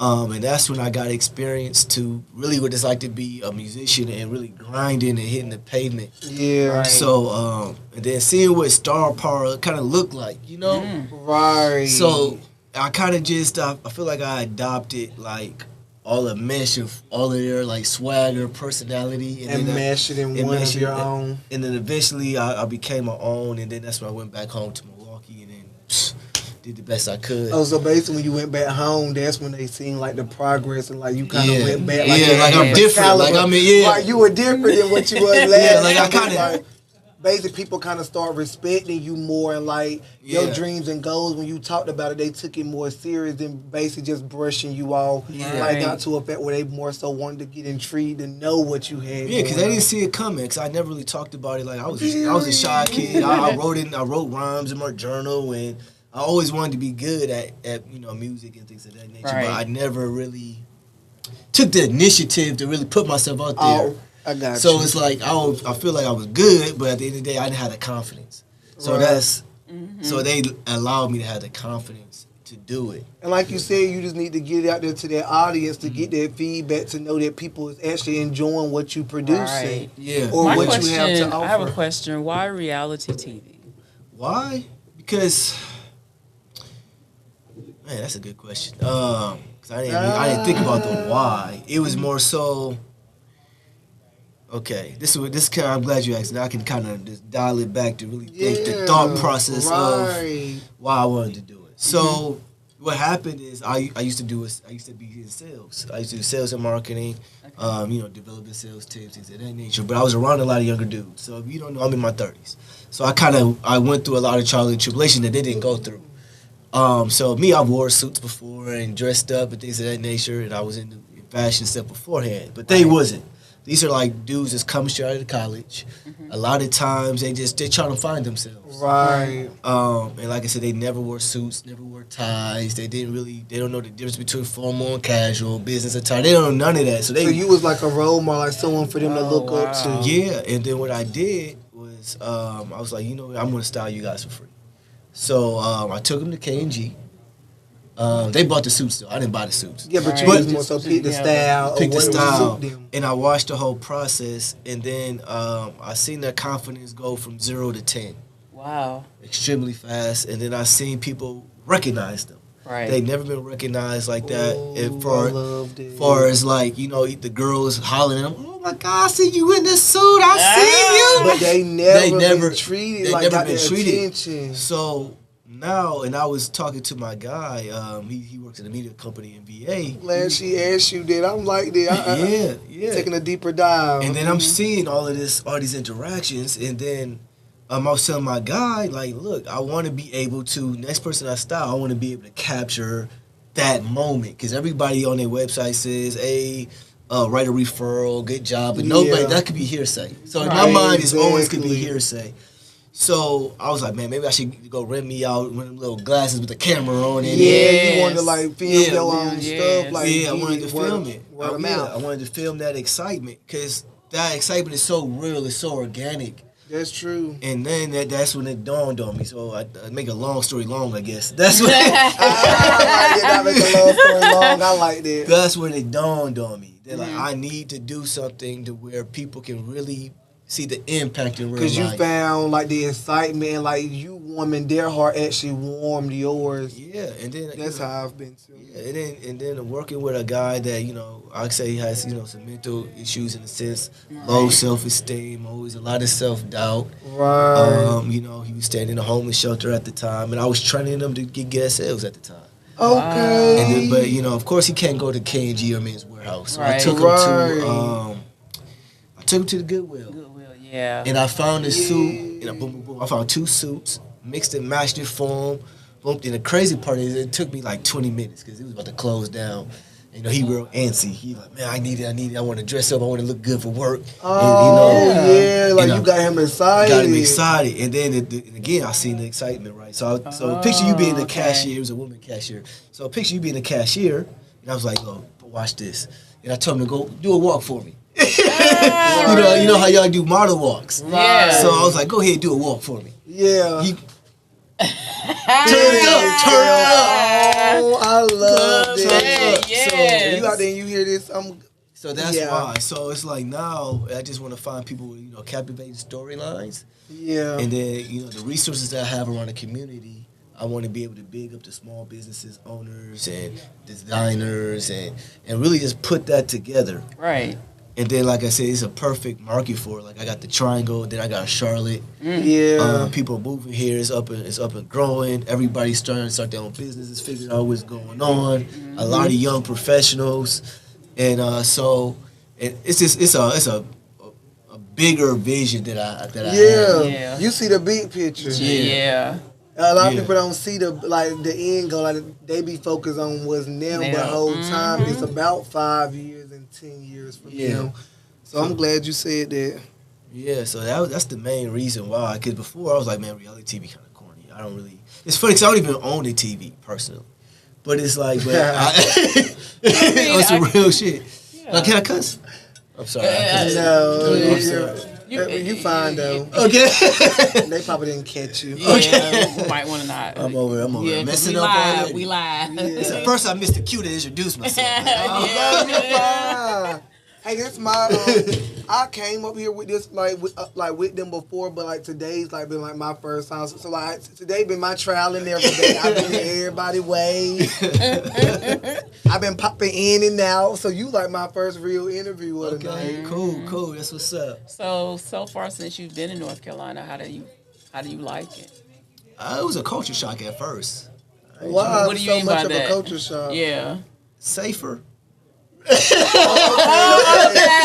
For Chirac, okay. Well, I mean, I went to school. I just only lived there for about a year and a half, 2 years. But even just the Midwest in general, being from Milwaukee, it's just different culture. It's a little slower out here, but it's too slow. Right, but more welcoming though when More you do welcome. meet people. Yeah, yeah. I say my people like up north in the Midwest, we're like Sour Patch Kids. You know, You know what I mean? It's one day you yeah, sweet, one day you're sour. Sorry, you know, like we start off sorry and up sweet. Once you get to know us, we gotta warm up. So that's what I mean. Culture shock. It took me a while to warm up to people because I'm used to stale face. I gotta look stoic. You know what I'm saying? Because I don't really know. Like somebody could be on whatever. So that's just that Southern hospitality. Yeah. And then I realized you guys leave your car running a lot. That was crazy to me. Oh yeah, with the keys. With the keys in there, I'm like, oh my god. So you checking to see is your car? I was like, sir, you left your car running. I don't think this is safe for you. I don't think this is safe. I wouldn't do that in certain areas. Okay. But it probably was where you at. Right, you might was in the bougie side of town. Yeah. I was on Pool Road. I was right there on Pool Road. Oh. Well, they shut down the Dollar Tree over there, but I was right over there. No, it was. I think this is your 5-minute warning. Oh, my fault. I'm on real. No, 5-minute warning. You got 5 more minutes. Oh, okay. I think so. I don't know. I was told to keep time, and then I don't know when he told me to keep time. Oh my God. So, I got one with my next guest, but I mean, we vibing right now, so I guess my boy got 5 more minutes. Yes. You're next. Y'all been doing everything. I ain't had nobody tonight. He ain't been on a week. It's day 1, and he's like, my next guest. No, but when you watch this bag, you ain't gonna see me in here until now. I've been everywhere but on air.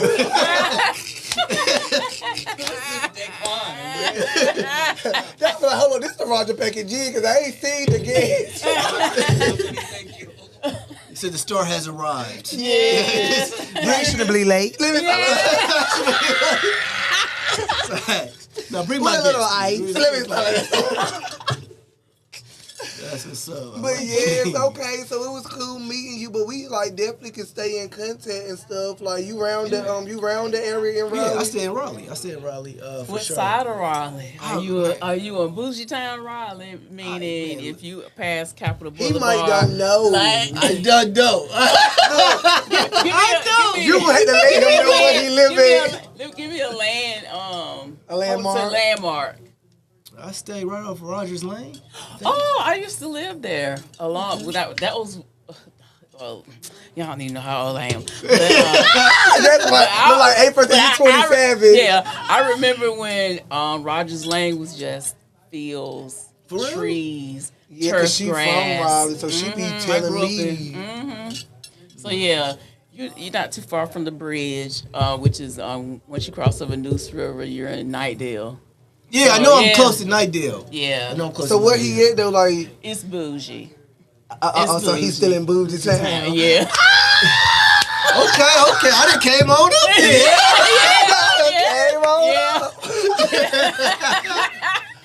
Oh, that's the kid. Yeah. I just want to know who Kiki is, because I want to hear. Look, Daquan interviews away. Let me stop. Close the door. Let me stop. And what else? Let me stop. But yeah, you came on up. Oh yeah, that's why the car was still there. So he probably not too far from me, really. Cause you know I'm you're on right the there other by- side. He's closer to the 540 where Nightdale is. So it's like So he closer to you than I am. he's closer to me. Yeah, because he's on the other side, which is bougie too. It's bougie bougie. Hey, yo, go ahead. It's bougie. He want me to be in bougie man so bad. Yeah, that food line has a chandelier, please. That's funny. The way he was looking like, okay, don't do me. When I first told him about address, he said, "Oh, you bougie." I'm like, "What do you mean? I don't know." No, but I'm still new here, so I didn't really know what side of town I was moving in. Like Tarboro, Rocky Mount. Like y'all may have heard of Rocky Mount. Yeah. Yeah, I'm round that way. Okay. Don't leave your car around there. Hold on. Don't leave your car there. While you guys were in here cackling, no one noticed this? It's not even in the box, and it's covering the studio symbol. What? What do you mean, what? Do you see the Avanti Studio circle with the A on it? It says Avanti A. Oh. It says Avanti A the whole time. I was doing an interview in a room and I just kept looking. I was like, are they gonna say anything? They're just gonna keep. Now look at it. Does that look different? Sorry, y'all. Production just came in. So we gotta get our act right. We gotta get it together. I was saying that you need to talk to it. And I'm glad you came in, John. Why? Because he's. Why did you say my name? I mean, like that? Keone. No, just the elongation of it. Because you know when I hear your name. And why is that? Because we got a love-hate relationship. No. Just hate. You know what? I don't know where you get this part where I love you. He'll love me later, y'all. I don't understand. But he likes production and stuff. Like he want to get into the productions and stuff. Like I tell him, you're the man for production. And this is why he say we have a love-hate relationship. It's just little stuff that I'm trying to get him stuff. Everything he puts stuff at the end. You want to get something to eat and stuff? Words, like filler words. Yeah. You want to give me a ride and stuff? What time do we have to be there and stuff? What is the stuff? Y'all, you know. Production, y'all. Yes. That's why I be MIA all night. And then this is also what he hates about me. Yes, Daquan, I know he wants to get in production because I'm the one that looked at the registration form. You know what? I'm just mad. He's just trying to get that. I give him a hard time, but yes, he is. Yes, he is. That's part of the reason for the night. People to contact and collaborate with and talk about on different things. You know, you get different advice, different views on things to do, and that helps you better navigate. Because trying to navigate on your own, why? You know? Why? Because you're the one that called me today, right? Yeah. Yeah, he called me. So I asked, asked him some questions, and when it was the right thing, I said, let's go. Okay. You know? We didn't mention that thing, though, right? No. I know how that go. Yeah. No. This is more so me as a creative, and just like I said, I do want to be able to produce a show. They actually asked me about it too, so that's good. So I do want to. He said you got to talk to about it. Yeah, I actually need. One of the reasons why I started to scale back, I had 13 different shows on YouTube. I scaled back to about three customers because it's a lot, and I'm the only one doing it. Like, for instance, you see that I'm not in here. No one's running this. So trying to run all those shows, and then it's hard when you're on a show, and then you want to get certain graphics put up. You want to get certain things put up. Like, if I wanted to bring up a video that you were talking about right now, I would have to, and I'm on that side of the table, I would physically have to do it while I'm trying to interview you because there's nobody else on this side of the production doing it. And everybody can see on YouTube, on my screen, the different things that are up here. So, like, no one's controlling these things. You know, when people are commenting, and if you don't have that, you just don't have that. So, being a one-man crew is hard. Yeah. Yeah. And then everybody... nobody ever wants to show their worth. Everybody comes in and right off the bat, well, can you pay me $350? Whoa. We ain't even worked together yet. I don't even know what you can do. You're not even gonna do. You ain't asked me about my budget. You didn't. It's not trying to circumvent someone's price, but if you're not some well-known, established name, why are you giving me this giant price tag and I haven't even seen any of your work? And we haven't even talked about what can you do to make my production better.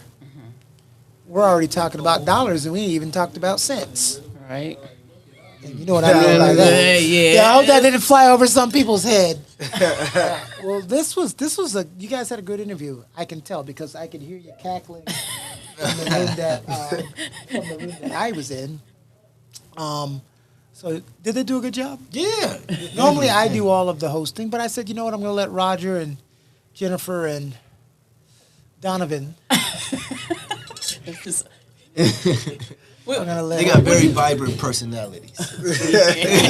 I'm surprised he didn't grab the fan. But oh my God, he wanted to. He kept looking at it.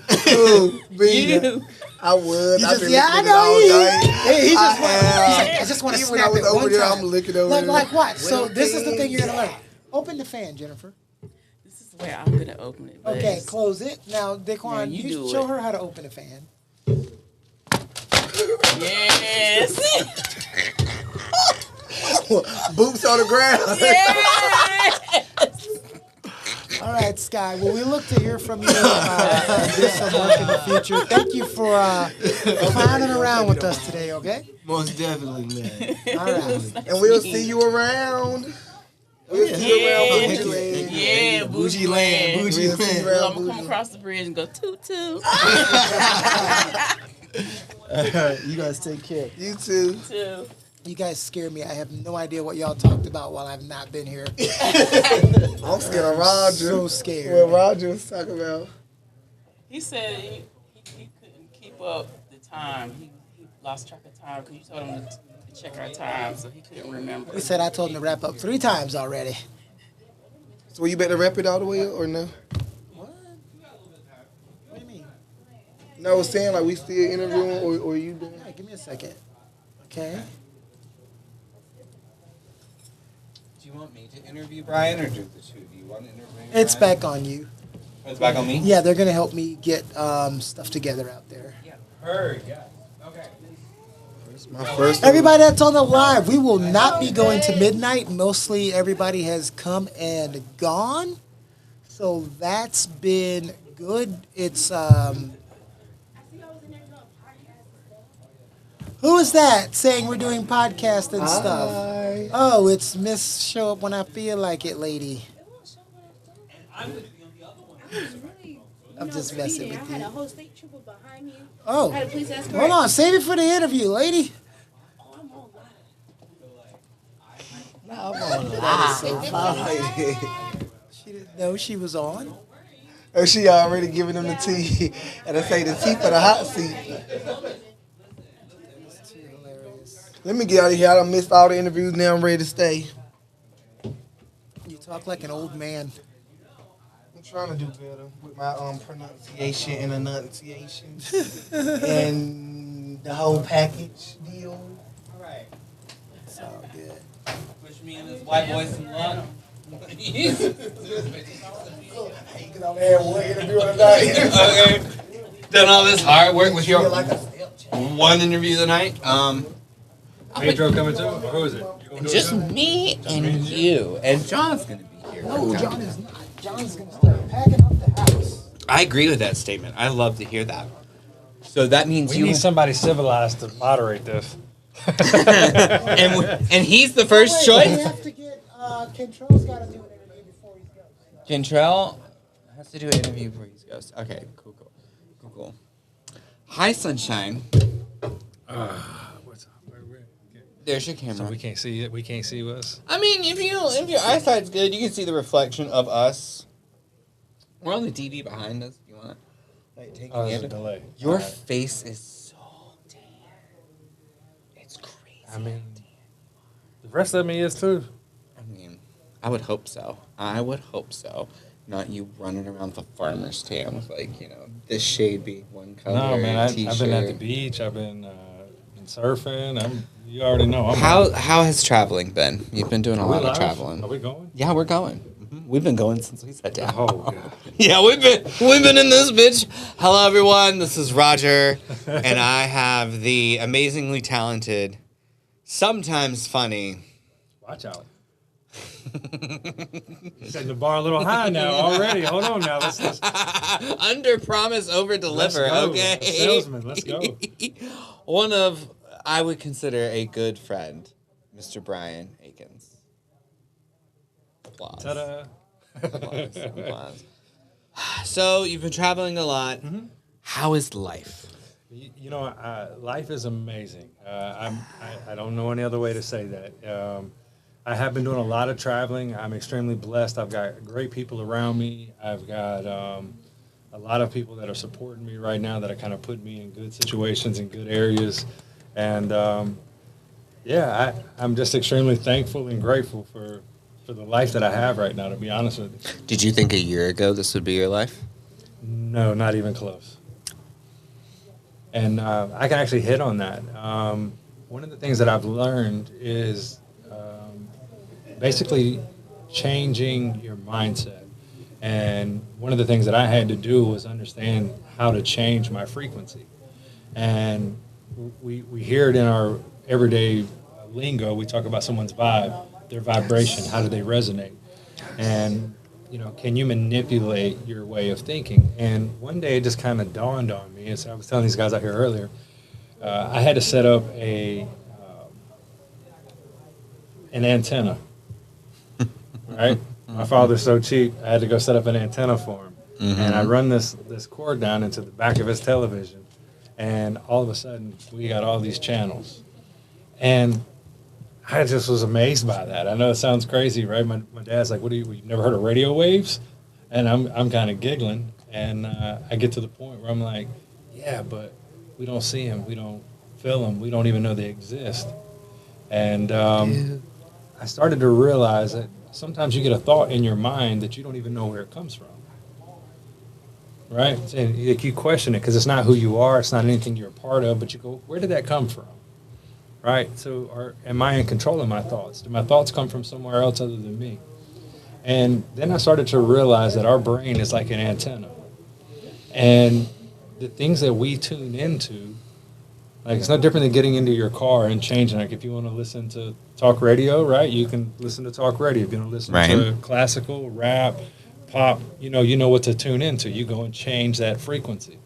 Well, when you learn to do that, you learn to do that mentally, you start taking in a different input. And when you change your input, your output changes. And that's been probably one of the biggest things is learning that my frequency comes from my frequently. I love that. And it goes back to like the original saying is you are the company that you keep, right? Absolutely. And if you keep a company of bad vibes, you are probably going to be on a bad vibe, a bad frequency, a road of like, the mental block of like life is so miserable. It's like a swirling eddy of despair, something super dramatic. But you have to realize that like even when it's bad, like it at some point in time has to get better, and you feeling bad is one thing, but you staying down is another.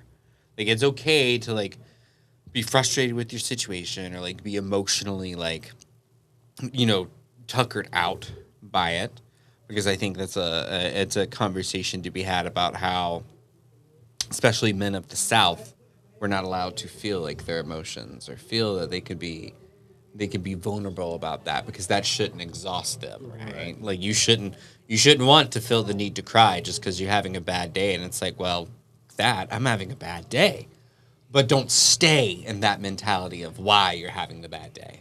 I got to give credit to one of my mentors, Craig. One of the things he would always say is, "Don't unpack your bags there." Right? It's we all go through stuff, and it's like it's up to you at a certain point whether you continue to carry that weight. If I wake up, if I wake up today with yesterday's problems, I didn't advance. Right. So. Right. It comes back down to, again, they say immersion is the best way to learn a language. You can actually do the same thing in your thinking. Again, talking to some folks out here, the algorithm, you can change your algorithm. You can intentionally manipulate your algorithm to start feeding you positive things. The algorithm does not know the difference between what's fake and what's real. All it knows is your attention. And the intent that you put behind it. So the more that you intend to entertain the negative, because you are, like, some people like the doom scroll of it all, and they like that algorithm attracts what you doom scroll, and it's like the more negative you have in that, the more that's going to get reflected back to you as well. It's deeper than that. When you scroll and you look at something, it paces your eyes. It knows if you stop and stare at something. If you take the time to read something, there's a timer going internally that says, hey, this has this person's attention. All of a sudden, your pupils dilate, right? Next thing you know, it's saying, hey, he enjoys this. So what does the algorithm feed you? Right. So that's why I say it doesn't know real and fake. It knows attention. It knows what you're feeding it. So you can intentionally, like my kids, I send my kids motivational stuff Why? So as soon as they open it, all of a sudden now the algorithm says, hey, they're watching motivational videos. Now they're getting motivational videos without me sending them to them. Because you want to uplift, like, it's going into like the thought of, if you're going to surround yourself with stuff, surround yourself with stuff that is going to lift you up or be a positive influence or help you get through tough situations, not things that are just going to constantly drown you or kind of create like an echo chamber, right? It's exactly what it is. It's an echo chamber of ideas. Yeah, and like I'm one on like I'm all for we know how, like, even when I'm sarcastic, I'm still very positive. You know what I mean? Like, that's just how I am. Because why be a pessimist? Like, optimism is going to win at the end of the day. But even I know that doesn't blind me from bad things happening or knowing that bad things happen. But when it's on the flip side, when someone is so wrapped up in their misery, they can't accept or be happy for someone when a happy thing happens because they're so wrapped up in it. And it's like the two extremes are not the same in any like measure of it. Because even the happiest of people know bad things happen and accept that they happen and can help people like grieve more and get over. You just said a mouthful there. Because I've learned that my happiness now triggers other people. And it is the wildest concept. Sure does. Because they see you being so happy and they're like, oh my God, why are you so happy? This is wrong. Or does that not tire you out? Or you must be lucky to be you. Must be nice. Yeah, it's like, wait, you have no idea the hardships, everything that I've overcome. And I just put a smile on my face because I've got a choice. And that's one of the funniest things to me is, again, my happiness triggering people when it's like it's a choice. Mm-hmm. I choose to be happy. I choose to see the good in people. I choose to want to move a certain kind of way. Because why?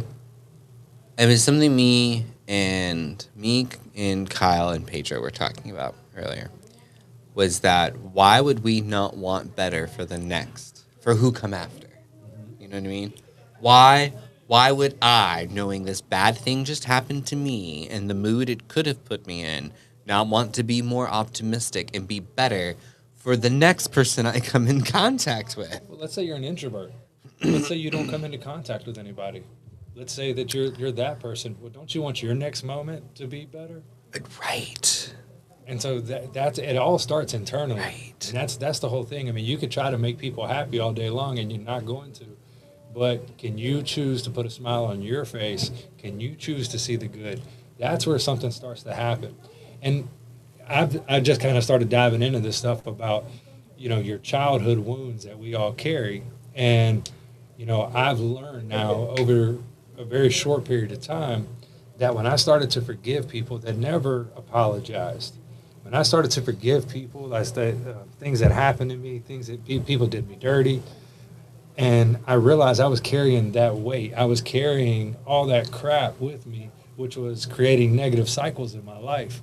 And it was once I started to forgive people and saying, hey, look, I forgive you. Yeah, you did me dirty. I can love you from afar. Right. But I get to walk different now. I get to because I get closure out of this. Exactly. Yep. Because you walking around waiting for someone to give you forgiveness when you can just forgive, but not forget. But you can forgive, not because you needed to hear them say I'm sorry, but because you need to tell yourself it's okay to let go of this.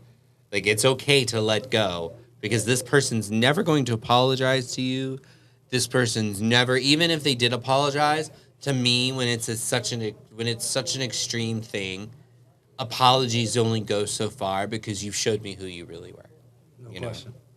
And so it's like, I forgive you because I know that I need to let go so I can stop holding myself back. Correct. But and this is how I feel about, like, this is the majority of my family, is that I forgive you. I'm sorry. We need to turn it up. I'm They're sorry. having more fun We than do. us. We do. And look what the camera did. The camera, like, turned all on me. Hold on. Where's the remote? We have to see Brian's handsome face. Oh, I think John. There's a joke in there. I'm going to leave it alone. You stop, sir. You stop. Okay? Stop. But like I'm a firm believer in like stand 10 toes down on what you say about it being like about like you like just feeling people feel attacked because you are happy and they are not because they see you living a dream or fulfilling a wish list or like, you know, doing the bucket list, right? And they cannot bring themselves to do that either. That goes back to what I was saying earlier about you know you hear the phrase the present is a present, right? And when you break that down, what does that actually mean? Because it just sounds so cliche. Well, what it really says is if you live in the fear and the doubt and the betrayals that have all happened to you in life, then you never live in the moment. If your anxiety for the future is greater than the present, you never live in that moment. And so I feel like that's where we're able to be the best version of ourselves is in the present moment. And it's when we're not wrapped up in fear. It's when we're not wrapped up in depression. It's when we're actually able to be our authentic self. And that's how we get to operate. Authenticity goes a long way because I tell people all the time, and it's like for me it hits a bit differently because like in my community there are a lot of men who get to be my age that don't get to be themselves. You know what I mean? Because they have to be in the closet because they married a woman or like their family would shun them for coming out. And like it's when you talk about authenticity, it strikes such a chord because if you can authentically be yourself, that in turn should inspire others to be authentic to themselves and to others as well. Because nothing should hold you back from being your authentic self. But for some strange, I say strange, there's a few reasons we could name. But for reasons, people feel that having to put on a like persona or a facade of like who they are is much more acceptable than just being authentic to the people who will accept you when you're authentic, not the people who accept you when you have your facade or your persona up. So, but what you're doing that, and even saying acceptance, is you're looking for external validation. Yeah. So that's where you're going to run into issues. You know, I love the comedian Jimmy Carr, and I was listening to him earlier, and somebody was asking a question about somewhere along the lines of their dad just found out he had 6 to 12 months to live. He's been cheating on the mom for years, and they're trying to figure out like how they can.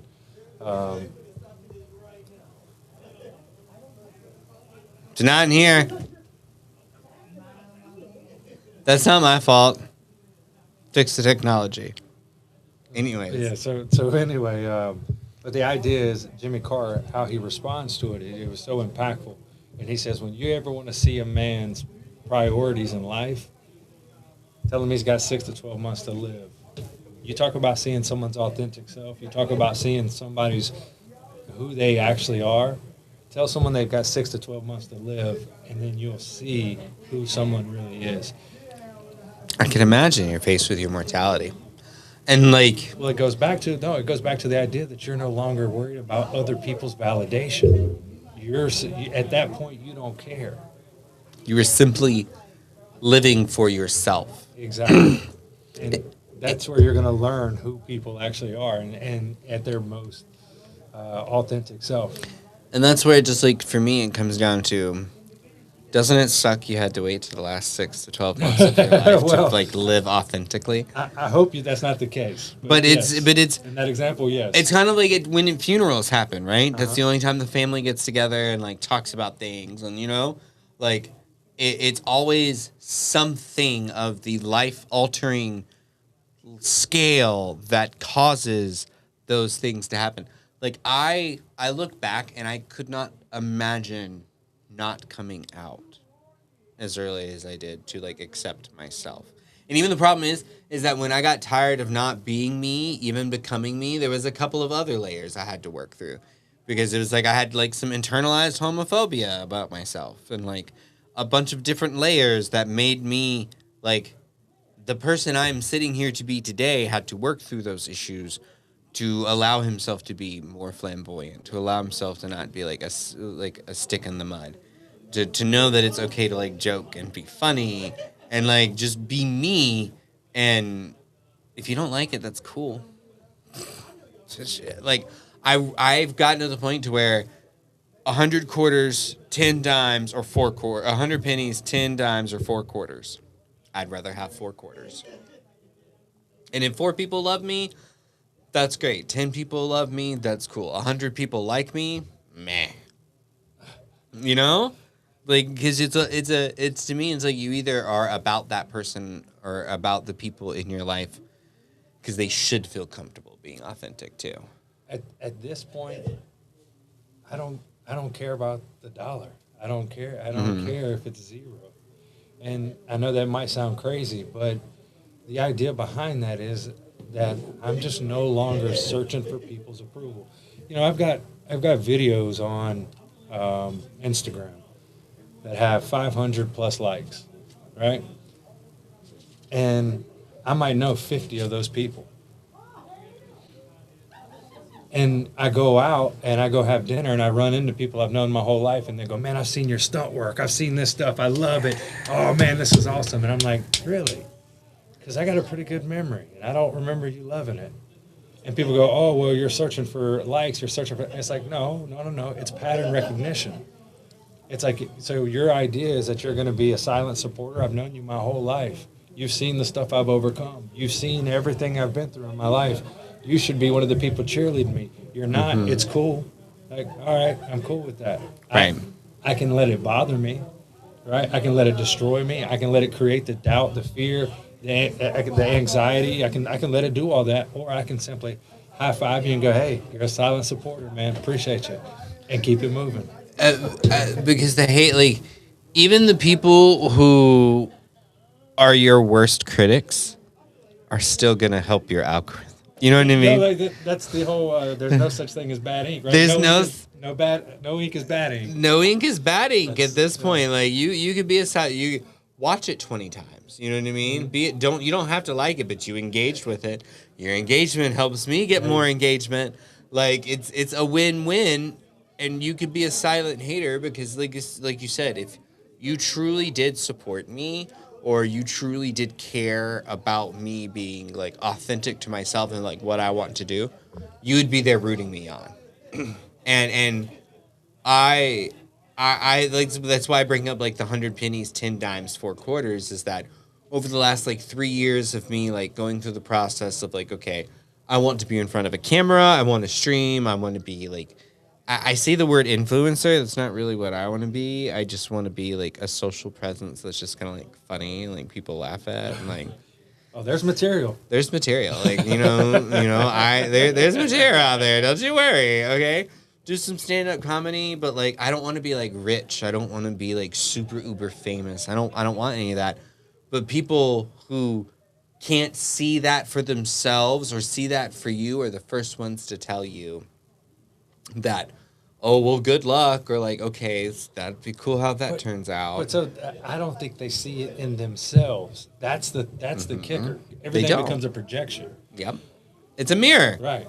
Yep. And so it's funny because like some of the people that go, I you're never going to make it. You're never going to do this. And it's like, I've learned to basically look at that and go, that's their self-doubt. Yes. Right. So,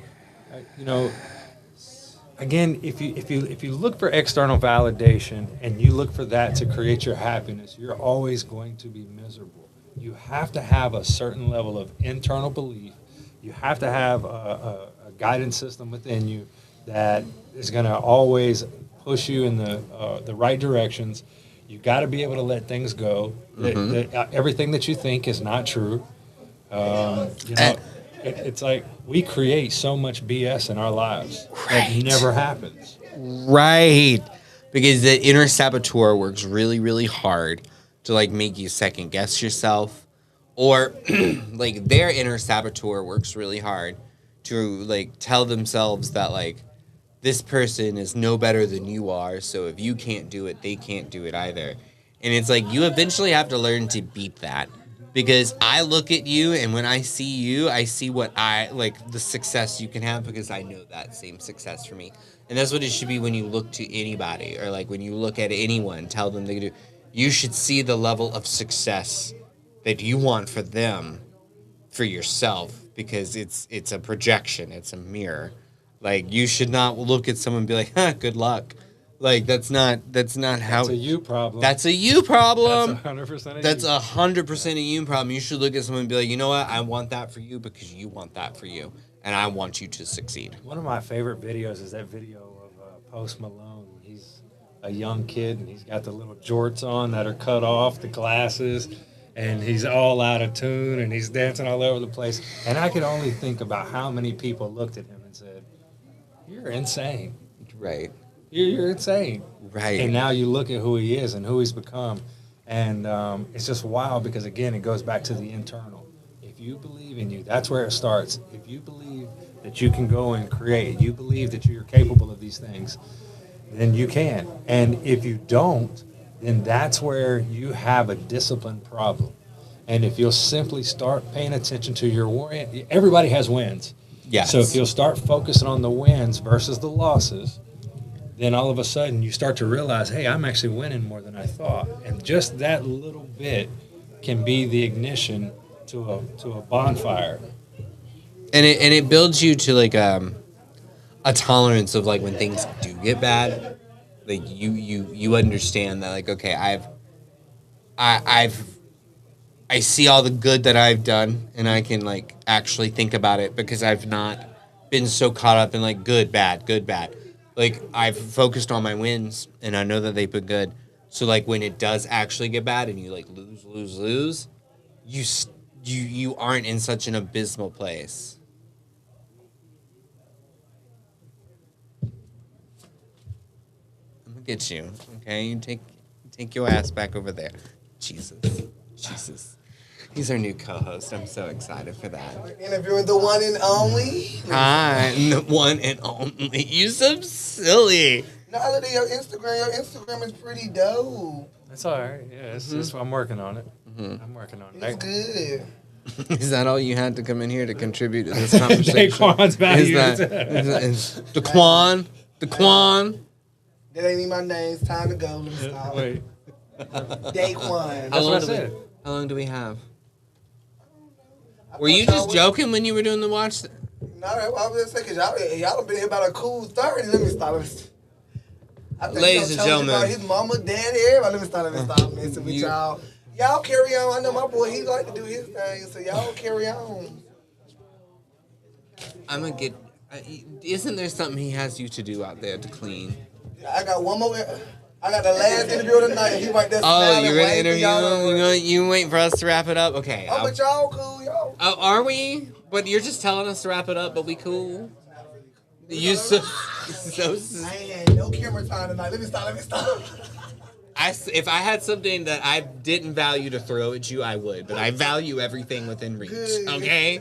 Jesus. Tell the people where they can find you and any closing words that you have.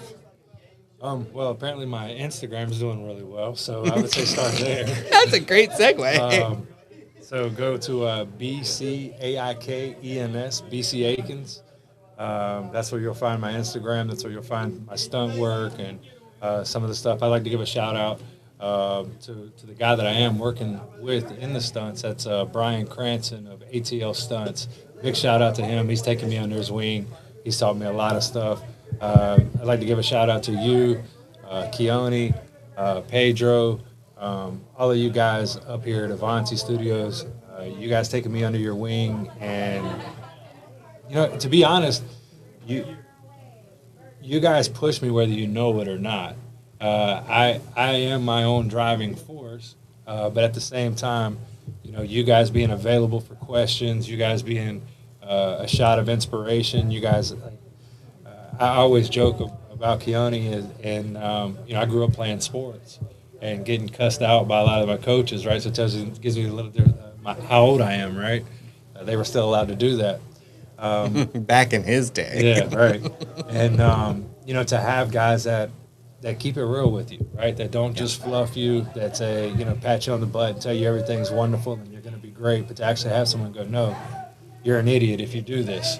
You got to earn this pat on the butt. Yeah, like it.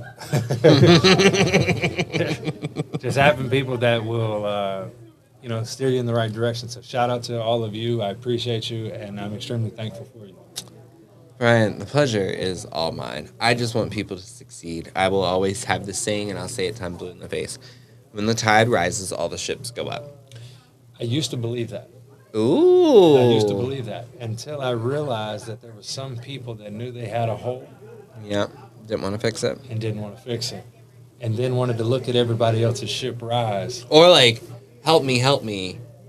My ship is sinking. If you would take the time to plug your own holes and fix your internals, your ship will too rise. But it's only if you take the time to plug your hole. Takes a village, it really does. But it's internal, I'm telling you. It is, because if you can't help yourself, no one else is going to help you.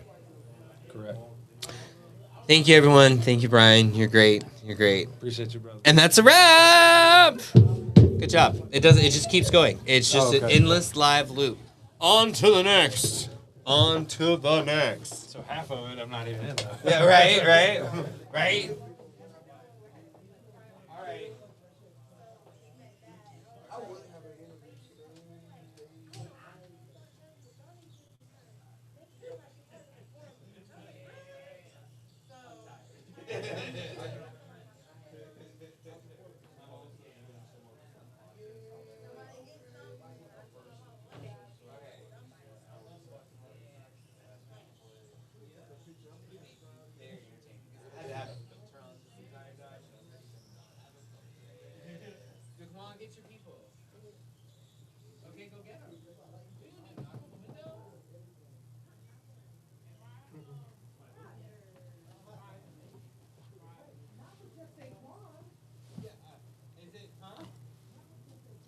Why? Why ain't season?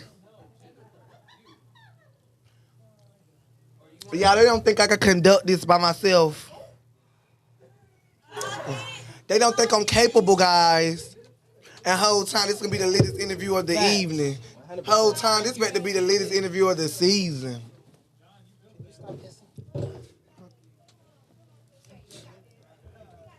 Treat me like the stepchild. Our last interview of the day. It's been a long day. I think this is like a 4 or 5 hour. I gotta look at the timer. I think this is going on hour 5. I think something like that. We here. He's a producer director. He's got to get all We in the building. suited up. This is like him turning into Iron Man right now. Yeah. Williamson Studios. Gotta make sure the suit right. Now this is great because it's full circle.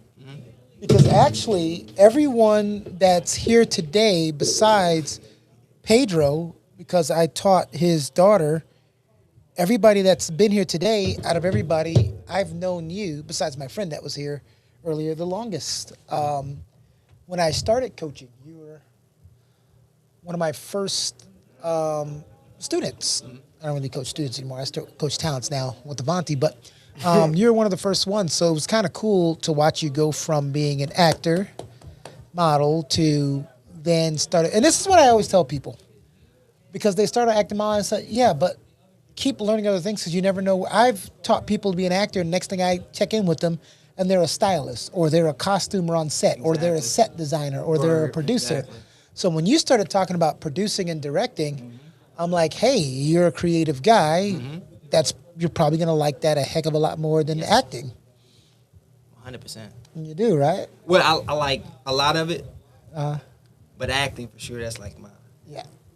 But producing, I love it too. I like writing too. So it's like, but acting is number one over everything. Because you're a creative. Facts. So you don't have to lose that passion for it, but you also explore the other passions. And that's what I tell my students, right, that I coach. You can have more than one talent. Just because I'm a construction worker, I could be a scientist too if I want to. I got that talent. You got many talents. You got many talents, right? We can't talk about those on there. You was a construction worker. Let's say you can skateboard too. You can monetize everything. Yeah. I don't believe in having one source of income. Right. You can have multiple.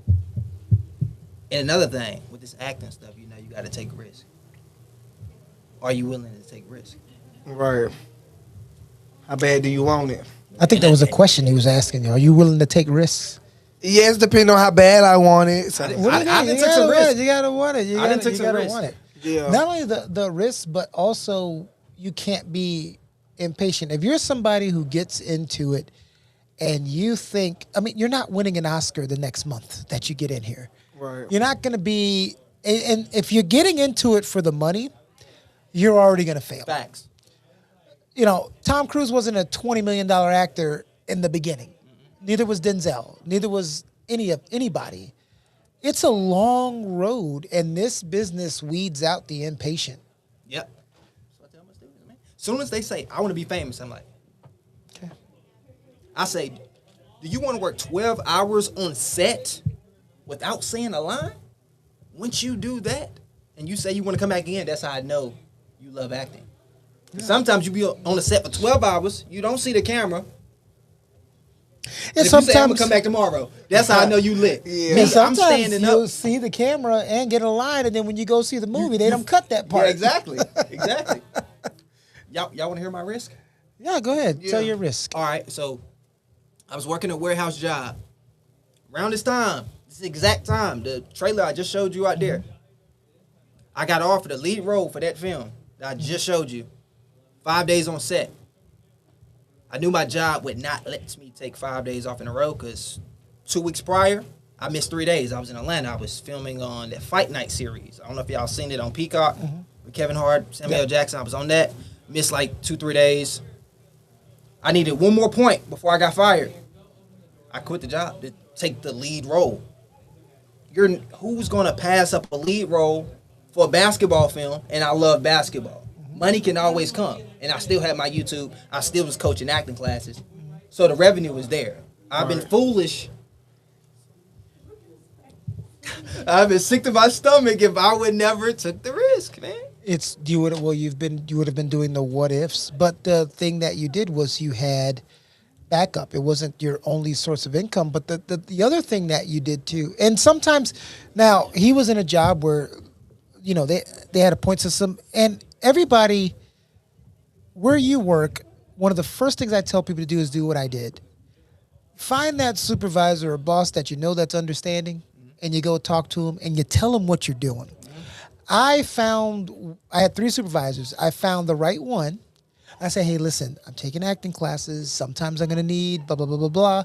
Work around it. But what I also did, and I know you did this too. Yeah, she wanted to, I worked extra freaking hard at the job. Anytime I was there. Right. So that when I needed to go. That's what I'm saying, bro. And then when I came back, it wasn't like everything's been out of order. None of your stuff was done before you left. And because people, you know, sometimes you got to return. Now, sometimes you might have a job where they don't give 2 bleeps. That was one of them. Yeah, they didn't care 2 bleeps. So that's 2 sides. But you don't know until you ask or you talk to. And the reason why I say find that right person, because we all know there's haters out there. Right. And you tell somebody that you're going to do something, they're so miserable that they have to stay in that job. They don't want you to succeed. Right. So you got to find the right person that's in some type of leadership position where you work. At some jobs it won't matter, but some it does. Yeah, 100%. And you know what's crazy too? If I would never left that job, I would never got my studio. Yeah. I would never. That's crazy, bro. Right. And see, I already knew these things was coming because I put in the work and I had my faith. And it was... If I didn't get laid off, I would have never got into my Avanti and my JC and all that. Exactly. You don't say that other word. Thank you. I know what word you're talking about. But yeah, man, it's crazy, bro. Especially not in the same sentence. Okay. I forgot you treat them with 2 different calibers. Yeah, totally. When I was over there, I couldn't wait to Different- get up. different- I treated like the evil stepchild. Totally different. No, okay, now you're being a little... No, you're being a you little did. Much. But, it's you know the video that I show you guys when we first started? That motivational video from the actors? And what's the 2 things in the beginning? And they said life without risks is not life, something to that effect. Exactly. And do something new. You got to challenge yourself. Or and no risk, no reward. And the one guy, I think it was more, I don't know, he said, if you, to get something different, you have to do something different. Exactly. If he woke up every day and just went to the warehouse, now some people go, but that's my job, I have to. But what did he tell you? He found other ways to supplement his income. Yes. And sometimes it takes, you worked a 12-hour shift. You might still need to put in 3 hours on your craft. Mm-hmm. Like, but that's impossible. And I always look at this. Why is that? And I want to turn it back to you because I know you're going to love this story. I could have been one of those people. But in my class, when I started acting, I had a 72-year-old woman. This woman was a single mom of 5 kids when she was younger. All of her kids went to college. She worked 2 jobs. Not all of her kids, I'm sorry. 2 of her kids were on drugs. As a grandmother, she took care of 4 of her grandkids while going to school. As a great-grandmother, one of the kids picked up their mom's habit. So as a 72-year-old, she works, takes care of 2 kids, and is going to school and learning how to act. And you don't think I have enough time in a day? I said, whoa, I need to stop complaining. Come on, this one. Bro. Right, because there's always somebody out there that's busier. That's what I'm saying. And I tell my students this. I say, I don't care how tired you are when you have to submit an audition. Right? Yes, we know you got to go to work the next day, but it goes back to risk.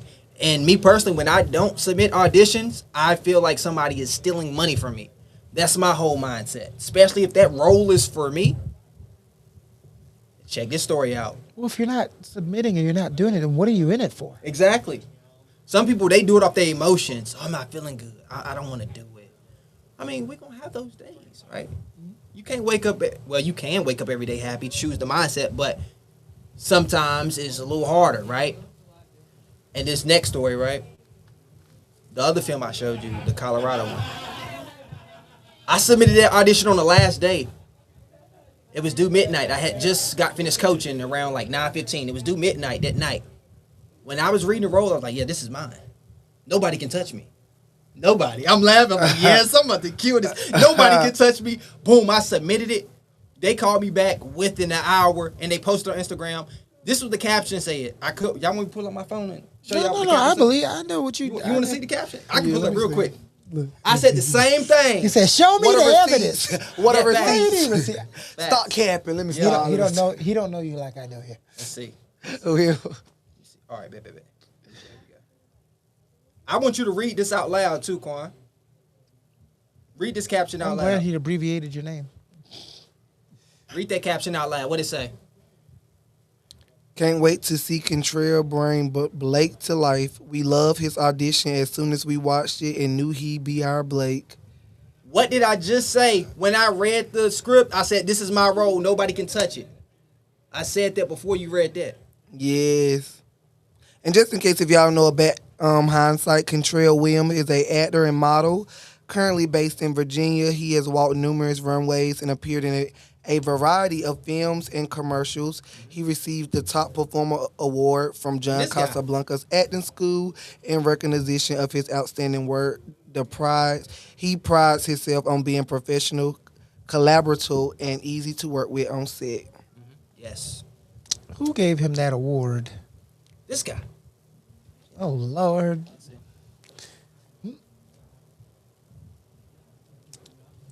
I don't know. I think that's AI. No, I'm playing. Oh, nah. I think that's AI. Look, it's not, and Daquan will tell you, it's not easy to be coached by me, is it? No. No, it's not. I wasn't as hard on him. Hey, you didn't ask the question, why not? Because I feel like you pick us apart before you put us back together. I didn't do that to him. But see, he looked like he got the goods of what you looking for. It has nothing to do with... See, now this is why I tell you, I can tell you're not paying attention to me. Do you think I care about your acting and modeling potential the most? I don't really knowing what I know exactly what he's saying right now. See, I don't be knowing what he be wanting from me sometimes. He knows it because watch it come out of his brain.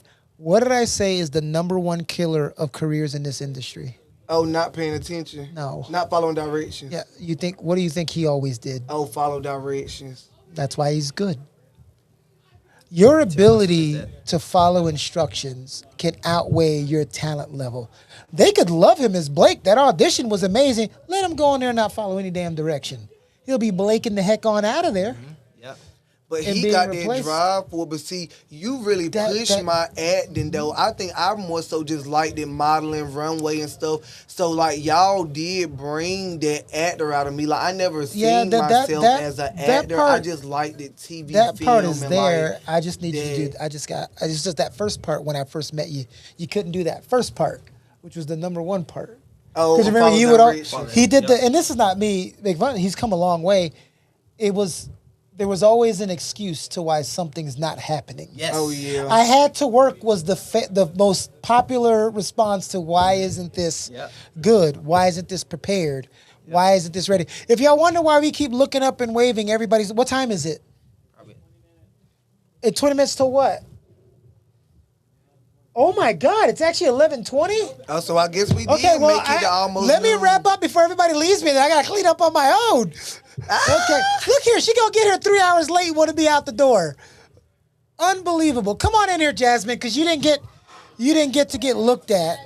So let's go ahead and take a look at you. Pedro's putting all the food in his pocket.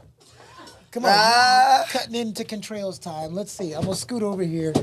This is Jasmine. Jasmine had to work for 95 hours. Jasmine, if you lean on me too much, your boyfriend's gonna be mad. But, it's 11:20. The girl said hello. We're all tired. We've been here a very, very long time. Pedro, what? We're see ya. Picture with you. Safe travels. So Jasmine, say hi. Hi. Jasmine's a great. And what did you just spend a whole bunch of time filming? I auditioned. Yeah, but what were you telling me? Oh, you got put on standby for... Yeah, an availability check on standby for one of the casting depots. It was for the Lizard music video.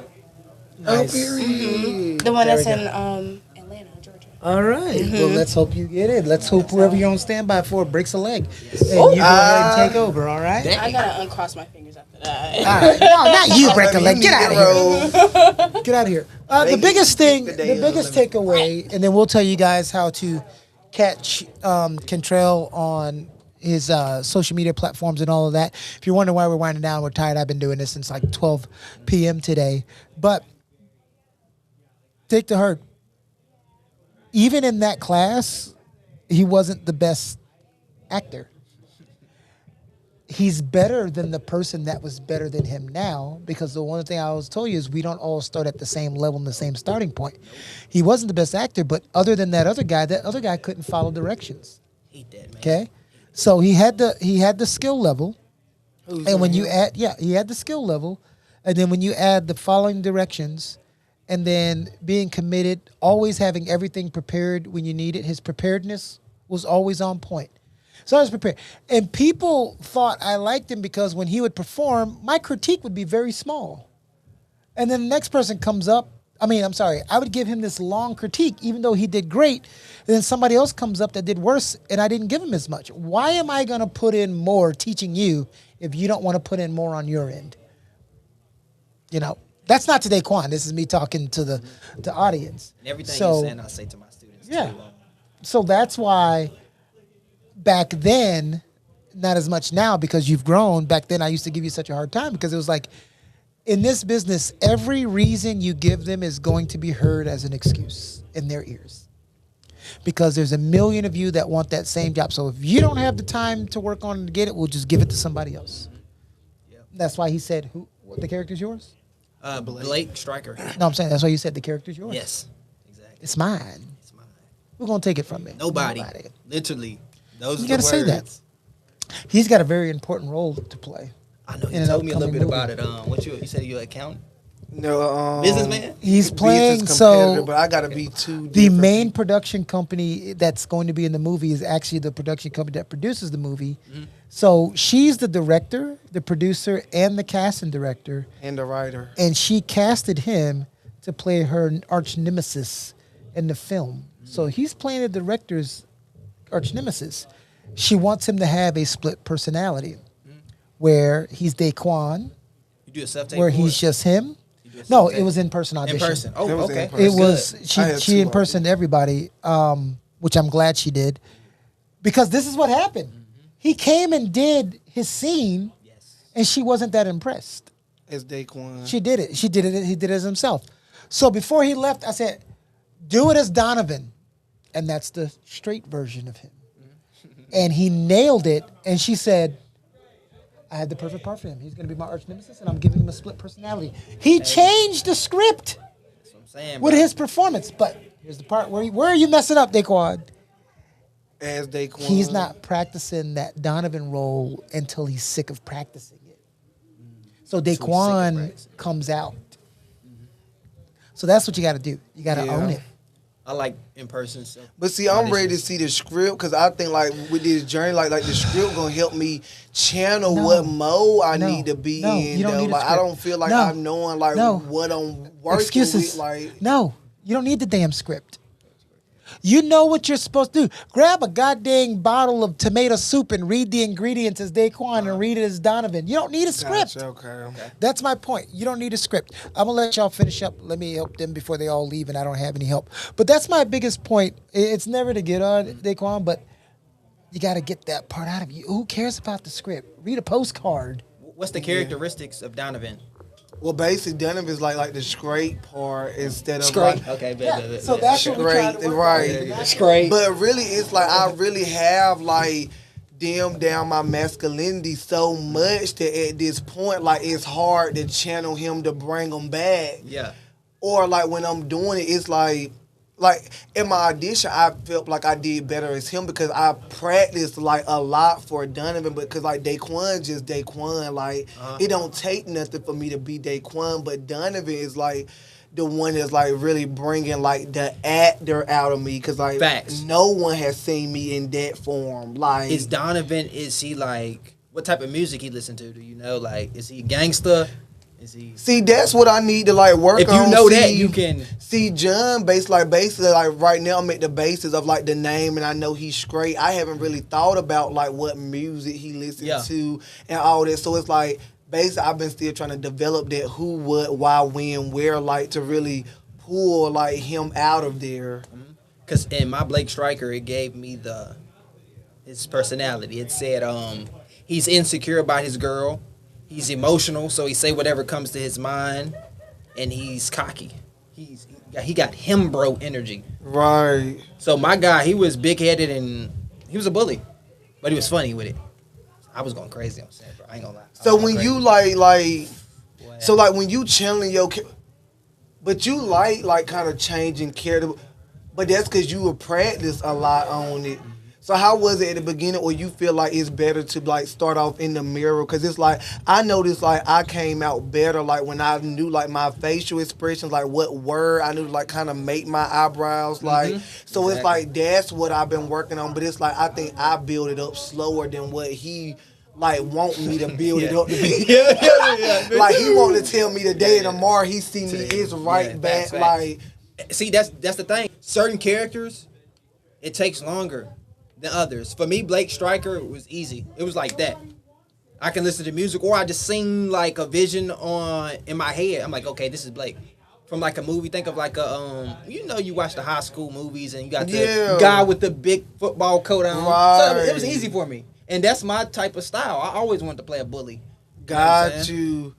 But see, I just really felt like I really started studying like the films. I just love the industry in general. Like anybody in the line, like I just don't like really just study the industry itself. So it's like me getting into like I'm not using the industry. I like my that. bad. And now that I do that, that's hard. No, but he be getting me on like my pronunciation and that's why I said you from St. Louis or something? No, it's just my pronunciation and like enunciation. That's unique I got though. to do that like That's better. That's no.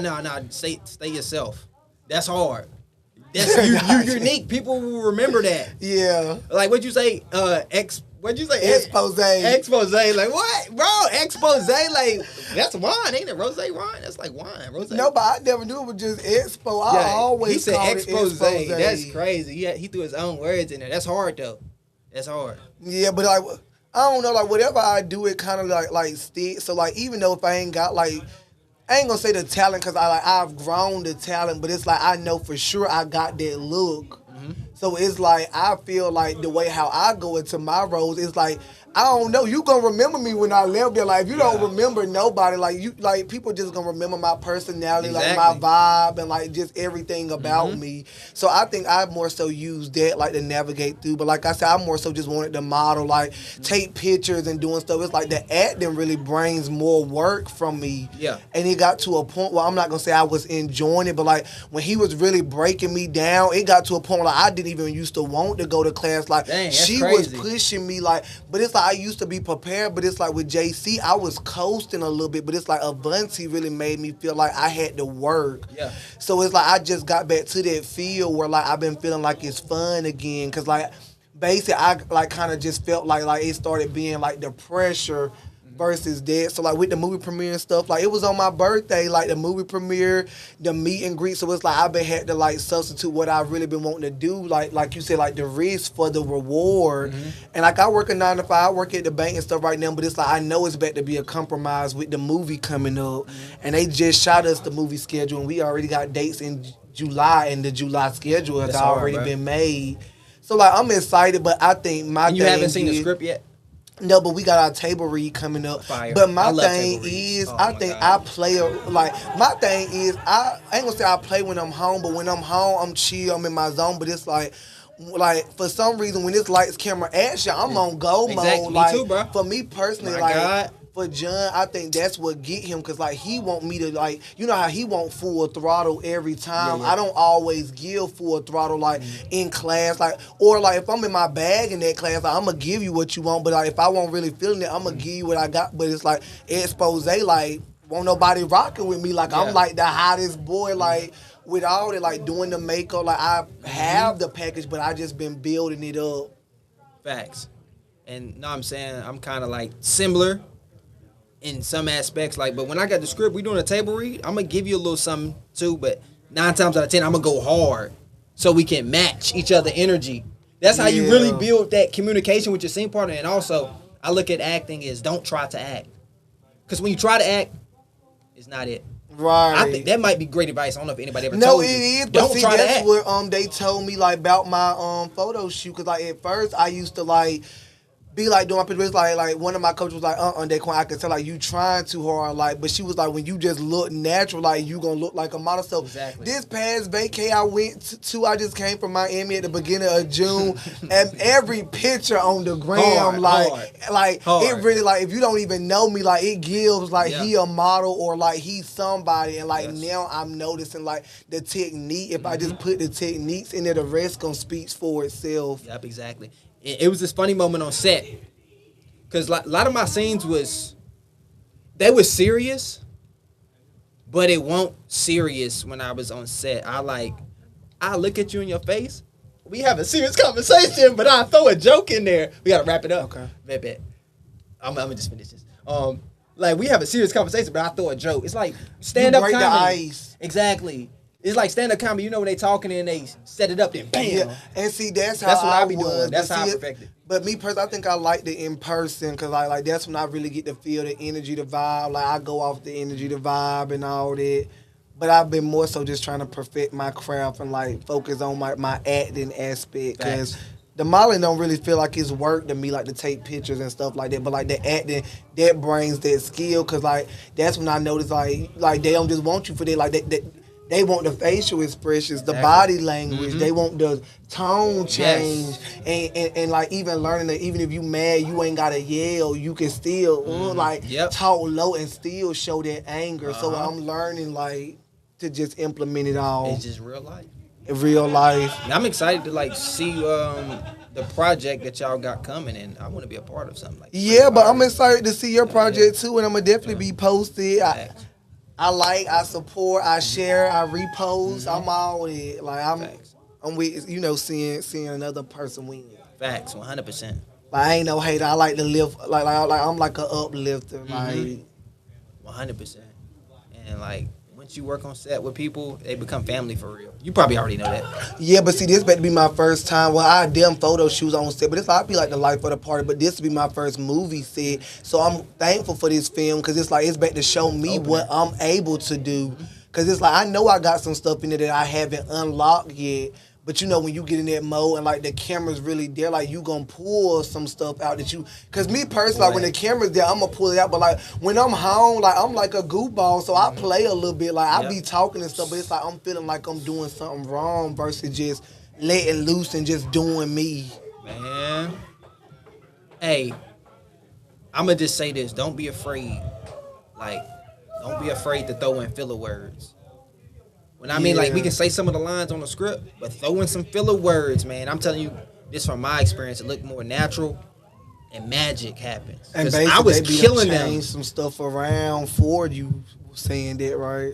Exactly. They was asking me, like, you do stand-up comedy? The way I was delivering my words, I'm like, nah, I don't do stand-up. Right, but they just let them know, like, when they want somebody hot, they want to call you. Like if they ideas ain't fresh, they know you got your own ideas.